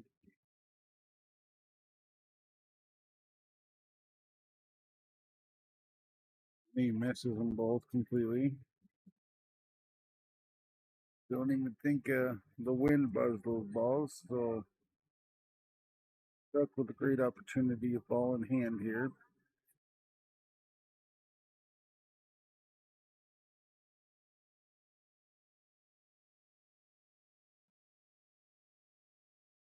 Thinking of getting 12 out of there first.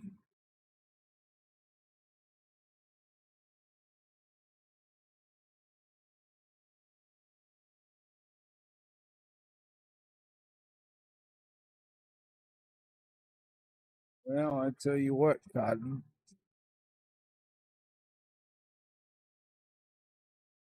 Was a fairly routine shot there for Chuck. He's got himself set up for the his second shot and brings her out. Thinking he's going to drop 10 here. Move on to the 9 if he can get a good leave on the 8 and bring the 8 down to the corner. Game 1 and Caden and his opponent just shook hands. I do believe that. I'm guessing that's what Caden's got the victory on that. Caden moves closer to the money. The victory there. His match, his race to 5. He's gonna have one coming up right away. Lewis that Caden is playing is sitting there waiting, anticipating the next match. So he's sitting there, and Caden's gonna take a quick break and then get right back to it.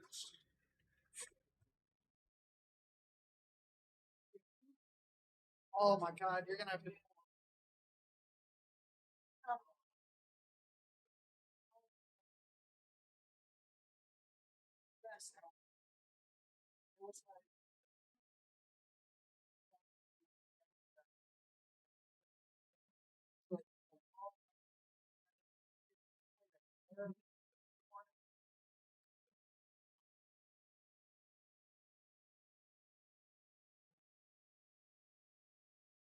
Keep it up. Keep it up.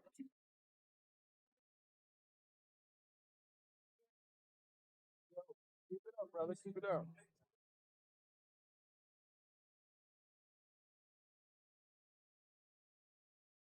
Sorry, I had to give our Hamilton boy a little extra pep talk and tell him to keep it up. He's representing Hamilton and Bitterroot 8 Ball as well. Out of the 3 players from the Bitterroot that showed up to play in this tournament, he's the only one that has been consistently playing. I mean, he's struggled on a few games, but he's definitely came into came into feeling his groove this afternoon after the first match this morning that he had. First match was a drug out, safety battle with Luke, but the last two he's kind of went through them and played normal Caden pool, so it's good.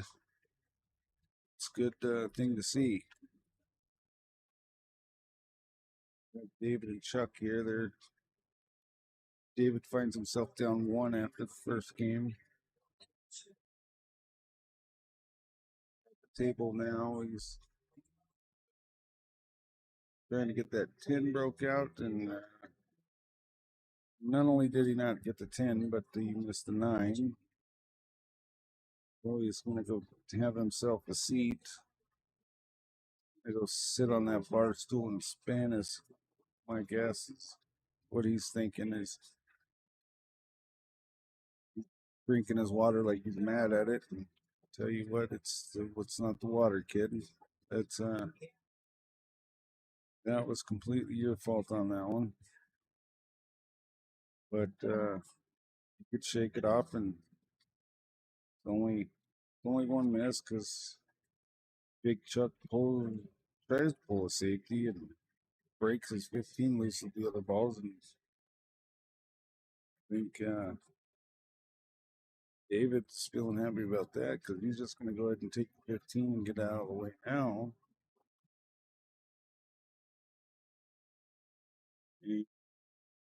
Oh, wow. Wow. I sucker looked like it was going straight down the rail, but apparently couldn't tell that it was off a little bit because it rattled the pocket as well, which is a little mind blowing. Chuck is chucking a stick, I'm guessing a combo.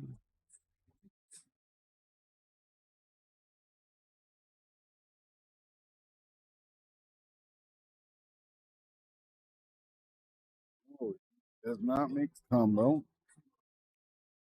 Bit outside of the old combarino there.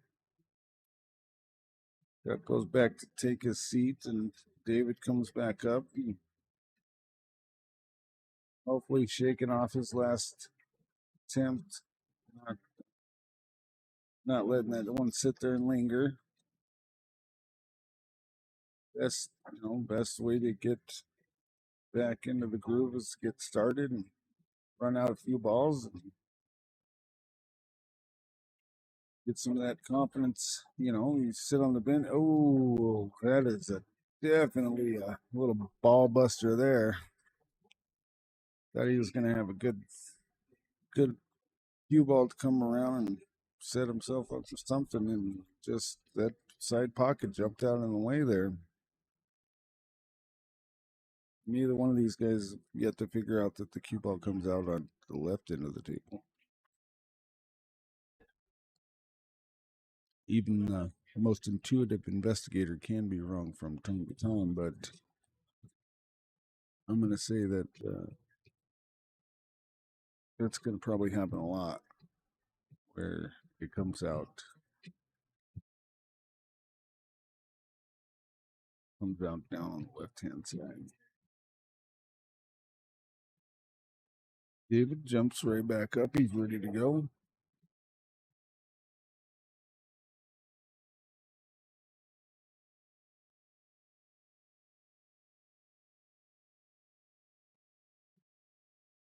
I'm not going to lie, you can't hear the music through this live stream, but definitely music make you want to shrug the shoulders a little bit. Just get into it. Feel good, you play good. You feel good, or if you look good, you feel good. You feel good, you play good.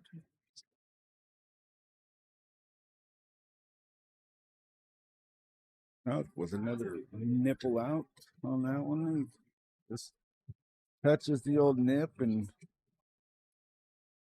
that thing just bounces right back out.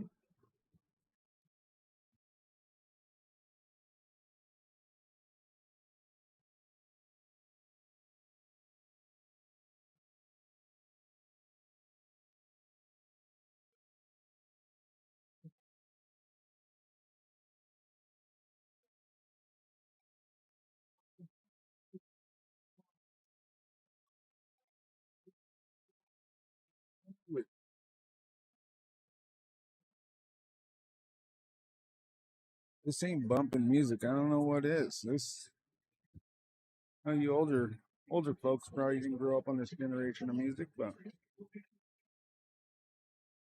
I have to say that 90% of the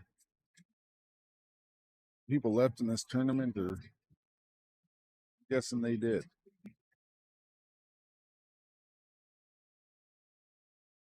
David,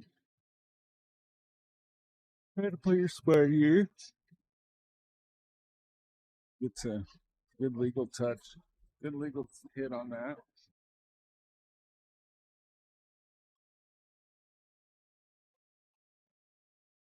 Good night. I should be having my baby. Out with another freebie for David. Goes ahead and knocks it in, opens up the corner pocket. David with a little payback. He's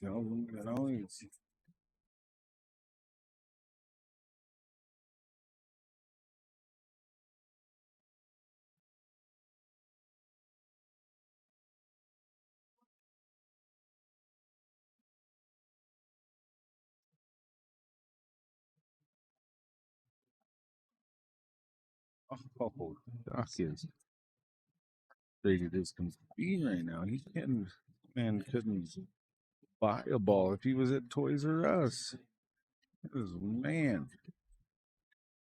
balls just keep rattling in the corner. It's like you did when you got in trouble for your parents back when you were kids. Well, I lied. I didn't get put in the corner. Beat.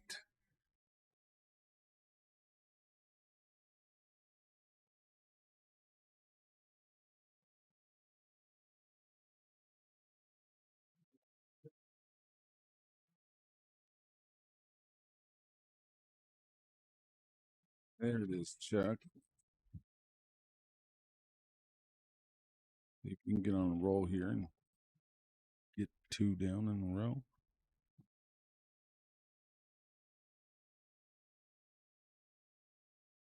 A little switch up on the genre of music here. Went from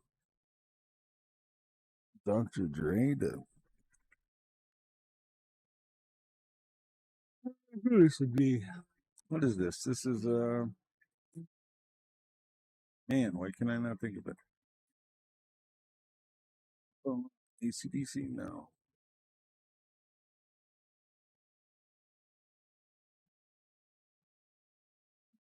Dr. Dre to ACDC.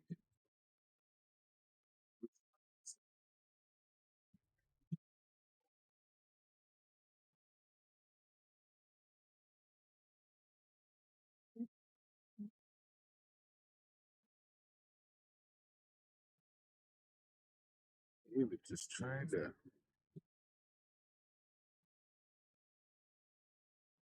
figure out a way to get his balls out. Definitely not being over aggressive on pretty much about anything.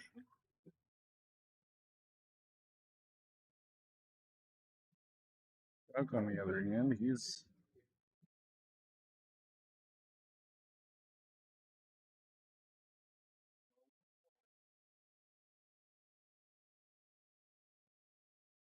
I bet you. I'll bet anybody $1 that Penny knows the name. Penny knows who sings the songs.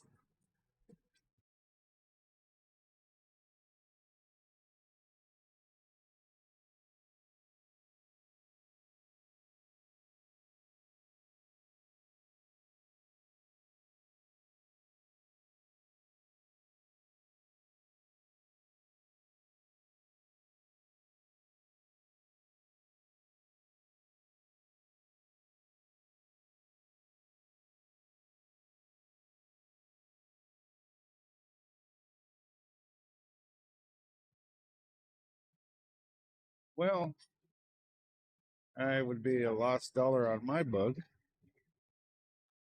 Good thing I'm not betting on Penny knowing music for the metalhead she is. She's it's got to be Guns N' Roses. 90. That's my final answer. Going for a good little combo here. He's going for the 11, 8, 13 combo.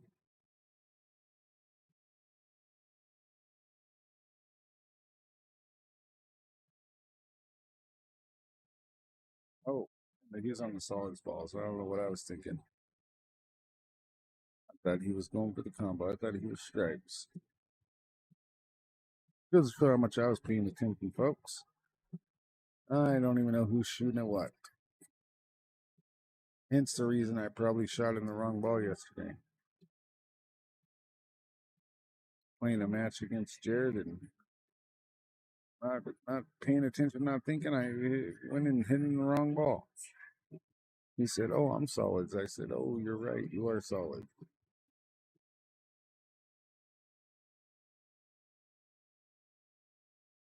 David is just trying to find an opening on anything to allow him to be able to get the breakout on the 11 ball.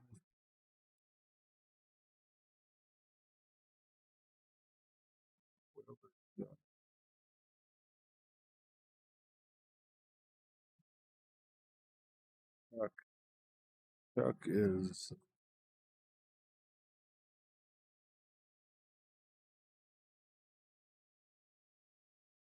undecisive still. Chuck is undecisive.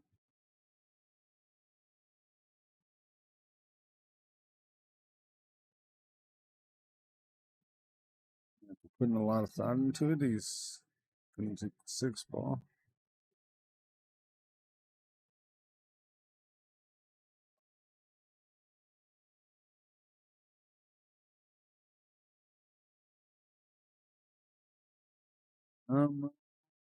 Okay. Where do we go?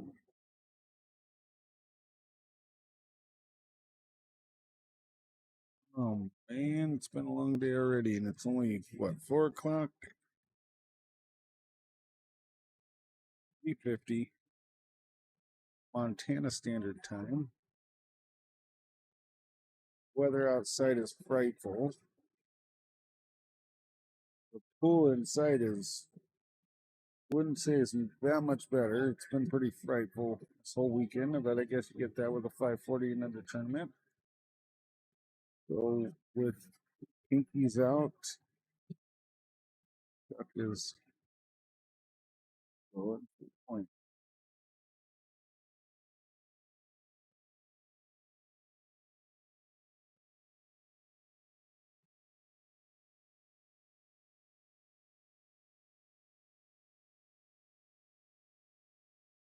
David's got some work cut out for him here.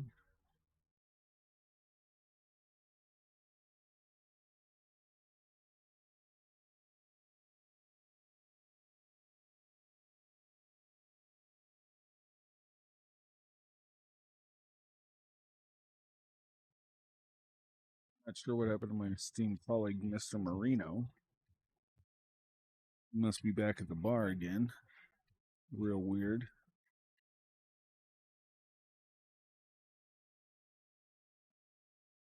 Good thing I came with them.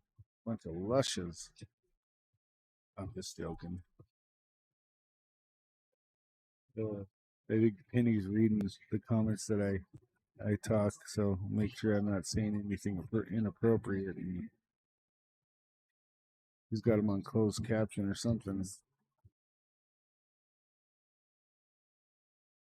He's not paying attention to you, so must not be reading too much into it.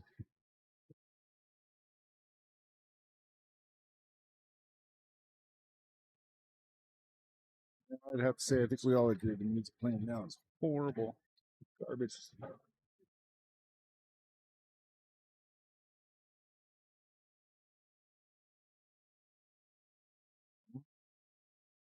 David is just 2 balls away from tying this match, this race to 5.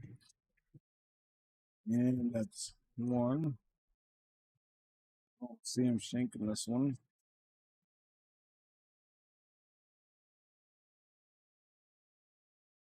And it falls. And that makes it a 1-1 tie between Chuck and Larry here. Chuck and David. David and Goliath. David and Bowie. You don't look like David Bowie.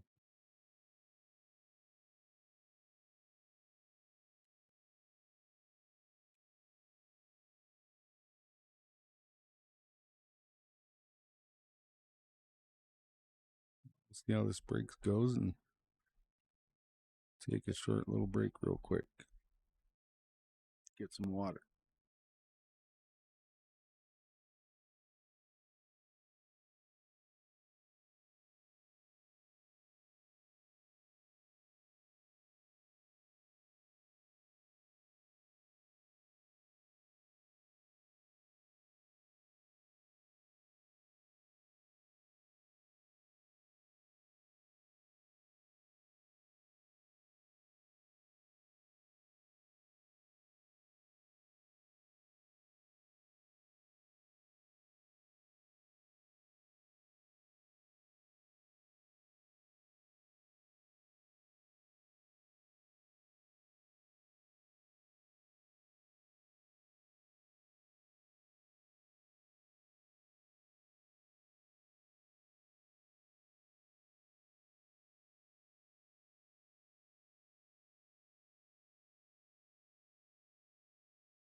All right, we're back in the action here. It's David, I believe, has gone up 2-1 and sitting on 2-1 up right now, and it's looking like it could be a good little run out here to get him up to 3-1. Caden, our Hamilton boy, he is got a little pause on his game down there. I don't know what's going on. I think running around looking for somebody to keep an eye on the ball here. David, he's left himself with a come back over here. He's looking like he's got a little bit of room to squeeze it by the two. He does, and that puts him up 3-1. Bottom side bracket. Some boy Caden, his opponent has come back and he's getting back in the action there. I do believe he was up 2-1 down there on his table. He's really kind of found his game here after the first game of the morning on this Saturday.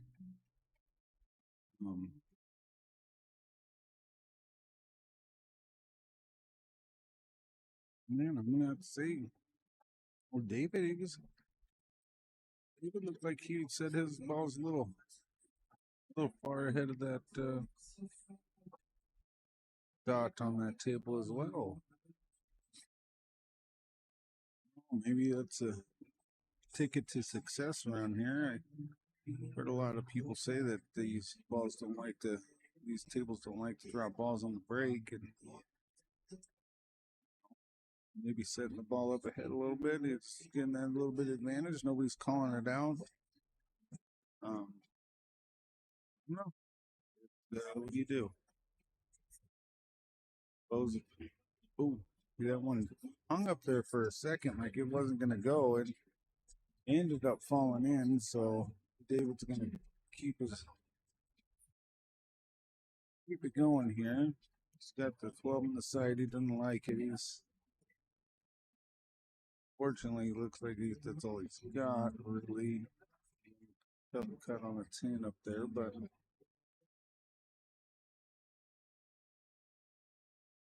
trying to figure out how he can get back to this 13 ball. Like it's going to come off and kiss the 14 on. Kiss the 14, knock it back towards the corner. Can't really tell what the gap is on that, but maybe it'll skim past the 14. Does end up hitting the 14. Hits it with any speed at all. It might just stick down in that corner pocket. But very indecisive at the moment. He's always going to go straight for the 14.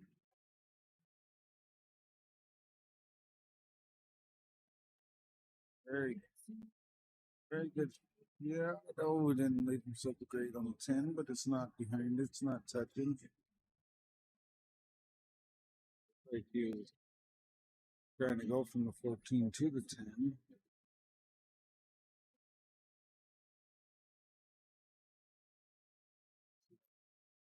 Like he's the 12 side, what he called.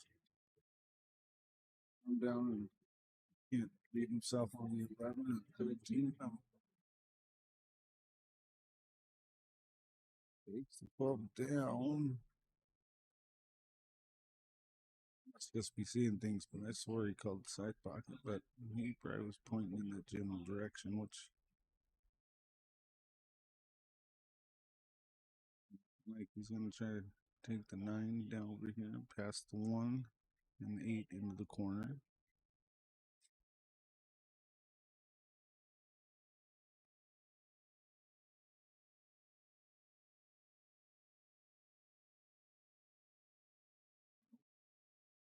ends up banging off of his 11 ball and brings it out to the center of the table for Chuck. Chuck's coming up down a little 2 games. Getting late in this last few rounds of the lower bracket here.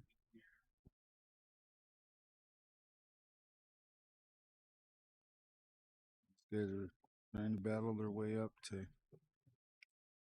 believe this is pretty much for the money. You win this game between these two, they're in the money. This tournament paying the top 6. This is to get inside the top 6.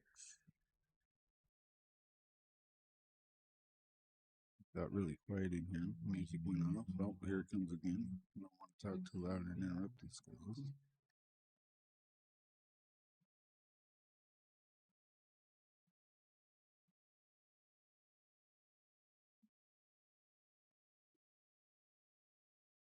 He got him down there. Looks like he's got a shot on 6.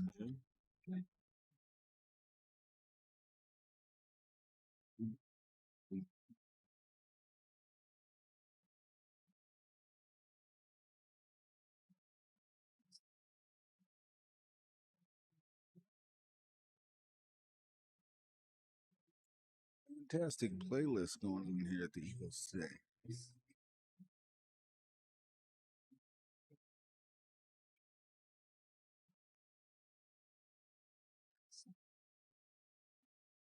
So the 4 closest to us here, that you'll go by the 11 in this corner. The 5.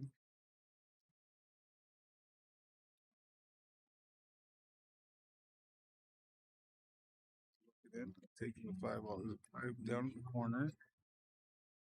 Maybe not. So stay with it.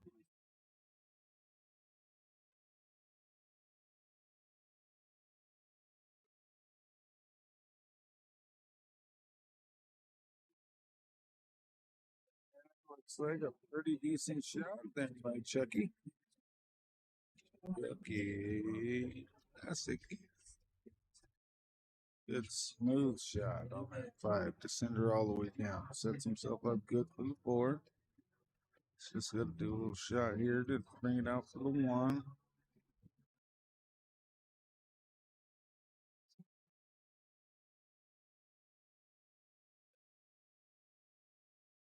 Get the best of the 1.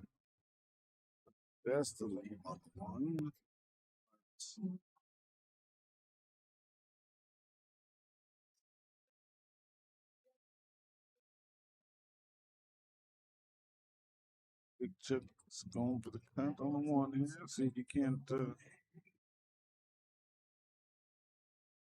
Big shot.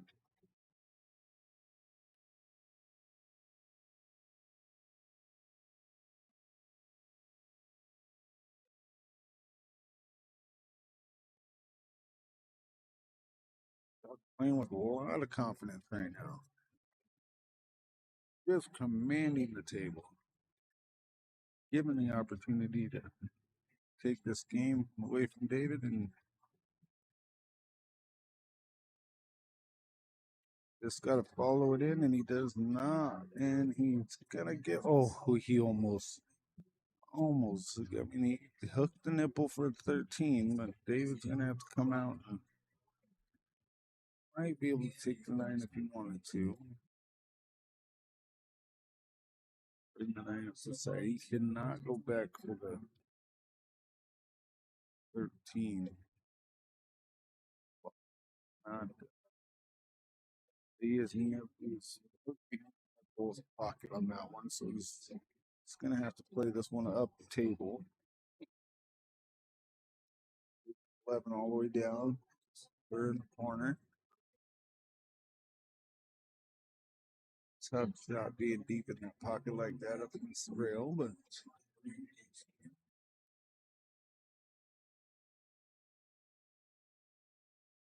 executed a little bit, but it's still going to go. He's happy with it, and looking at the stick even, looking at the stick like wondering Just trying to do. Very happy. It's not the stick, kid. It's not the stick. Don't blame it on the stick.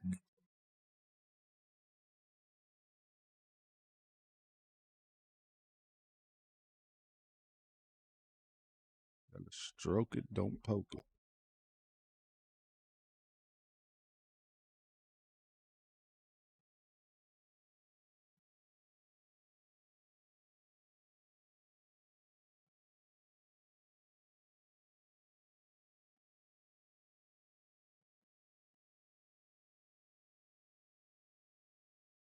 Could be a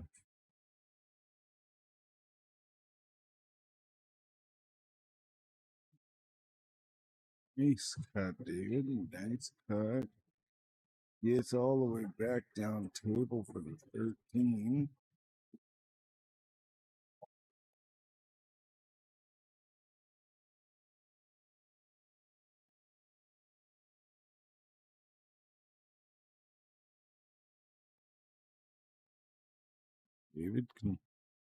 David can run these out. He definitely confidence booster going and being one game away. Seems like these later games have been going fairly quickly. Not really many hill matches on the loser side of bracket, anyways. Like, it kind of seems like the person who plays the back-to-back matches kind of has the upper hand. It being 22 degrees outside or whatever it is, it's temperatures dropping off rather quickly outside, and David's going to be up now 4-1, one game away from moving on and being in money position. It's one game away from having money come back to him.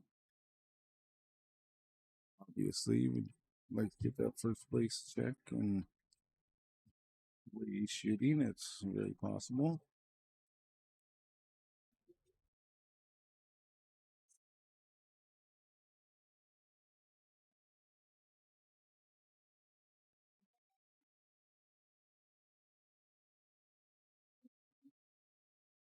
And what do we got here?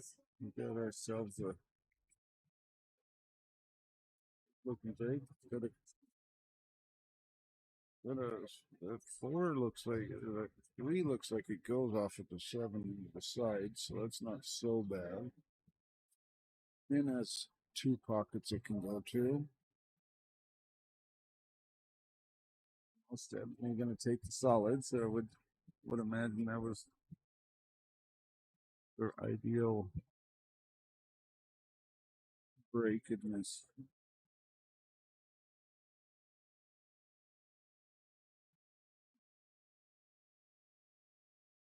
David really has all his balls are really kind of out and where he needs them to be. Decent lead. Gonna take the inside.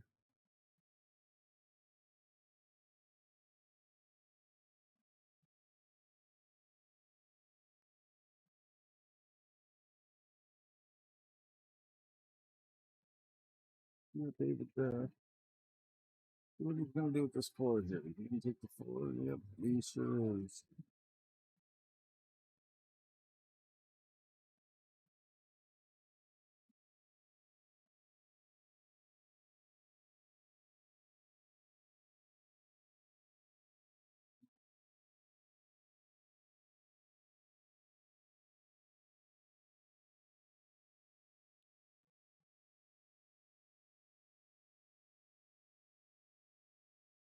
Caden frames down 2 tables down. His opponent's not looking very happy, so Caden must. Oh, it's a 2-2 match down there. Be a way better match to be watching. We are watching.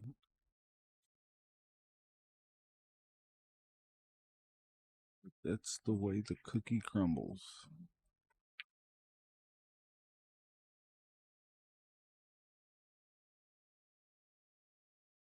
Once again, great playlist. Great playlist. This wonderful place. Eagles here in Billings. We're in the eastern Billings, just east of the metro.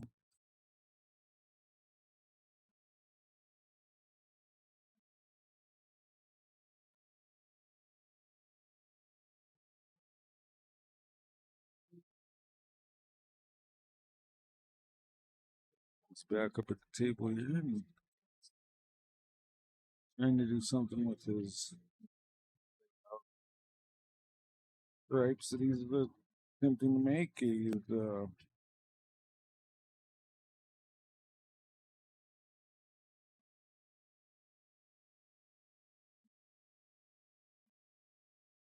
big 10 on the side, I'm assuming.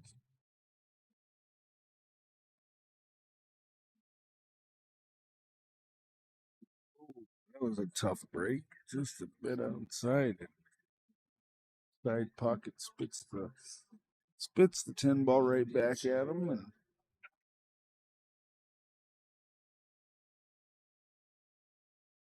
Chuck is wondering if he's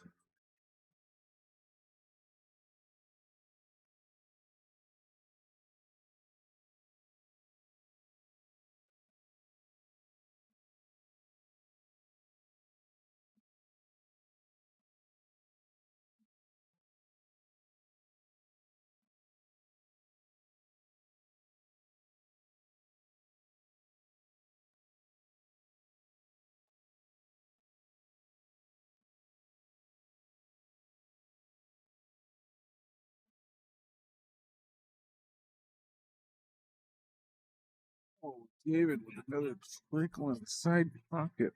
He's just upset and disgusted with that one. Which take it up. You're up 4-1. Make Chuck beat you. Make Chuck beat you. Don't beat yourself. Make him want it more than you.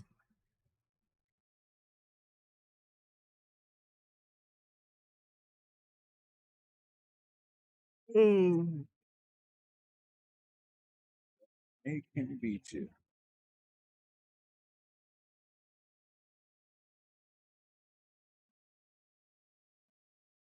Oh, back comes Coach Pepper with my pool stick. He was teaching bad habits too.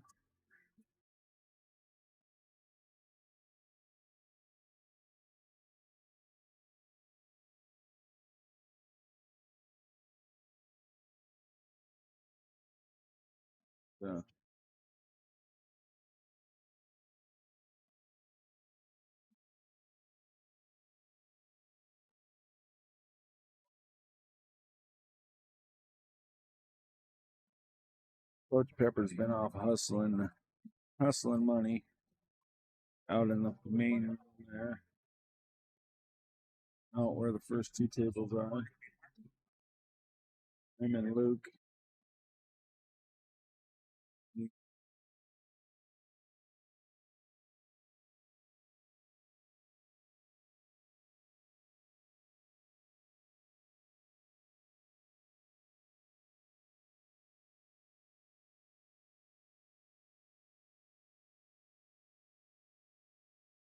David's looking to not, and he puts it around and brings it down to the freaking side pocket.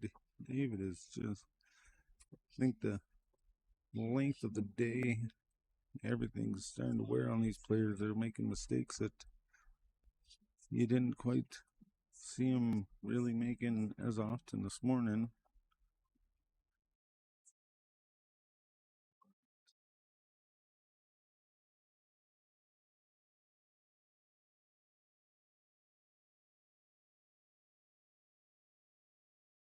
Yoki's got to run these out, I would think. Got to run these out.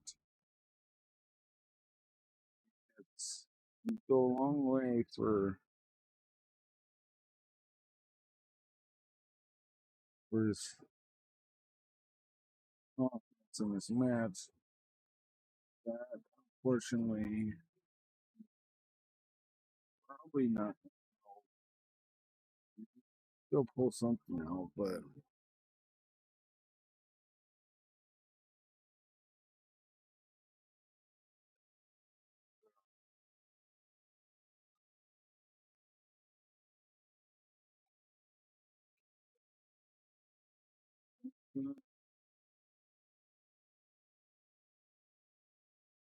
yeah, good zone. Hopefully doesn't sell out here. He's gonna waylay it and give it a shot here.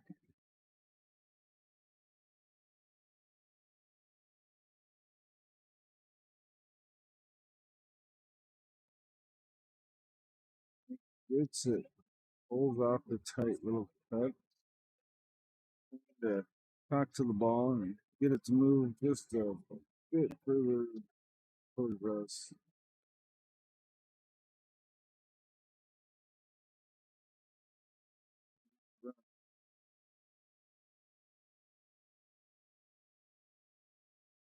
All it in the corner.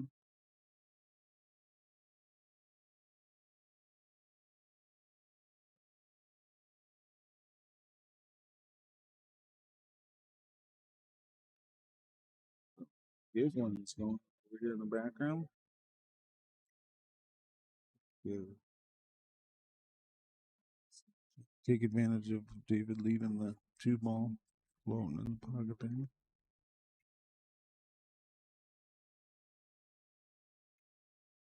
He does not. Oh, get weird.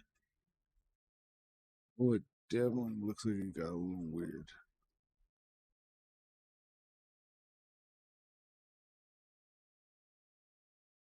Oh, he's looking to jump. Come on, David. Come on. What's your game plan? Oh, he's looking to get the keel out.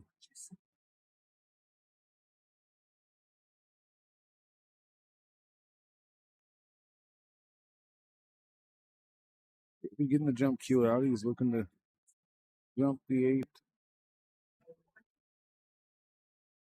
You won't have to get jump keel out again because that'll clear all the balls off the table, and other than the 8. So then these guys can battle over the 8.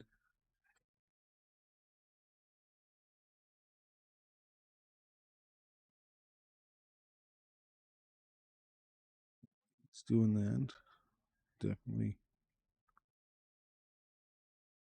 take another break here.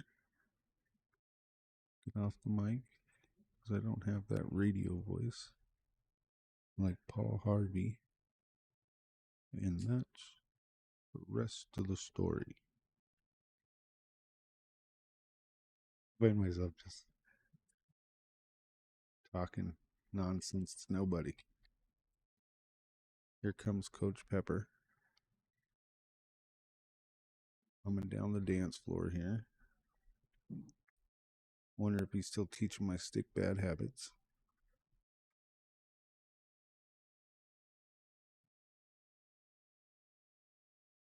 Put on the floor, jump stick. He nails it. Nails the jump shot.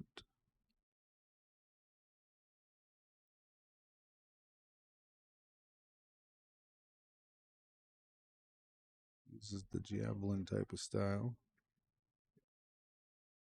Peyton, on the other hand, is looking to go up 3 to 2, I guess. David is he's kind of up against the bumper here.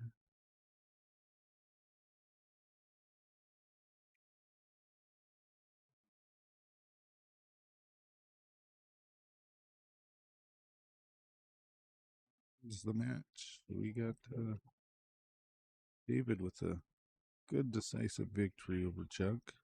Chuck's not thrilled. 1 out of the money. David is now officially in the money. Peyton is working. He must fold. He must be up 3 to 2 down there. Let's go root on the hometown boy. Hamilton, Montana. He beats It's going to put him up 3-2. David is now going to take on Kurt Duffy.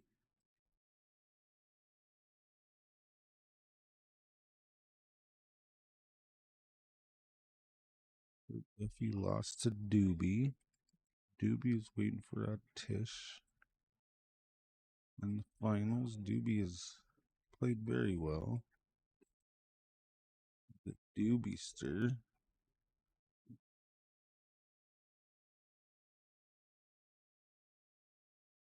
The Caden and Luis, their match is the one that's behind by just a hair. Still waiting for this challengers bracket to make its way up. Way up to the. Yeah, so there's 1, 2, 3, 4, 5, 6. So Aiden is playing to be in the money. He's up 3-2. He wins this game against Luis. He's in the money.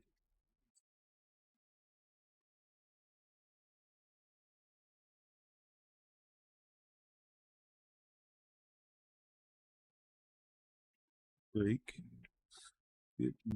Gets a stripe break down there and gets a stripe to go in. Got control of the table. Oh, they bumping now. Is this some Scoochie Boochie? I'm a certified love maker. The brush of a Dutch painter. Not Scoochie Boochie. All right. Take another break since we ain't got a game on the air right now, and gonna go root on our Hamilton boy, Mr. Caden Frames, who's looking to be in the money with his next victory. He's up 3-2. He's got 2 more to get on Luis, and control of the table. He's looking good. He's in a different zone. He's playing well. He's got his hair in his man bun and is making it not fun for other players. So at least somebody can go home and tell stories about victories in Billings, because our other 2 Hamilton players went 2 and out. So we're all rooting for Caden now.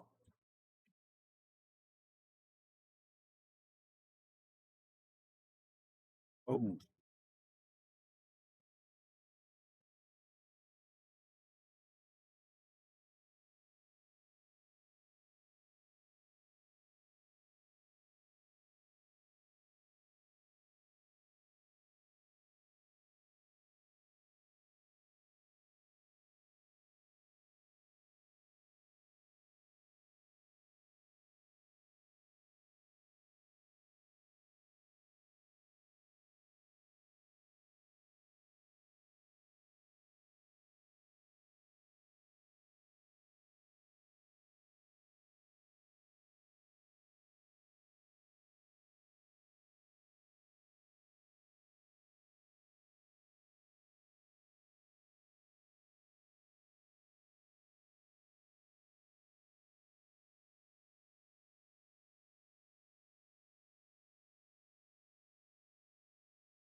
Hey, folks, I'm back on for just a second here. Just a minute. Been playing some gambling, a little bit of pool, winning some drink money.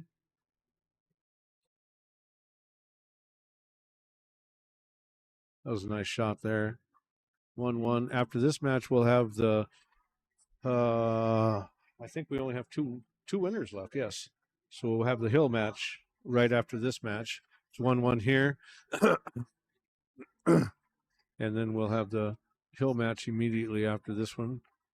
Got some pretty good pool. Just kind of letting the winners match come before I do anything. But like I said, I had to get a little bit of drink money, so I'll be back in just a minute.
Hey, folks. Hope everybody's liking the stream.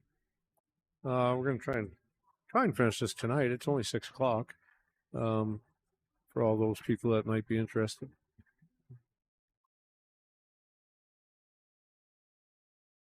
Down to 2 winners left on the winner's side that will play for the hill after this match on this table. And then after this match, we will have just 2 on the loser side left, which would be Kurt Duffy and the winner of this match. So we have Kurt Duffy, the winner of this match.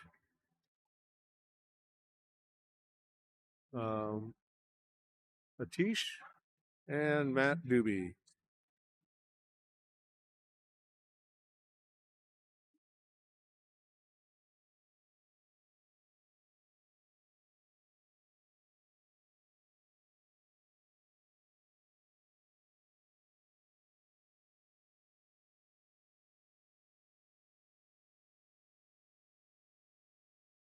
Nice shot there, nice cut. Kind of opened it up a little bit, got a little bit maybe lucky. I mean, he might have known that was going to happen, but he's got the 14. And if he can follow that 14 ahead, he's going to probably clip the 8 just a little bit, which will help him go forward for that 15 up in the corner. That's what he decides to do.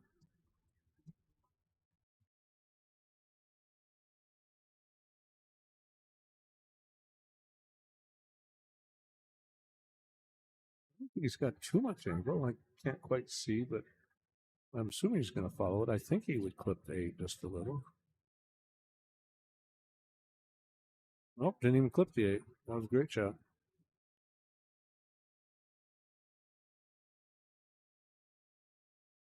Yeah, I couldn't quite see it from over where I'm sitting down here, so.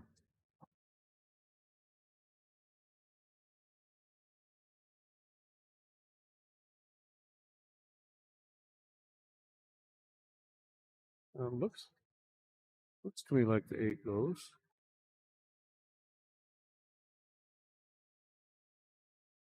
He just kind of poked at that one, and I think that's why he missed it. He did a little poke shot and come up short on the angle.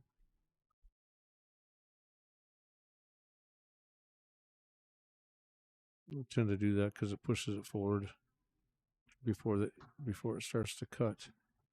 It started its angle in instead of a smooth stroke. So first 3-4 inches go straight or straighter than it would if you have a nice smooth stroke and it starts to cut right away. You can just see that ball just kind of push forward before it started going on its angle.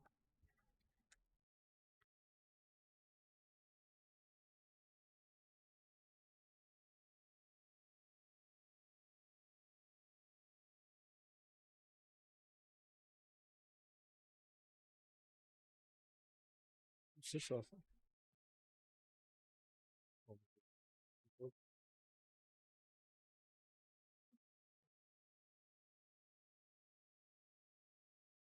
Yeah, he didn't quite get the lead he was looking for. I think he was.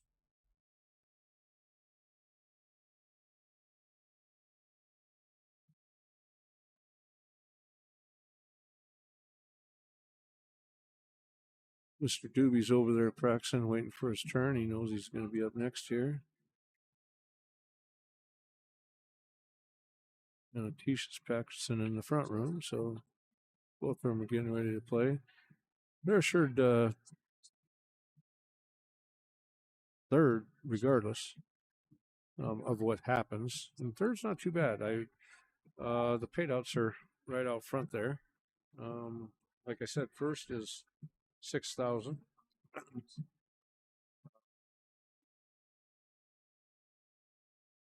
So that match, the least they're going to come away with on the hill match is 2,500. So they're going to get anywhere from 6,000, 4,000, or 2,500. Whoever is Mr. Doobie there and playing for the hill. So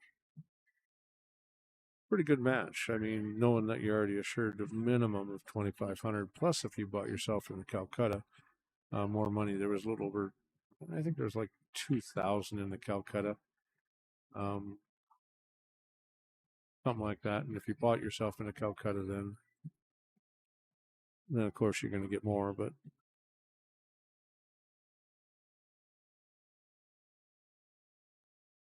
not a bad payday for coming around and having fun and having a few drinks and shooting some pool. Not bad at all.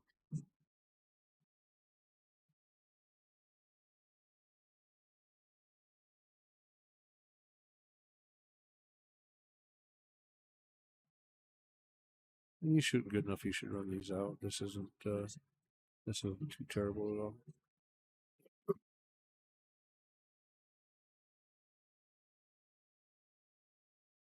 And I'm getting waved over here. See what they need. I'll be back.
Well, folks, I hope there's some people out there watching and they're enjoying the match.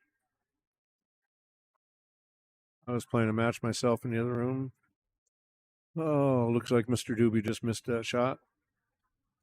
It's got a mess down there anyway. I mean, not like, I mean, the 9 could have possibly broke it out for him, but, you know, he kind of had the 15. He might have had a good enough angle to get down to the 9. That was a good try. Awesome try.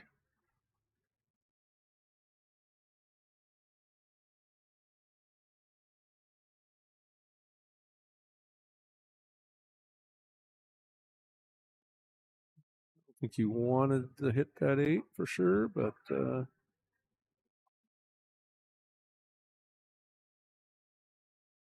he rolls forward on the 4. He's not bad. He's getting rid of that 2 ball because it doesn't go. Got a good angle to be almost straight in on the 2, then come back up for the 1 on the same side he's on.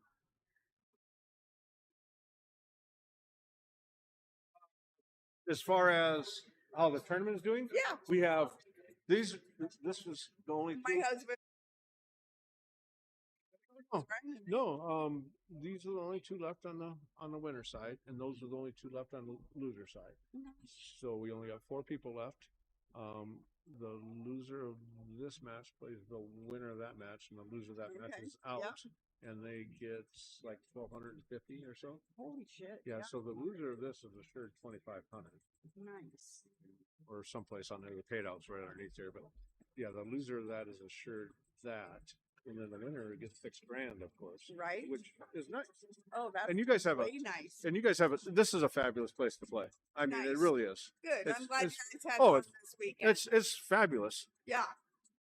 No, we had fun hosting you. And I'm and awesome hopefully meeting up everybody's here. everybody's tipping well been and all. awesome. Yes. Good. You guys gave chips away or what? Brenda gave chips or something. I don't know. Okay. I'm sure she did too. I'm not playing. I'm just filming. Right. Or she's just filming. I'm kind of commentating, but right. Other than that, yeah. I mean, it's great. The place is awesome. Good. Lots of room. All the bartenders are so friendly. From? Hamilton. Yeah. All right. Yeah. And all the bartenders, everybody's friendly. Oh friendly. yeah. Everybody's friendly. We're family. Yeah, it is. Everybody in here is friendly. There's a big birthday party going on up here, whatever, too, tonight. Yeah, we're all family, so yeah. It's I haven't met one bartender or one person that is just not extremely nice and asking and says hi and asking where you're from and stuff like that and talkative and everything. It's fun. It's fabulous. It's outstanding. It's been really fun meeting people from all over the state and stuff. Yeah, it's been great. But yeah, we have. We'll finish tonight for sure, but we don't have that many matches left. But yeah, it's nice. No, everybody has been so nice, and last night, today, all of it. So, no, just curious. No, thank you. No, you bet. And your Caesars are awesome. After 4 of them, I can tell you they're awesome.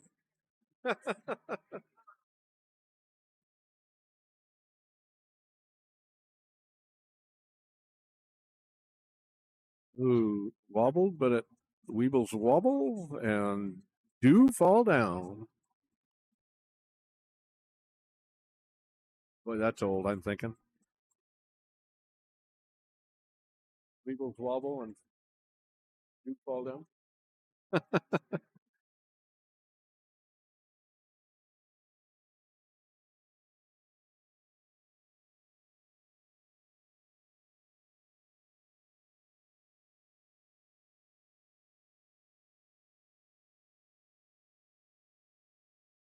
I can see why he's letting the 13 and a 9 for last, because the 8 doesn't really have a home on this end of the table, on the right end of the table. So he's got to keep the cue ball down there to go in. It goes in any of the other 4 pockets, but it does not go in any of this top right or bottom right pocket. So makes this, he's going to drift over. I mean, he's going to have a good shot on the 9.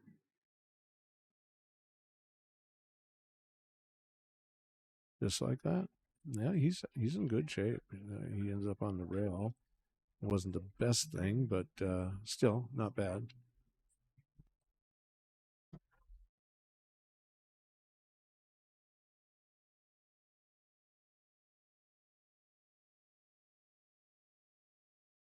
I'd much rather to be off the rail so you can cue the whole ball and end up with something. But it's fairly straight, but I think he'll be okay. Just kind of have to take his medicine, put it in, and shoot the 8-ball in the top left pocket and leave it at that.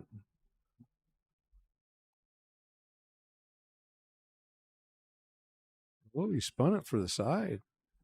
Nice shot. Or the top. Either one. I think he's in between. But at this point, I think I'd go to the side. That was a great shot. Nice spin. I didn't think he had that much angle.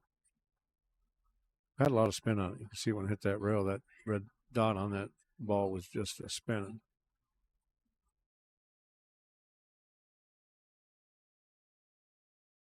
Nice out.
Yeah, it looks like it's a.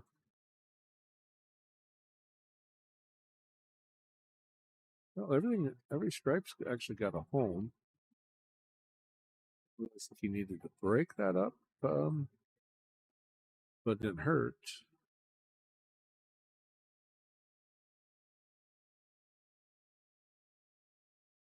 This gentleman plays well.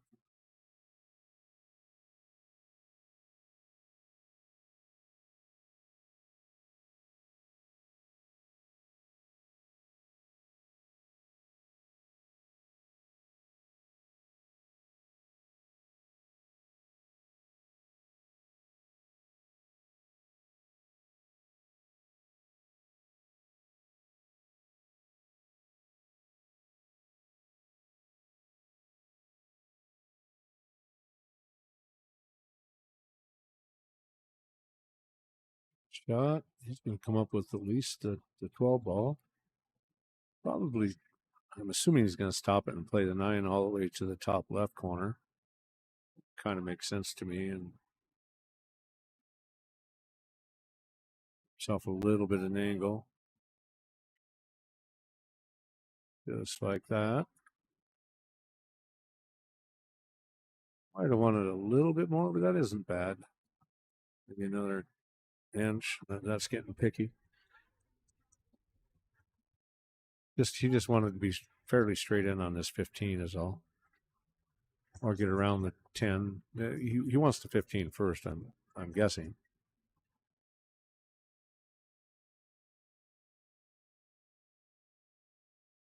And look at that. He got fairly straight on it. That was a good shot. Like I said, that little another half inch, he would have been half inch. He would have been pretty darn straight. Problem is now is he's going the wrong direction, unless he can stop it here with some English. I can't see the exact angle he has, unfortunately. So I like being in when we can put. He's shooting at 10 first, and I'm guessing that's because he has too much angle on the 15. So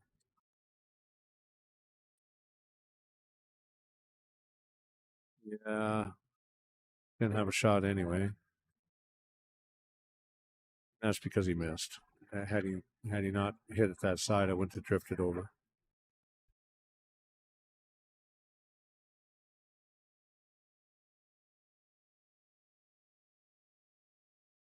I think Kurt was winning down there 4-1. This other gentleman is now racking, so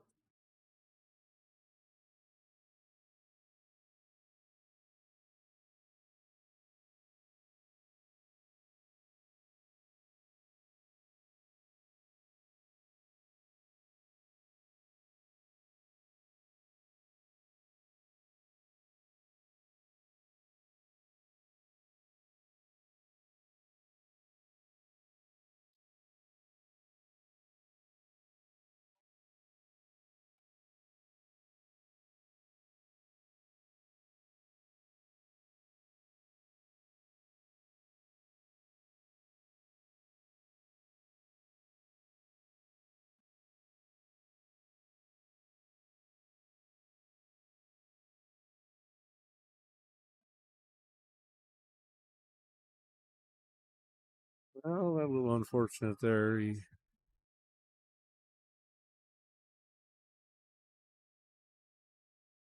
Unless he shoots that 15.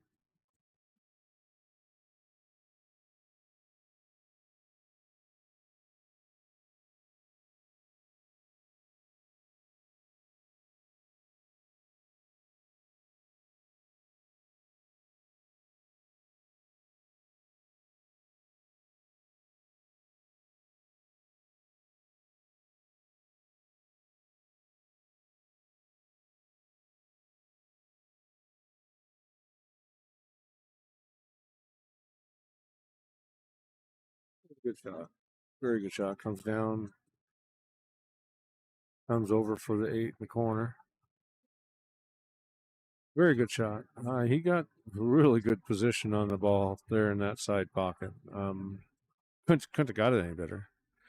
Cue ball's going the right direction for the 8. Fabulous job. Very, very good player. Offered to play him earlier. He didn't want to play when he had about a 3-hour break waiting for this match. I'd like to play them just for fun, and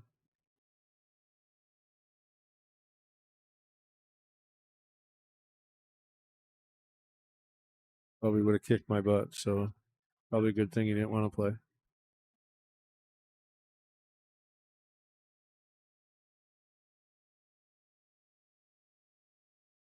Playing well.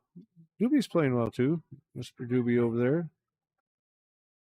Tied 2-2, so now it's 3-2 after that last good out.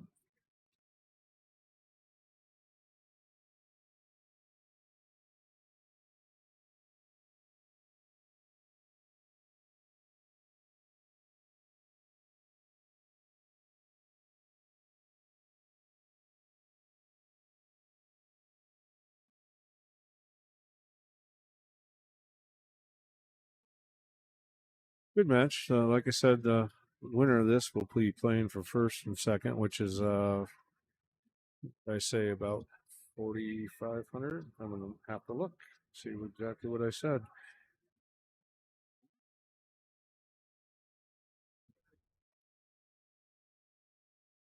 Yeah, 4,000. The winner of this is assured at least 4,000. Loser is assured at least 2,500. And over there, Kurt Duffy is, I believe, up.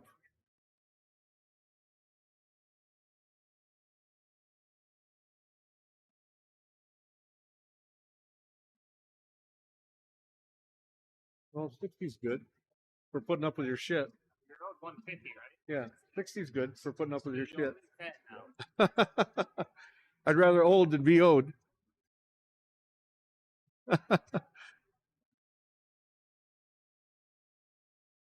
Luke was just over here paying me the money I won in the last two matches. So,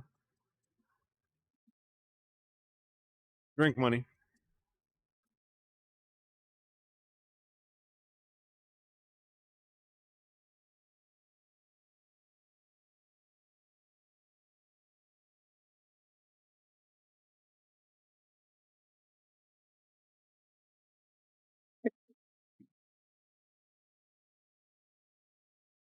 No, yeah, he does. He does play well. This table's open. I mean, he's gonna shoot this 3, drift down for the 4. He'd rather be on the lower side of the 4, rather than having to take a chance or extreme or a better angle, so he doesn't run into that 9 ball. Below the 4 would be a little bit better for me, I think.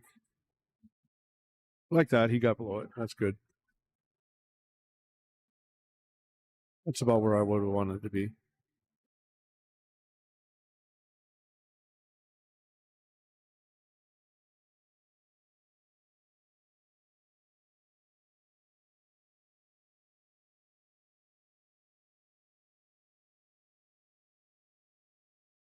Good shot. Very good shot. You can drift over for the 6. The only problem is not a problem, but you're going from rail to rail with that 5 and 7. But I have to assume he's going to go for the 6 next. As long as he gives himself a decent angle, like the same angle he's at now with the cue ball, he'll come back over for the 7 easily, or vice versa. I would rather go for the 5 next than the 7 and give myself an angle, then come back over for the 8. So I assume that's what he's going to do, unless he does that. And he'd give himself a decent angle on the 5. Another couple inch or 2 would have been better, but that wasn't bad. He just probably would have had that had he not missed.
Oh, that was not gonna be good.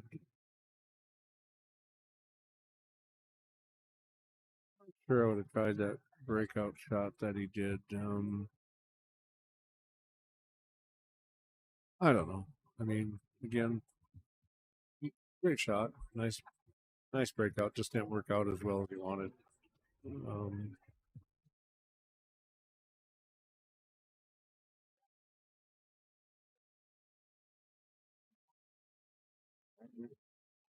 I mean, it's tough to get into that 6. He's got a small window between the 11 and 15, and then he's got another small window, on the other side of the 8. You can't get down too far; it makes it a tough cut. I think I would do what he's doing. I think I would shoot the 5 and drift over for the 7 and get that angle on the 6 in between the 11 and 15. Kind of stop it for the 8 inside.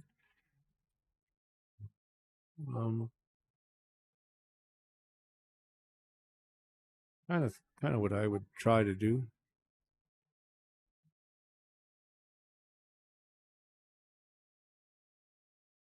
He's got a decent angle to do it. I mean, he's a little straighter than he wanted to be. I would have wanted a little bit more angle, but this isn't bad. He can get there. I mean, he definitely can get there.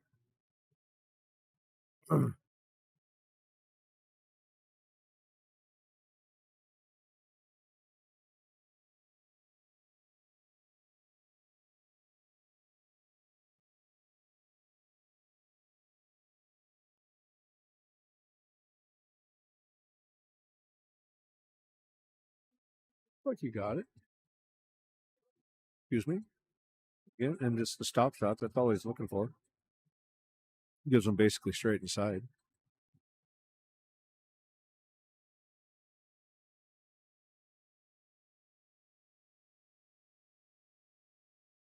Yeah, good shot. That's how I would have played it. Like I said before he started, did a very good job. That's a very, very nice out.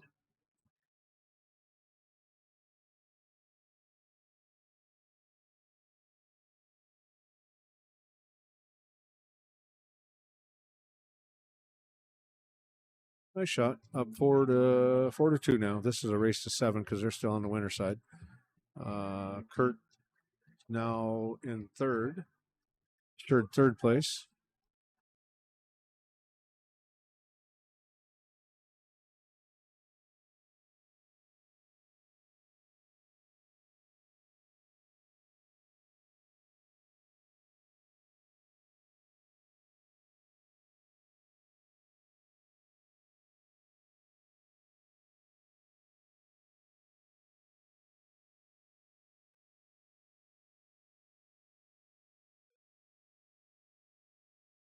I don't know where my partner went. He's over there talking on his phone or looking on his phone. I guess he kind of probably bailed because I did for a little bit. Play a little bit of pool matches, and like I said, had to get a little bit of drink money.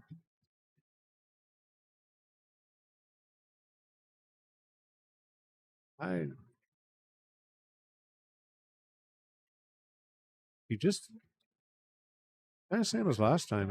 That 2 ball, the front ball was a full ball in front of the spot. Did mention it to him. I think it's just. I think he just thinks he's on the spot. I definitely is not doing anything intentional.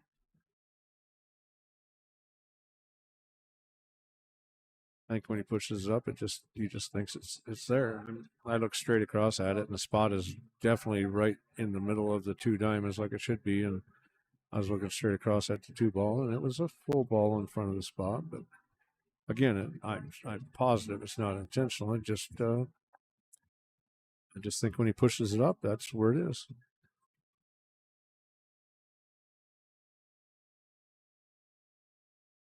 And again, it was a nice break, very nice break. He has a good chance of running these out.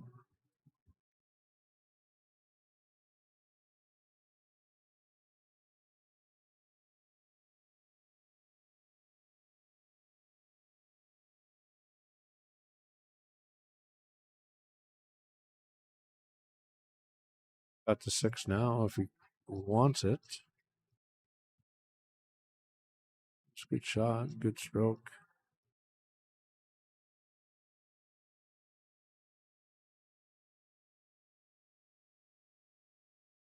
Only pocket can go in, so I don't blame him for taking it here. Gonna run into the 14. And that was unfortunate.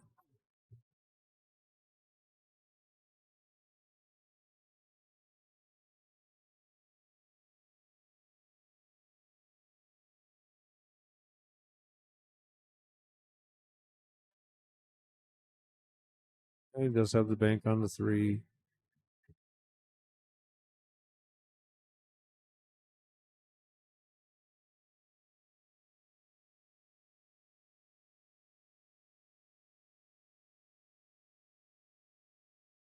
Kurtz Duffy Butte from Butte, very well known player. Is sure at least third. He will be playing the loser of this match for second, third.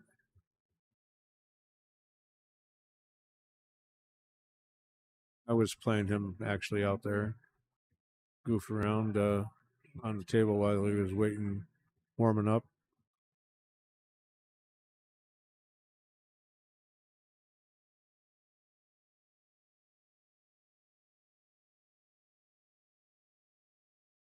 It was fun to play. Very nice guy, extremely nice guy. Although I heard a rumor that pool is not his best game. I heard that he is almost unbeatable in cornhole. Don't know how true that is, but that's what I've heard. And yeah, I heard he's pretty much the person to beat when it comes to cornhole.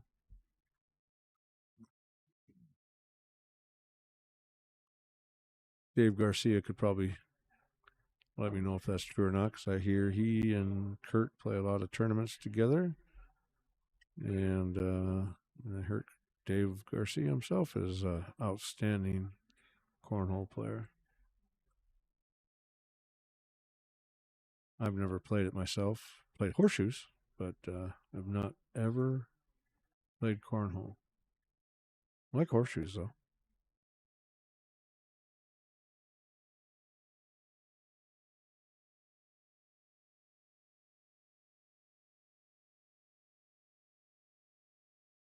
He's going to try and follow this all the way up before he gets the 4 inside. Nice shot. Hit that a little stiff, but now he's got the 3 inside. I think that's a pretty good shot. Maybe that's what he was going for the whole time. Since it doesn't go in the top right corner, I have to guess that's probably what he was doing.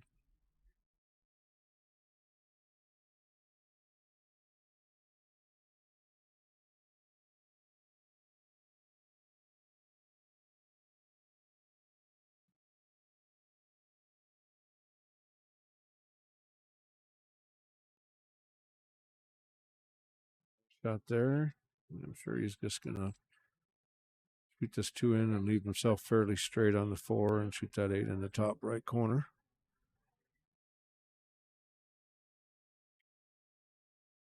And that's what he's done. If he's not straight, he'll just run to the rail and come back out a little bit. Looks like he's fairly straight to me, though. Yep. Nice shot. This gentleman plays well.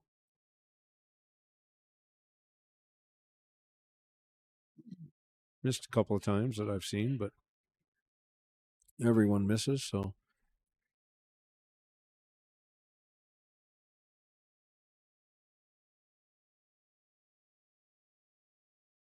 I think he's got a pretty high robust too, if I remember right, when I was looking at his Fargo. So that makes me think his Fargo's fairly accurate.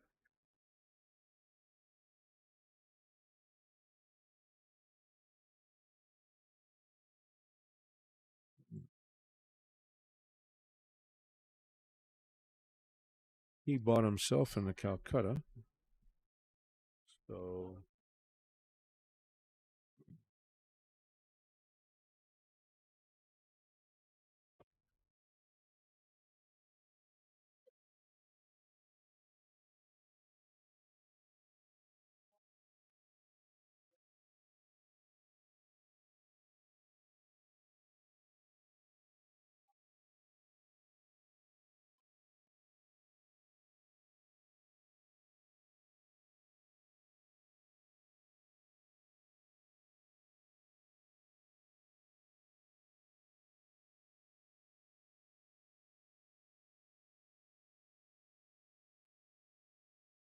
nice. Spargo shows he's out of Sacramento, California. I know he's from California, and I know he flew here for this tournament. So, you're not going to fly here if you're not any good. I gotta say, as Fargo's got to be fairly accurate watching him play. He misses some shots and he misses his leaves, and I mean he's got 3,500 robustness. Yeah, that tells me as Fargo's got to be fairly accurate. I mean, yes, he's in California and he's not in Montana, but excuse me.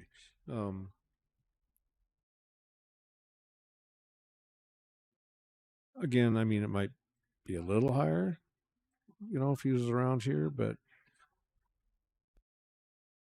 yeah, probably would. But again, watching him play that I've done,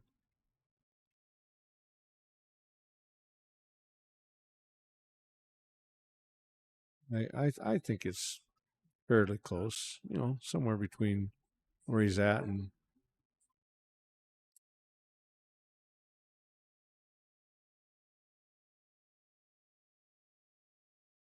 Matt's give him a couple of chances. So Matt's playing very well, though. I mean, he's playing very well.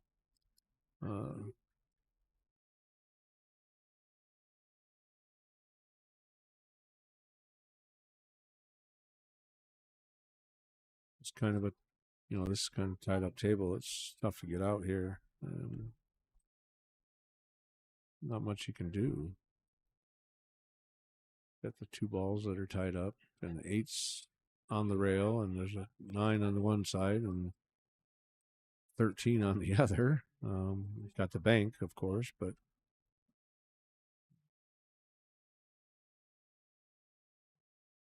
it's kicked into the balls. And he's got the 7. But he's shooting over balls, everything else. It's tough. Very tough.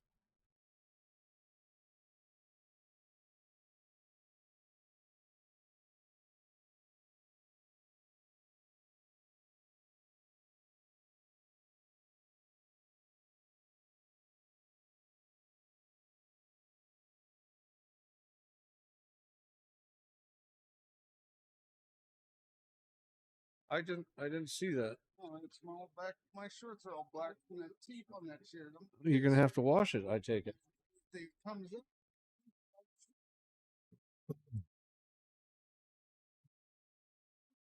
I was having a good day up till then. You're still having a good day. I'm sure it'll come out. It's just tape, right? Yeah, glue. I don't know. We'll find out. Guess we'll find out. If not, I guess somebody's gonna have to buy you a shirt. Right? It is what it is, I guess. How was your pool hustling?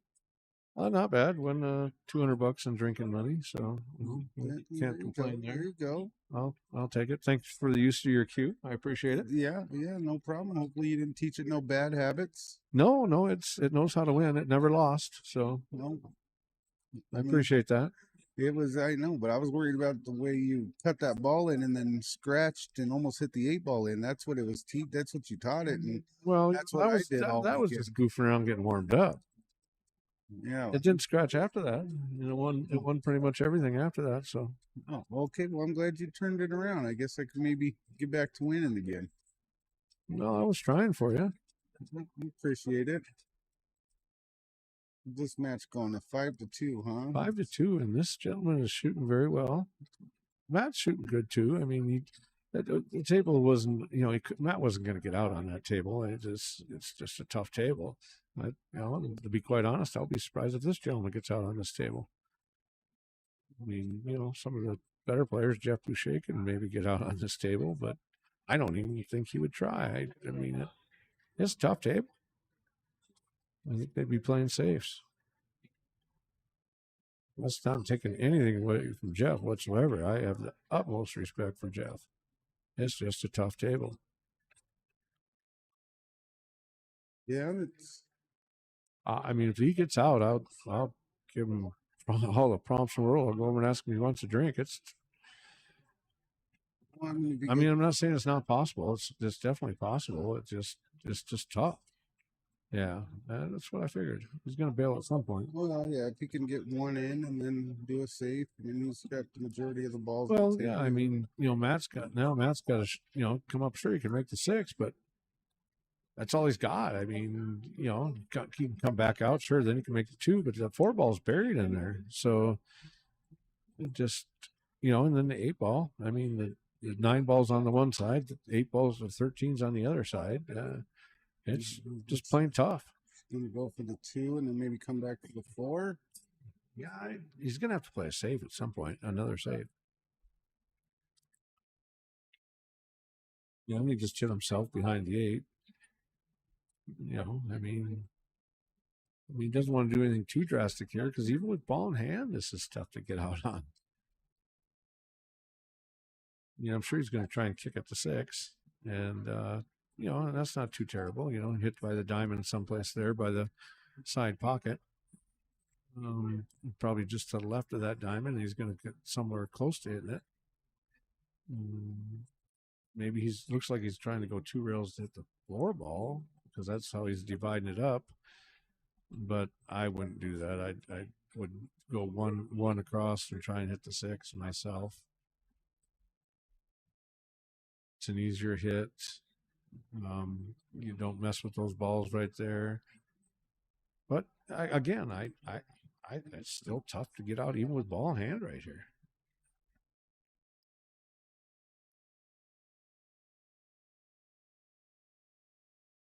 Moving that 10 out maybe helped him a little bit, but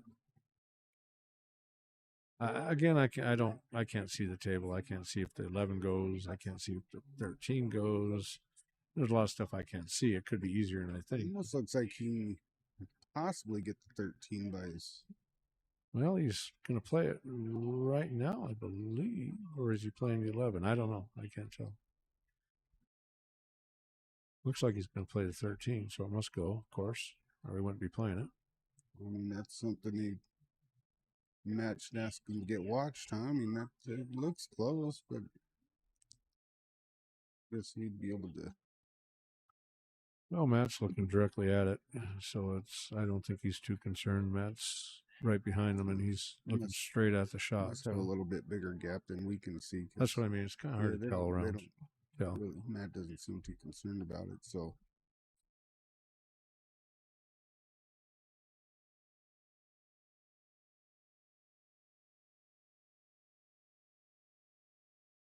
Well, that was a good shot. Good shot. I assume the 11 distance. Yeah, I assume the 11 goes as well. Yeah, I don't know. I mean, he's looking at the 15, or is he just looking at where he wants to put the 15 after he makes the 11?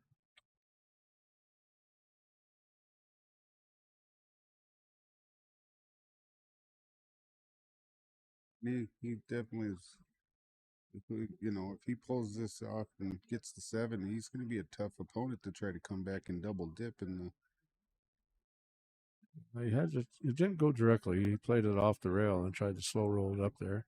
The 6 does have room to go now. So, but again, you bank the 6, and make it. You can get shape at the 4, but the 8, you got to get down below that 8 and shoot it up here in the bottom right corner. And again, the whole thing is. This whole game has been kind of against Matt as far as the layout of the balls. So, I mean, Matt's picking it apart as best he can, but just the setup was against him from the start.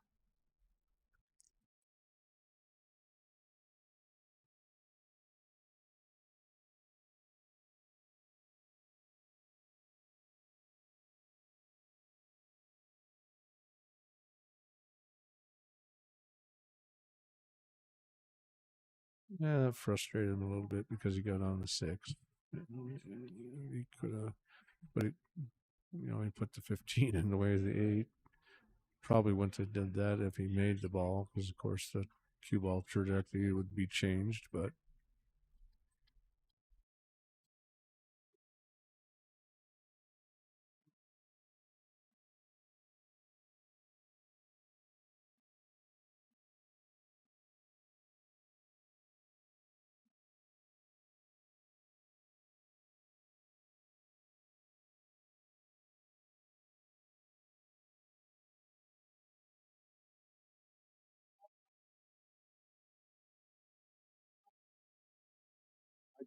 do it online.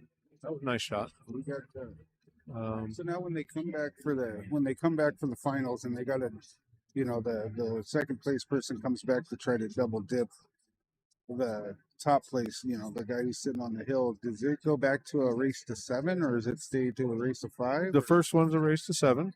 Yeah. Because he hasn't been beat yet. And then Gotcha. the second race would be, now they were both being the losers, and now it would be a race to 5. Gotcha.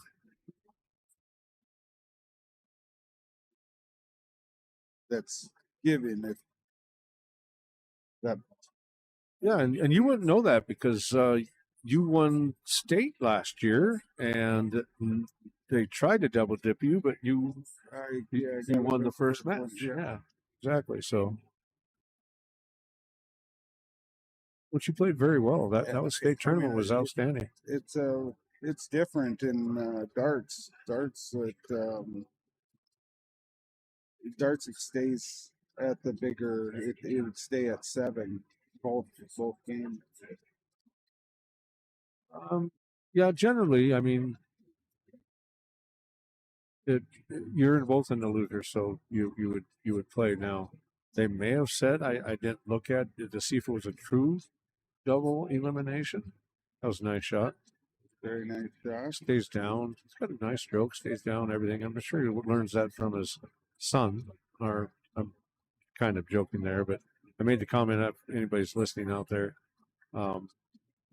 before. His son is a pro pool player, a very good pro pool player. He has a coach, Oscar, and everything.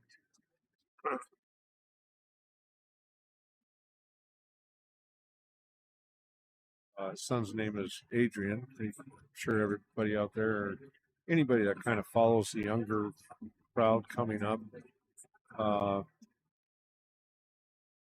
would probably know the name. He's been playing in the junior playoffs in Vegas now for years and years and years. It's like Savannah Easton, been playing there for a long time.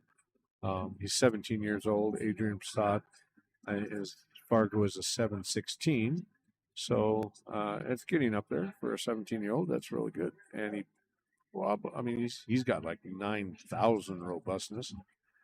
But I believe, once your robustness gets that high, it's kind of hard to go up fast whatsoever. I believe I've seen him play. I seen him play in person last year, as a matter of fact, in Vegas. He plays better than the 716. And the reason I say that is I watch Jeff Boucher play all the time, and Jeff's a 742, and he'd give Jeff a run for his money. He doesn't miss much. Jeff doesn't miss much. I think it's just at that point it would come down who's breaking better. You break dry, probably the other person's going to run out. So anyway, this is his dad playing, and definitely plays well. He's got 3,000 robustness himself. So this Fargo, that tells me it's got to be fairly accurate. Maybe not as accurate in Montana, but I do believe that the Fargo system is fairly good. I mean, I go down every year and play. I took third in nationals in the gold 3 years ago now, and I played people at my own Fargo, and I beat people with a higher Fargo than mine.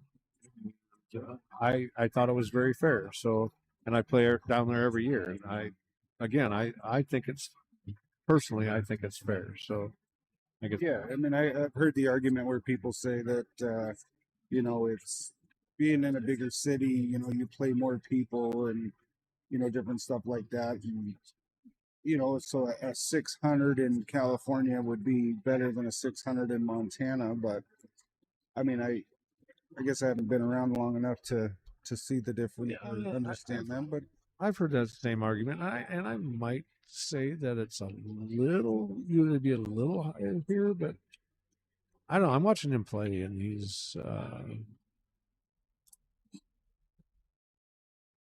definitely very good. I mean, he's definitely very good. I don't know. I don't want to say I think he's higher than that. He might be a little bit, but I mean, he does. He does think. I mean, he almost made that shot, but look at the stroke. I mean, it wasn't. I get what you're saying. I mean, I think everybody here today was, I mean, maybe in the lowest bug up in the tournament. I definitely played like that, but I mean, I feel I play a little bit better than my father normally too. But everybody here, I mean, when you got down to the last 8 guys, everybody seemed to be pretty fairly well matched, and really boiled down to who was playing better today. I mean, it's who's feeling it and who's not. And I mean, look at Caden. Caden, he, played 1-1 yesterday and then lost one and then came in today and got that win. And oh yeah, he won like what? He won four today. Yeah, he won them pretty decisively. I mean, it was he right 4-1 or 4-2 or 5. I mean, in the last match he lost, it was his own fault, and he freely admits that. I mean, he played a couple of bad shots and missed that he wouldn't normally do. So, and we've kind of got to be quite honest here. I think we kind of got like a almost not 50% of the people from out of town, but let's see, we have 1, 2, 3, 4, 5, 6, 7, 8 Wyoming players, 2 Utah players, 2 Canada players that I know of. Not placed in Ashland. Where's Ashland? That's not Ashland. I'm not placed in Ashland. I don't know why. I guess maybe I've had a few too many shots, but I'm not placed in Ashland right now. But we got 2 people here from Ashland, 2 people from Idaho. So we've got a lot of out of towners here, and Kurt Duffy is from Butte, Montana, and he's sitting here waiting to play for second and third. So, yeah. Where's Doobie from? Mr. Doobie is, I believe, he's from Wyoming. Let me verify that. Yeah, he's from Wyoming. This gentleman he's playing is from California. Yeah. So, I mean, I think it's cool to have players from other states come in to play. Yeah, we had one. I mean, we had one from Colorado also in there. And all these players, there was only a handful of you that were under 500. Yeah. Most of everybody else was somewhere between 510 and 540. And I watched everybody most of the day, except for when I was playing my own matches, and I played some of these people. 5 or 6 of them actually. And I don't know. I think it's very, very close. This gentleman shooting right now is probably the only one I would say that is maybe got a leg up on everybody else. Maybe, but you know how it is. Everybody has a good day. Yeah, for sure. Everybody has good days and bad days. No, I'm with you. I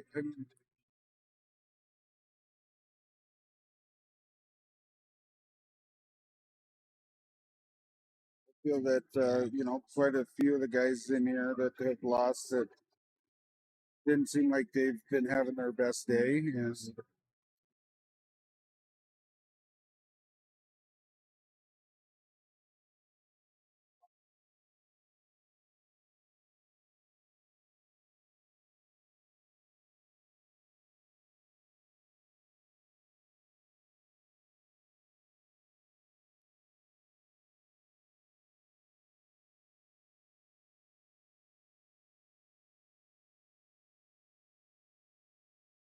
Oh, very clean shot. That was very clean. It did not. He's not happy with the lead, but that was a very clean shot. Got good roll on that one. He was a nice tight. Raise that up for you. I can't hear you quite as well. Raise that up just a little bit. There you go. Didn't realize it raised up. There you go. Yeah, Doobie had a good shot there. He just, that 14 or. I only can't hear you because the music's getting louder. It's getting a little later in the night, Yeah, lots of talking in the main room, and the music they turned that up, and it's definitely getting a little louder.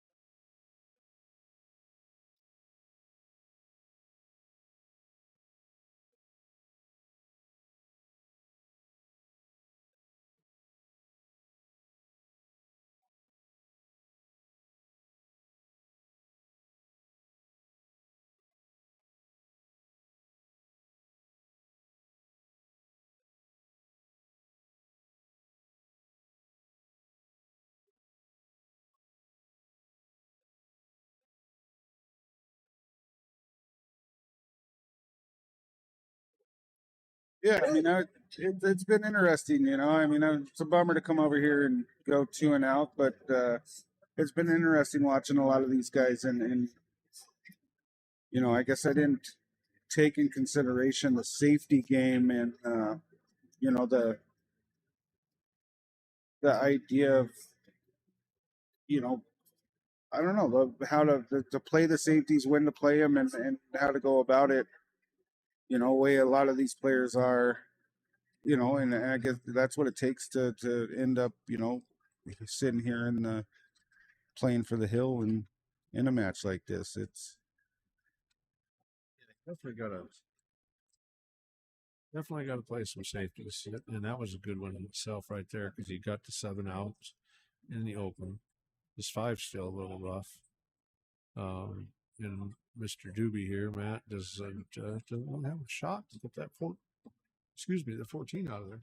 after that last one, that 11 he made in the corner. I would think you'd be looking at the 9 in the side. From where I'm sitting, it doesn't look like it. It looks like it could go. Like you said, probably leave the 14 where it's at. It's tough getting that out, of course, but yeah, this is. It's not in the greatest spot, that's for sure. I wouldn't want to, say you can't do it, but I just don't know how he's going to get that 14 out of there. Almost made that ball. That was pretty darn good. Just got unfortunate. He could have had a bank at it, and it definitely unfortunate. yeah, he's looking to bank the 14 over.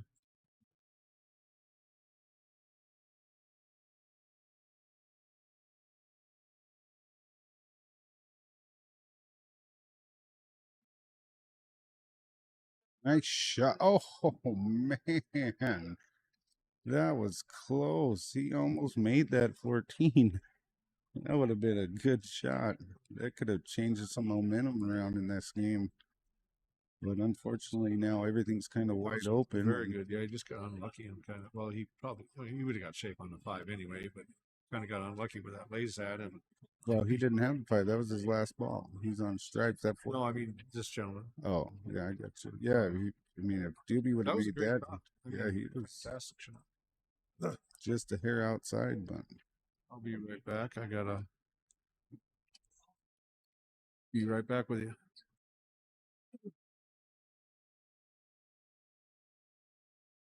Well, Coach Pepper runs off to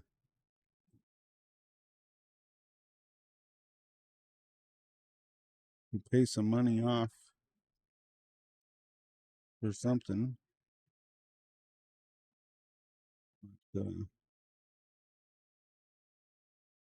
Over doing his hustling. As every good pool player does.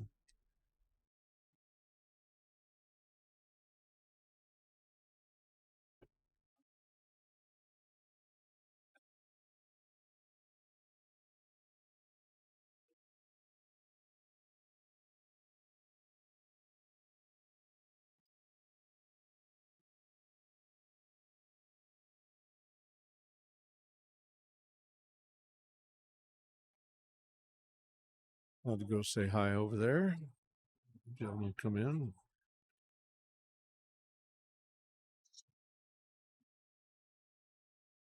It's looking like this is going to be the final one of this match. And Yeah, and then we'll put Kurt and Matt. Most likely will play immediately after this on this table.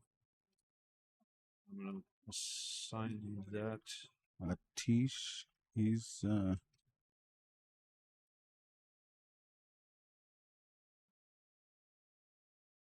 to knock this down for the he's sitting on the hill. And there it is. Okay, so Pretty as soon as- decisive by Tish on that one. as soon as we get that, Mr. Duffy will come over here and play Mr. Doobie. Yes, there you go. It's got a little duff and a little doob. Yep.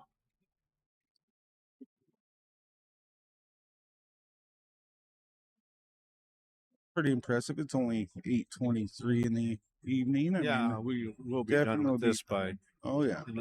Unless somebody is, even if they have to double dip. We'll be done by 11. Yeah. 8, 9, 10, 11, 8, 12 at the latest. We'll go with 12. I think it'll get done sooner than that, but we'll just say that. So. Yeah. All right. I think if Mr. Tish has anything to say about it, I don't think he's looking to get double dipped on anything. He's definitely feeling it.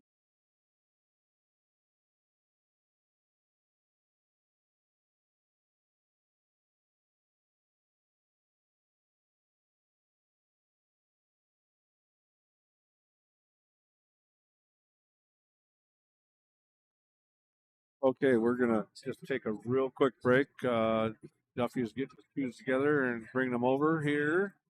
Mr. Doobie, Matt is already sitting here waiting for him. They're getting Kurt here real quick, and as soon as that match starts, we'll be back on the mics.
All right, coach is off, still running around, and we got the second and third place match on the way.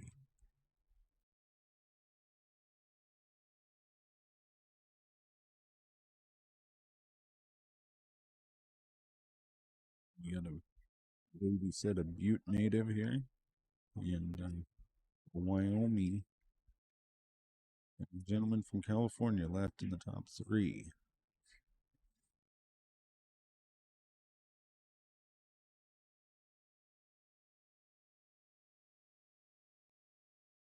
This is a race to 5. And we're in the losers bracket, or bottom bracket. I think at any point these guys can be considered losers from here on out. Their purses, money they're going to be taking home is, I believe, in the 4 digits from here on out, not including the Calcutta. So they're, depending on how much they were drinking this weekend, probably not losers in this situation. Looking to break up this group here to get set successfully there. Got a little trouble on the 14. Trying to figure out what he's going to do. Get that out of there. Say don't run it out unless you can.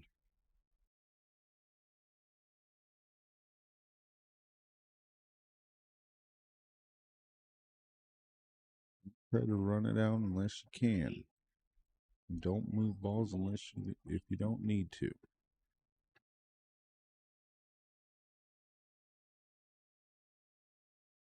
Don't play a ball that can lose you the rack unless it can win you the rack.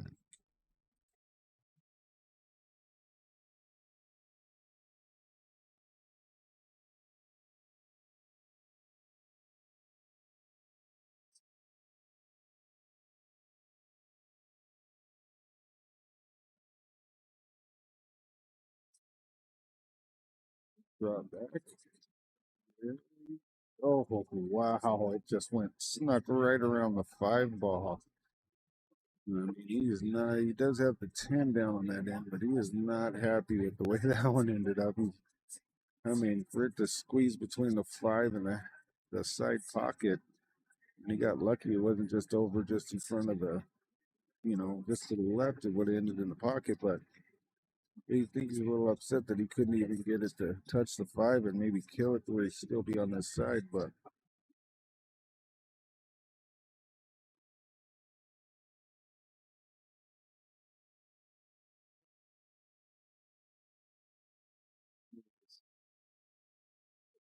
running out of balls to try to get that 14 out of there. Looks like, all right. No, he did a 1 ball back, and it went right between the pocket and the 5 ball there, and ended up coming down to this end of the table. I mean, he barely nicked the 5 ball. I think he was trying to run into it to try to get on the 14, but just bad luck going around it. And now he's running out of balls to try to get that 14 out of there. That's some loud music. I turned this up a little bit. I don't know. Yeah, I can tell. Can you tell I turned it up a little bit? Oh, yeah. That music is getting really loud up there. Well, he gives himself a shot at it. I mean, it Think he can get it by that 1? Or? I don't know, but he might be able to cross bank it, get the cue ball out of the way.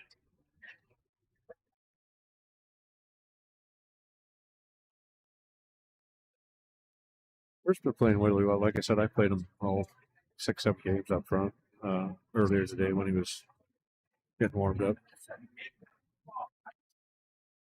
Nice try. Yeah, you almost got it to come off 7 there. Yeah, and he had the shot on the 8 too. Nice shot. No, I mean, he's any trouble? Maybe the 1 ball for Doobie here? Or? Yeah, that 1 ball's a little tough. I mean, that's, it's just about the worst spot on the table to be for Yeah. a shot. It really is. If it was, especially if it was another half-inch close to that side pocket right on the rail, Yeah. boy, it's almost an impossible shot. If it's touching the rail, it's tough. I mean, he's got to go straight down the rail with it. Oh yeah, yeah, for sure. And like I said, if it was another half-inch, he has to get on this right-hand side. Now he can probably get on the left-hand side, maybe. But I'm sure he's going to stay on the right-hand side and run past the side pocket. So.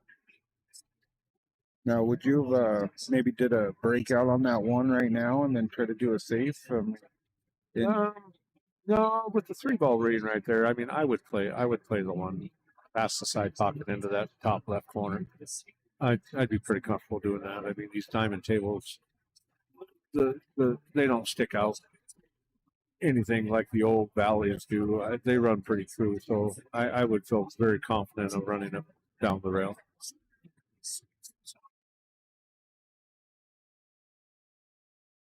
That 3-ball helps them out a lot because it can get them, it can get them pretty close and straight in.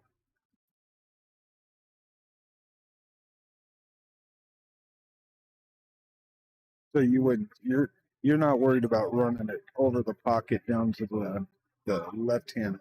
No, the top left corner. pocket, I would run it down there. Yeah, without a problem. He's going to play safe right here. I mean, if he's smart, he'll play safe.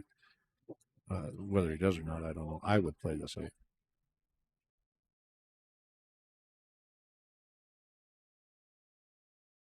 Yeah, I mean, that was a great shot. I mean, chances of Kurt kick, I mean, he's going to hit it. Chances of kicking it in are pretty slim. I mean, I would have tried to get it up on the 6 just a little bit more, did a little bit of follow, but, I mean, Kurt should by all rights kick at it and hit it without a problem.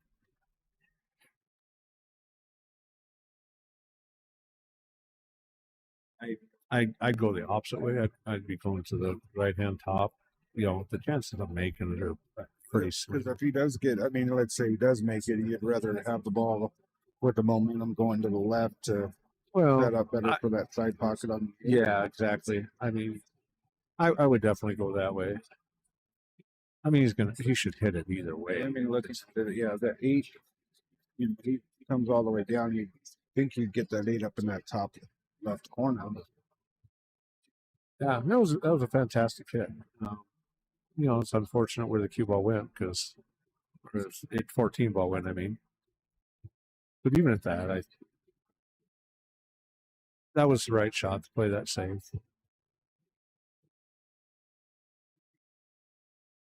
That was a good smart play on Doobie.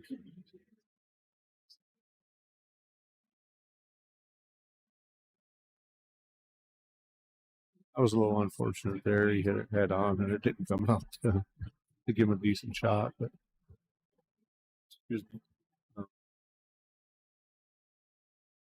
you couldn't, from that angle, you couldn't get that 6 to go on the side off of that one, could you? Just to get the one. No, because I'm looking straight at it, and I can see a half-inch of the rail. Seeing that much of it, you wouldn't make it. Not from where the 6 is at. If it was on this side, of course, of the table, on the other half of the table, you could do it easy, but not where it's at.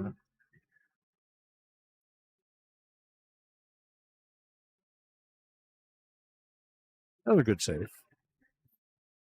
Another good shot. I don't know if he can see it with.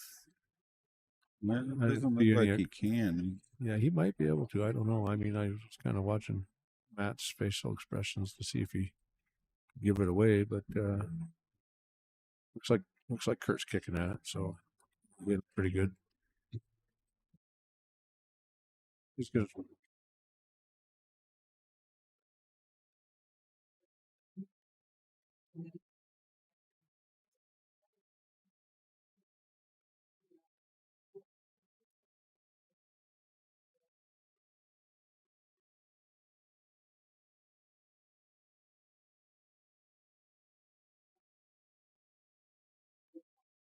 Oh, wow. Rolled that. That was a hell of a try.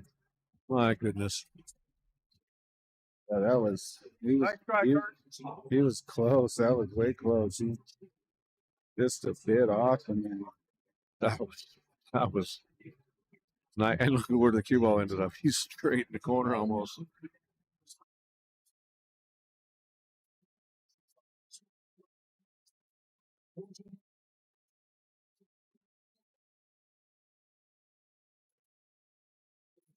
Oh, got a shot on the sticks.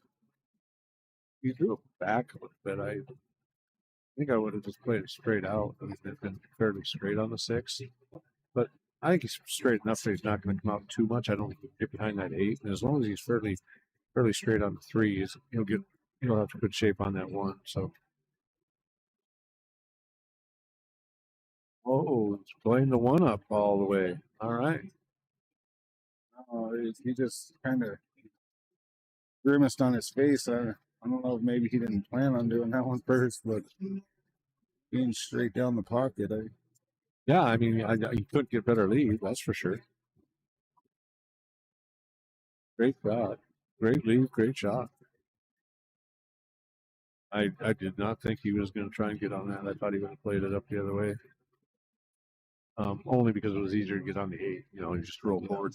You got the 8 to side or stop it. You would have in the corner, but now he's got to do a little bit of work here. Not bad though. I mean, I expect him to get out, but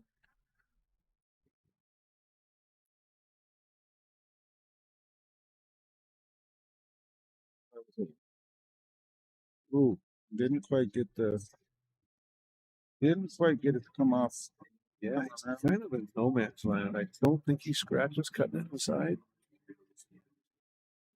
but it's. I mean, if he catches it fatty, he's very well mine. I mean, yeah, I mean, he's got to catch it pretty thin, and he's going to hit just this side of the corner. Good, yeah, good shot. That was a very well played first game. Good parts on both sides there.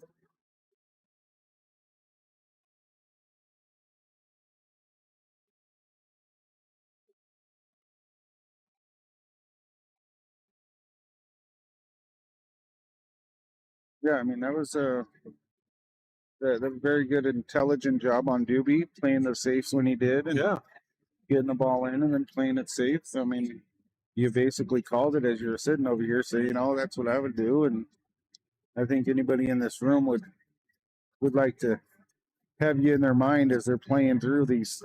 Maybe in this room, but that's about it. Well, we're talking about this room, but not. I mean, I'm sure there's a lot of other rooms out there wouldn't mind either. Yeah, they're playing well, playing very well. Got a good break. I mean, other than that one, other than that one ball he didn't want to go in, but yeah. 2 balls tied up. I just noticed that. Didn't see that until now. 2-14. So stripes are probably the best. You shoot that 12 in, and you can go down there and break that 2-14 out, and the 12 is up there, or the 15 is up there near the pocket. The 8 ball's the problem with the stripes, of course. I can't tell. I definitely doesn't go on the top right. What makes the 8 ball the problem with the stripes? Well, I don't think it goes either top or bottom right corners. Yeah, they're blocking it. So, I mean, if you use that 15 for last, you're in good shape. If you're able to do that, which I'm sure that's what Kurt is going to try and do, use a 15 for last and just drift over and you get in the side pocket or the top left. That was a good breakout right there. He got everything in the open. I see no issue here. He's probably going to drift forward for the 9 now. We're going to guess. No. Just left that one just off just off target there. Yeah, that's surprising. That missed surprising. Well, these guys been playing pool for hours now, or at least sitting, waiting for pool to be played to get to this point. Now's the time you gotta focus down and this is, you know, this is when it matters, and this is what the difference between quite a bit, a couple $100, I would think. Yeah, 2,500. Let's see, first was 6. Second is 4. Third is 2,500. So yeah, $1,500 match right here. Yeah, that's definitely. And then if you bought yourself in the Calcutta, which I think Kurt did, and I don't know if Matt did or not, but I think pretty sure Kurt did. I'm not positive. Yeah, I don't remember. Regardless, it's a minimum $1,500 match right now, right here. We're watching. Yeah.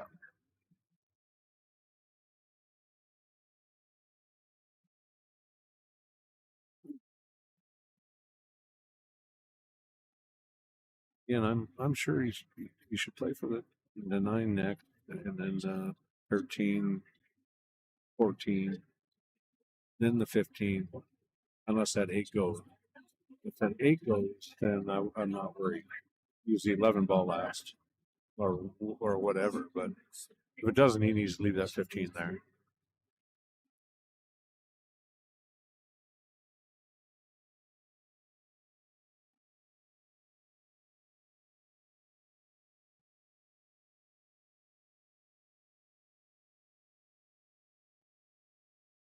Kurt's wife is out there watching, cheering him on. Good chunk of change. Just to cheat that pocket just a little bit more and had a little bit better shot on the 9 and better, but he's still okay. He's just going to come out. He'll shoot the 13, most likely, and then he'll shoot the 14, and then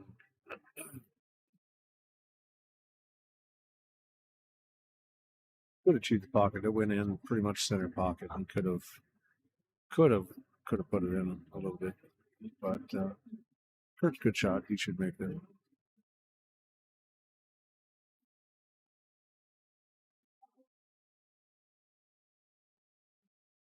Good. He's going to spin on the rail. That's not ideal, but again, this 14 is not terrible bad. So he's going to hit the long rail, and it's going to go back and forth. He wants to get a little bit of an angle on that 15. I mean, 6-inch, 10-inch angle on that 15, if that. 6-inch would be good. Straight in's not so good, but a little bit of an angle. Not a ton, a little bit to drift out so you can get that to the side or to the top left corner. So I'm expecting him to go to the rail, long rail, to the other long rail and come back down. So Just missed it, just a hair. I mean, at least he can make it from anywhere now, I reckon. I mean, Doobie's got a little bit of work to do here, but probably not. Maybe if he can do this, I don't know if he will. If he can do this, he might play a carom 6 to that 14, knock that 14 in, and then the cue ball's behind the 2. Or he shoots this 2 ball in and then gives himself the perfect opportunity to do it. Which probably the 1 ball. I would shoot this 1 ball in, come up a little bit, because the 6 doesn't go, right. So yeah. or the 2. So if he shoots this 1 ball in, comes up a little bit, gets fairly straight on the 6, and then drifts that cue ball up behind the 2 ball as close as he can get it to the 2 ball, so he can't jump it. Looking like he's going to start taking the 3. Yeah, that's what he's doing. But I mean, that's not bad either, because he's getting one of the balls out of the way that he needs to get out. Because now he can do the same thing. He can shoot the 1 and do the same issue. But if I was him, I would definitely be playing for that right now. That last shot, was good. I mean, those were kind of tied up and get rid of it, but he's got a great opportunity to control that cue ball and get that carom and put that cue ball behind the 2. That would be ideal. I mean, if he comes back to get that carom off the 6, to hit the 6 into the 10 or whatnot. I mean, you want a little angle so it goes drifting, get the cue ball going in the 2 ball direction, and then getting it right behind that 2 ball would just be absolutely ideal.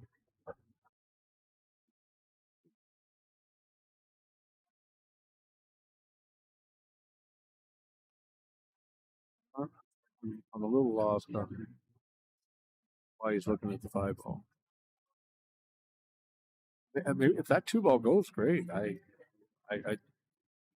don't know if it does, but if that pocket is blocked, he needs to do it or do it.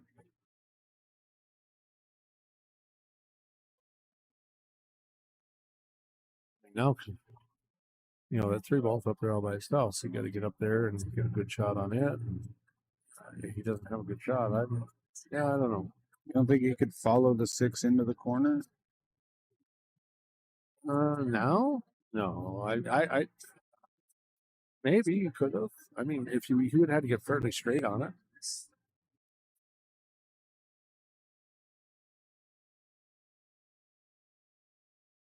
He had the ideal. See, I mean, just try to do it there. Just try to get behind it. Yeah. You know, I mean, he needed to do that earlier when he had that 1. Come up, give himself fairly straight and shot on the 6, and then drift over to the rail. It was very easy to do it then. So, yeah, he just waited too long to do it. Yeah, he didn't quite have the proper angle on that one. No, like he did before. Yeah, not at all.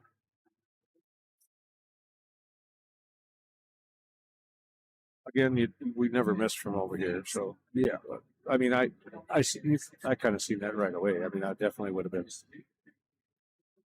been trying that.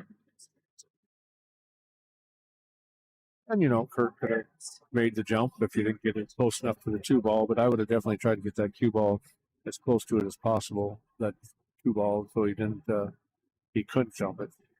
But at least you're making him do a shot instead of you kind of gave it away right there. Made it easy on him anyway. Yeah. I mean, there's a lot of things that I'm sitting here listening to you, you know, explain that, you know, your thought process between it, you know, with the games here, and it's definitely a learning experience, even sitting behind the mic rather than just playing. You know, I mean, it was the right way to play it. I think any of the top players would agree with me on that. That's doing what I suggested earlier on would have been the way to play it. That opened up the whole table for him, and he could have got out at one stage, but especially if he left that 6-ball in the pocket, he could have made it from anywhere after he knocked in his Kurt's ball. But anyway, it's over. Tied up now, 1-1. Nice break. Kind of a nice open table.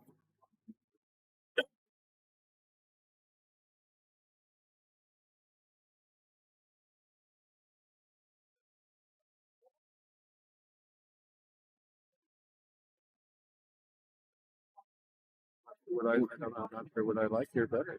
I like it everything. he just took the words out of my mouth. I was going to ask you, what do you think? And what would you? I guess I like the stripes better because the 5 doesn't go past and the 3 doesn't go past the stripe there. So I probably like the stripes better, but you can get it out with the shot right here. So he went right between them and he didn't get it out. So that was the problem with that. I probably would have done stripes because they all had a home. I probably would have thought that 12-ball started with the 12 and then come back out, went from there, but definitely would have done it. I would have switched stripes only because the 12 blocked the shoe and the 5. It would have been hard getting both those out. Yeah, but where you're at, you would have took the 12 first. Oh yeah. You could have made it. I mean, I was looking straight shot. You could have made it 12, and you come back out 12. I mean, you got this 14 in the side, straight in the side, or you come out further and you could have shot the 9 on the other side. So.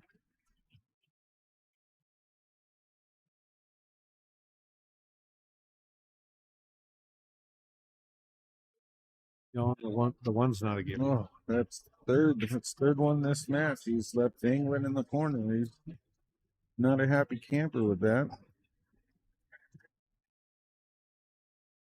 Did you take it all out of him when you were playing him earlier? Is that what's going on? Or? Yeah, you know, I don't know about that. You know, I don't think he was trying very hard. I kind of won the games, but he was just kind of banging balls around trying to stay loose, and that's kind of what I was doing too. But I don't think he was trying real hard. So Yeah, he came outside at one point, and he, as well as everybody else I talked to, said that he enjoys playing you and watching you play and everything like that at the same time. Just to, it's a educational experience, as he put it, something in that nature, about being able to be on the same table as a quality player like you, and was appreciative of your keeping him warm and loose as he was waiting. yeah, I like playing Kurt. He's a great guy.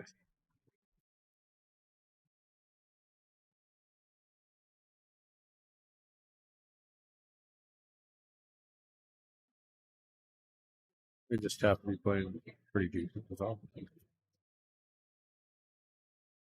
Got to get on that 12 sooner than later. Yeah. Kurt bumped that 12 into a little bit worse position when he made that first ball that he made on the table. What was it, 6, I think. Kind of nuts that 12 into a little bit worse spot, so it's a little bit more difficult to make now than it was earlier. But it's actually, you got to get on this 9 fairly good so you can get on that rail. You got the only way you're going to make that 12 is to get on that rail. Well, he makes the 14 on the side here and stops it. I got a little angle on the 9. He should be able to. Well, he's going to have to draw back. I mean, he's got to draw back a little. He's got too steep an angle right now unless he wants to run into the 3 ball. He jacked up over the ball, so don't know if he's got the 13 to draw back or not. Definitely didn't want to go forward there unless he got the 13. If he's got the 13 and can draw back, great. I don't know if that goes by that too, just looking at it from here, but it looks rough to me. I mean, he's gonna, let's say he cuts 9 in the side here. He's gonna hit the 3, most likely.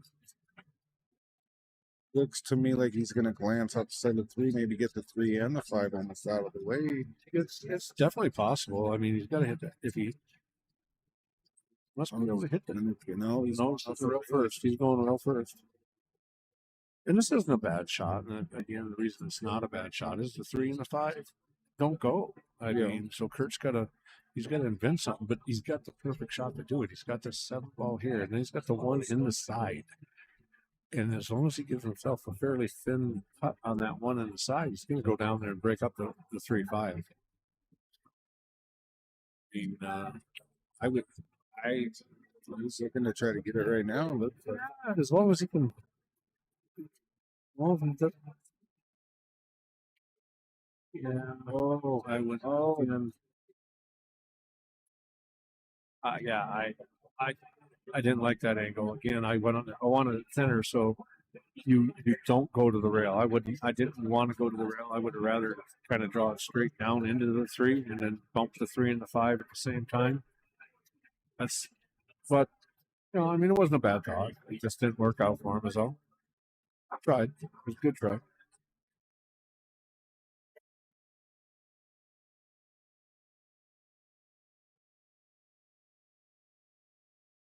What do you think is what do you think in this next option? He's obviously going for the 7 now.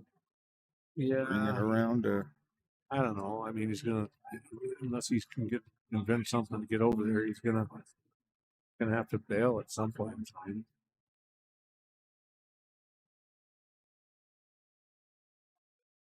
Yeah. Cut the 3 over and try to take over the pocket off the 12 on there. Cut between the rail. Yeah, cut the 3 over to take the pocket over. Yeah, so you're talking about going between the 12 and the rail. Yes.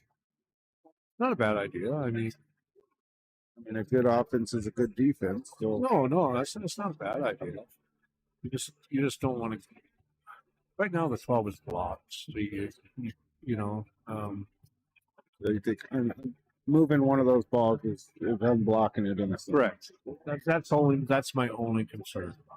Right now, if he plays the safe, I mean, he can put this cue ball over here on this diamond off the 4. He's going to try and make 4 on the side, of course, but he could have played it safe and left that cue ball over here by the by the two. It could have looked like it could have blocked both the 9 and the 13, but I don't know. Again, sitting over here is easier to play than being over there. Oh, yes, he might have it. I don't know if the 5 goes or not. So.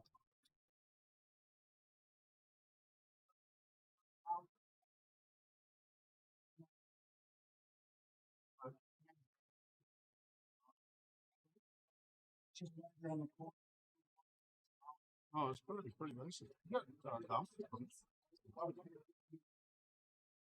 Whatever you want. Just one. Just one with some breadfruit.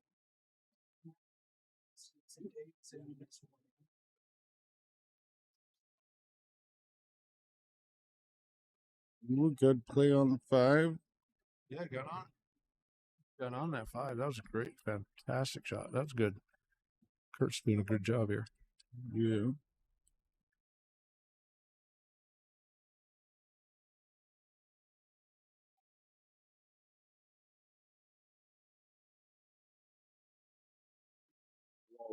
Forward with it here and get on the lane. Yeah, you pretty much have to. Hopefully, if he's straight in, you got to roll forward so you can shoot the 8 in the bottom right corner here. Nice little stun fall.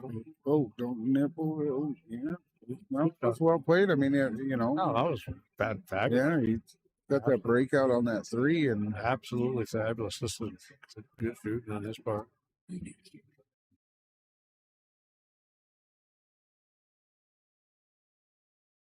Nice. Yeah, for sure. I mean, there was 1 or 2 balls he left dangling in the pocket on that one and overcame that and to make I'm going to ask him earlier if that's what he was trying to do when he missed that 7. Yeah. Yeah, but I mean, he definitely It doesn't matter. I mean, it worked out. overcame it, and It worked out fabulous. That shot of that game was definitely the breakout on the 3. I mean, he shot that really nice to get around there and take that out. Yeah.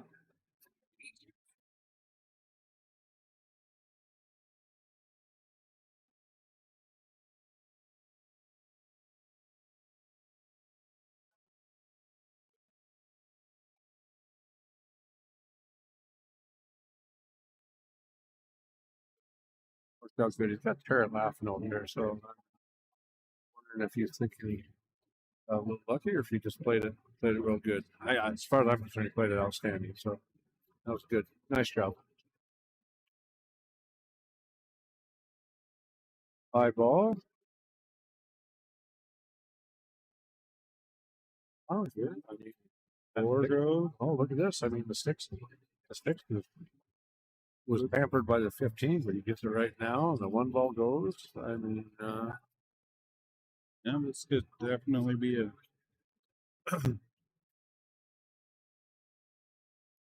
best strategy is to keep your opponent in a seat.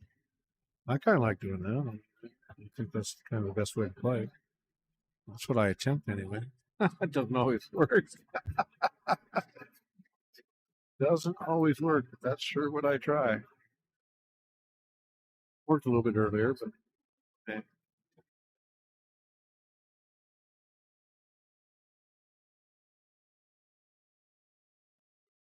Yeah, he's got a longer shot here, but if he gets this, he gets shape on the ball. I'd sure favor him getting out, that's for sure.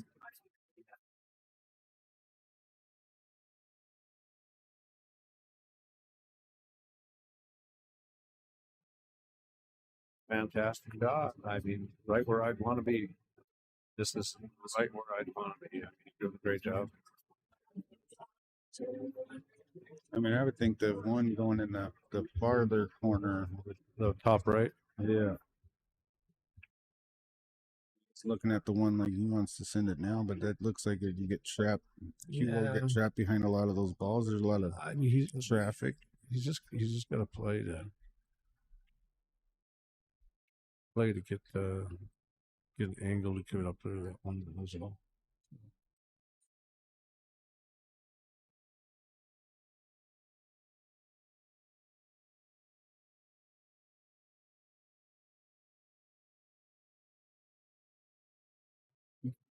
He's trying to get an angle on the 4 to get down. Yeah, you don't want much angle. You just want to be able to drift down.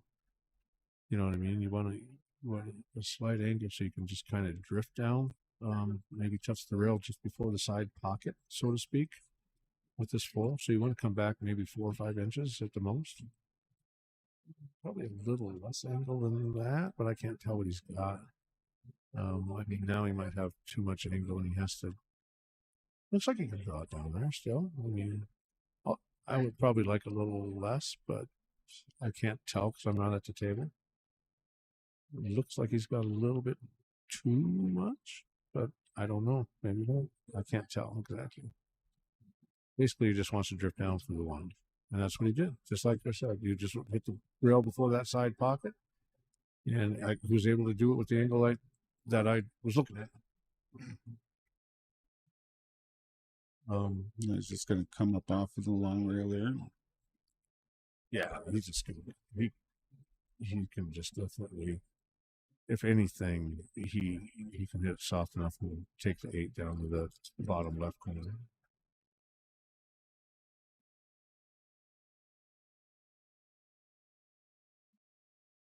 All depends what he wants to do. Sorry, Kurt.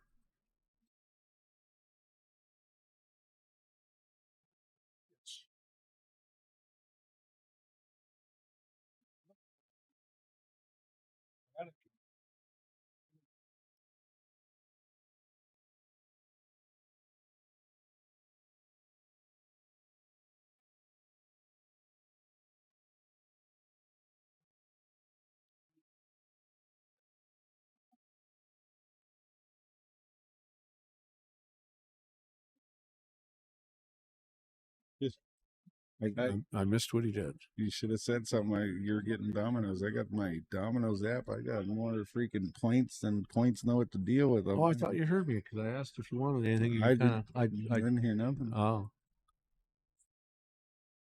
but that's all right.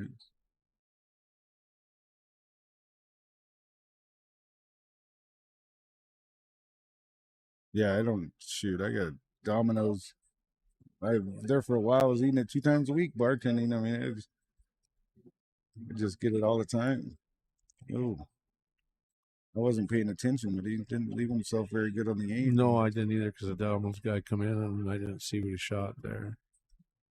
I know he put himself right by the 8. I don't know how that happened, but he might have been. I think he was probably going to try and hold it, go down the bottom left, but I didn't see the shot. So.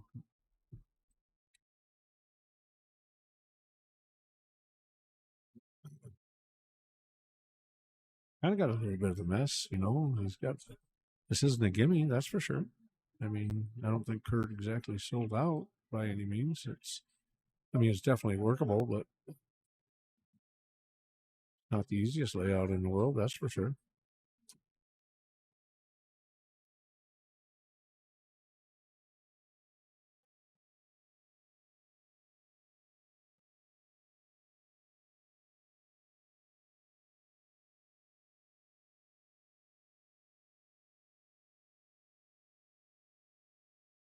I'd help out a bunch, but now he gets to roll forward for the 14.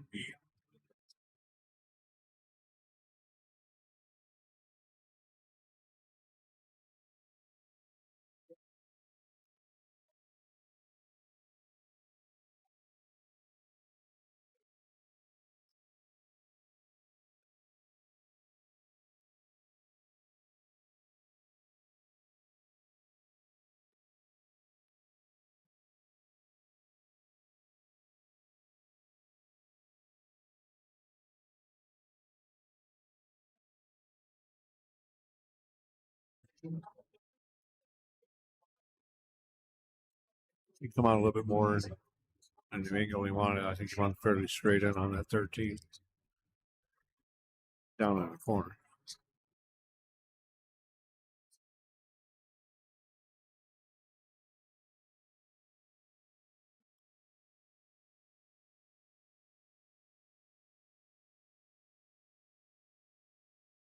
Well, that might work. Today I didn't know. Definitely didn't want to hit that 13 first. I thought he was going to cut that 13 all the way down. And what do I know? What do I know? It's now a 3-1 match. It's 2-1, 3-1. Hasn't changed this thing yet.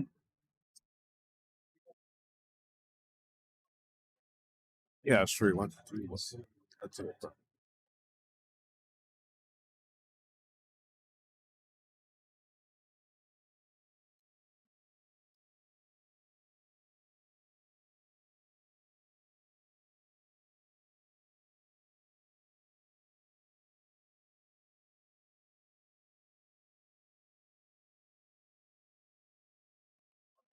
a nice break. He's breaking well. 15 is only a trouble ball with the stripes. I don't know if he can make it up in the corner if he moves to 12. One ball's kind of a trouble ball with the solids, kind of.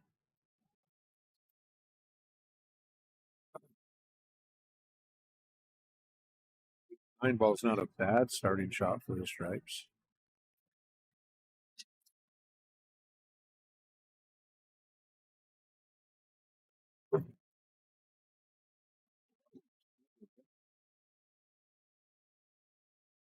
I don't think the cue ball goes between the 1 and the 2. I think he's going for solids. That 4-7 must be wired, or I would not be going. I think I take stripes regardless, so that's the thing.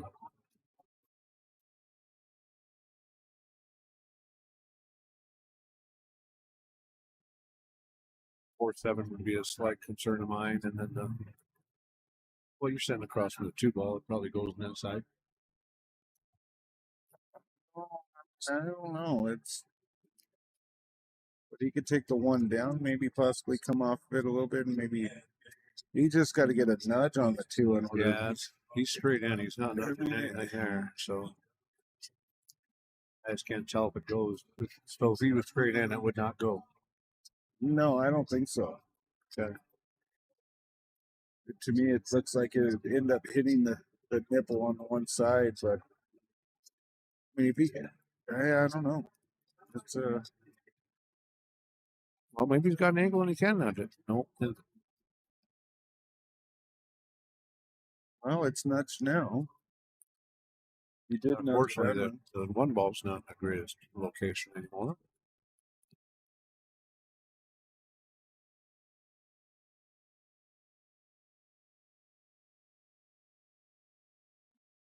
Well, 15 for Doobie. I don't, without getting up looking, I don't think that's going to go to the far center pocket. I think he's going to have to come this way with it. I mean, I don't know if he could get it to go down where the 12 is either. It's looking like it's sitting straight behind the 2.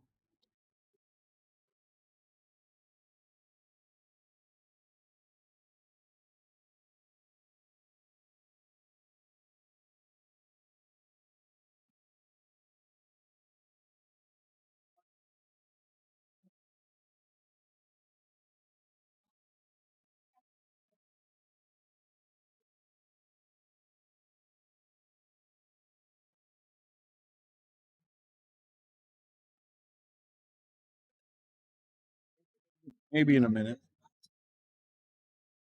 Thank you, though. Looking at it like it goes.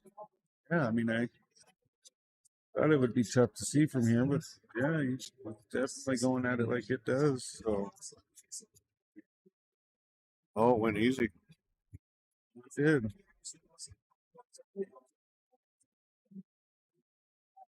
Hey. McDonald would be impressive. No, I'm a. Yeah. I had McDonald's yesterday. That's about a once in a year thing for me. Worst fast food out there is McDonald's. Why is that? I'm just curious. I just think, I mean, I think it's it's the saltiest food that they, you know, I mean, it's completely salty. Everything you bite into tastes nothing but salt, but I'm just not a big McDonald's fan. You know, their fries are hollow, right? You can use it as a straw. That's, You may have to prove that one to me, but I'm telling you, get a fresh fry and it's hollow in the middle. Oh, Ruby must have been thinking about McDonald's right there himself. yeah. Actually got a good Yes. angle. Might be able to get behind this one ball. Run up the rail to the top left.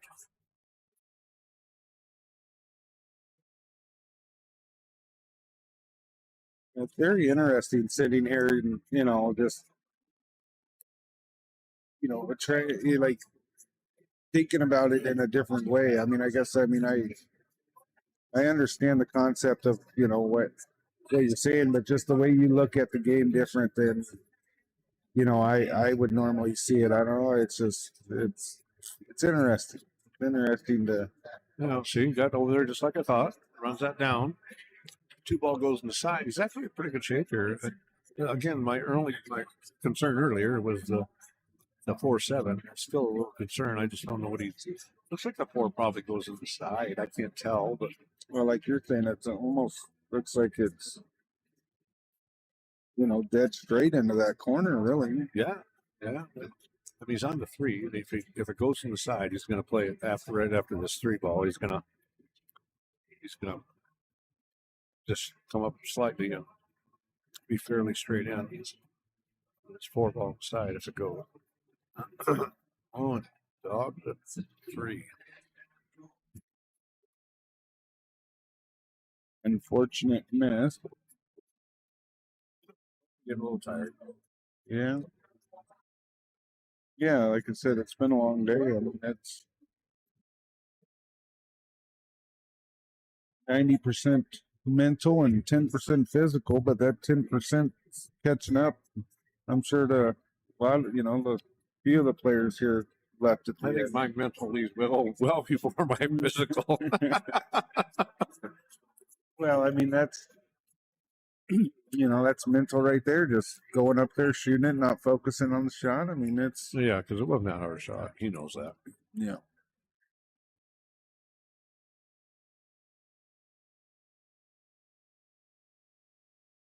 See, the dart players, we have, they drink a lot of high powered protein drinks to make sure they stay. I'm hoping you're not talking about they come in a bucket. No, yeah, they do come in a bucket. It's called beer. Those guys, They come in a bucket. Yeah.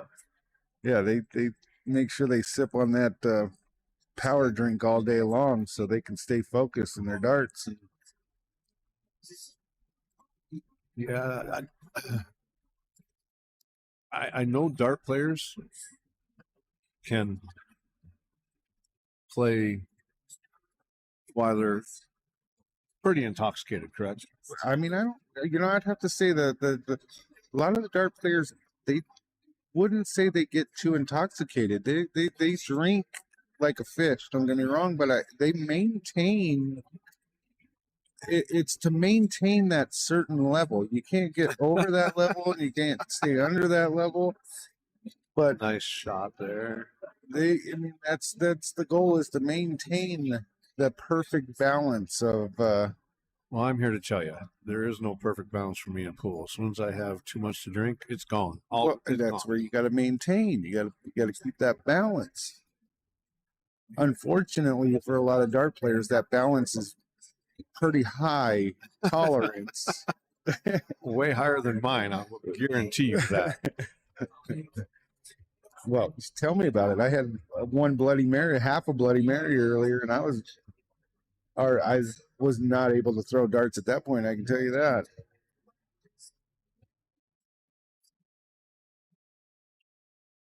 Nice shot. You got to figure out what to do with this 8 ball. You either got to dig into this and bring it back, or that's about all I see. Following it isn't too bad. You can get down here and follow it and getting this bottom right, but what I tell you,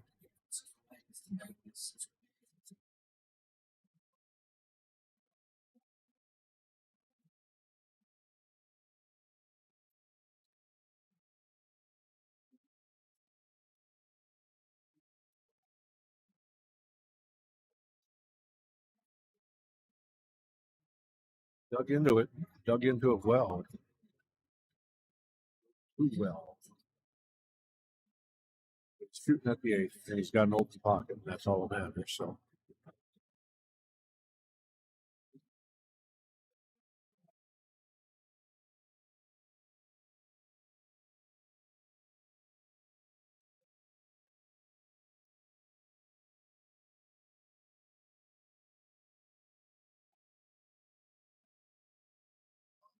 Just barely missed, and it's unfortunate because this is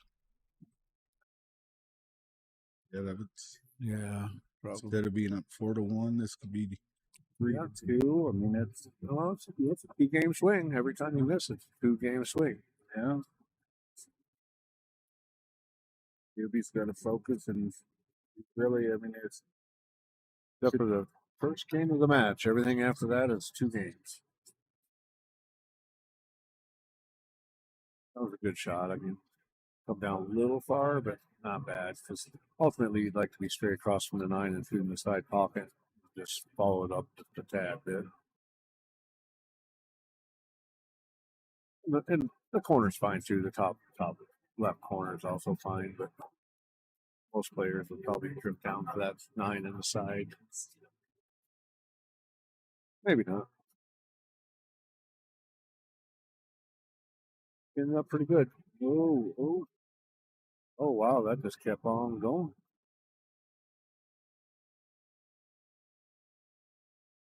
Wow. I actually thought that was going to stop a little prior to that.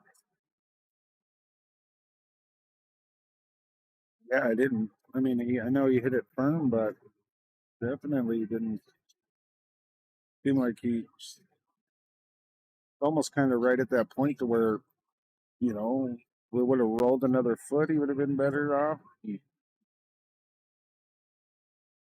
Problem here is he's got to hit it so hard and not scratch because maybe not give himself a shot on the 8. Oh, good lead though. And had he made it, he didn't have a shot on the 8 side of the bank. Now, Kurt's got an opportunity here if he wants. He can play a pretty good stake. I mean, he has barely hit that 8 on the right hand side. Let that cue ball rest on the rail and keep the 8 in between the 2 and the 9.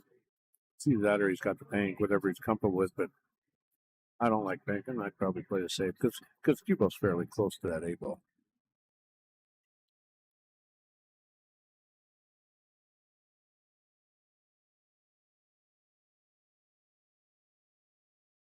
That's his dilemma. I guarantee you that's exactly what's going through his mind. Which one do I do?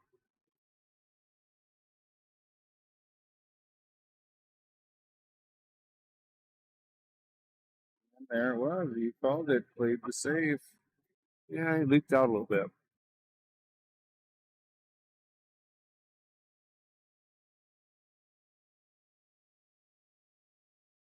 He just hit it just a tad bit too thick. That's all. Power on it.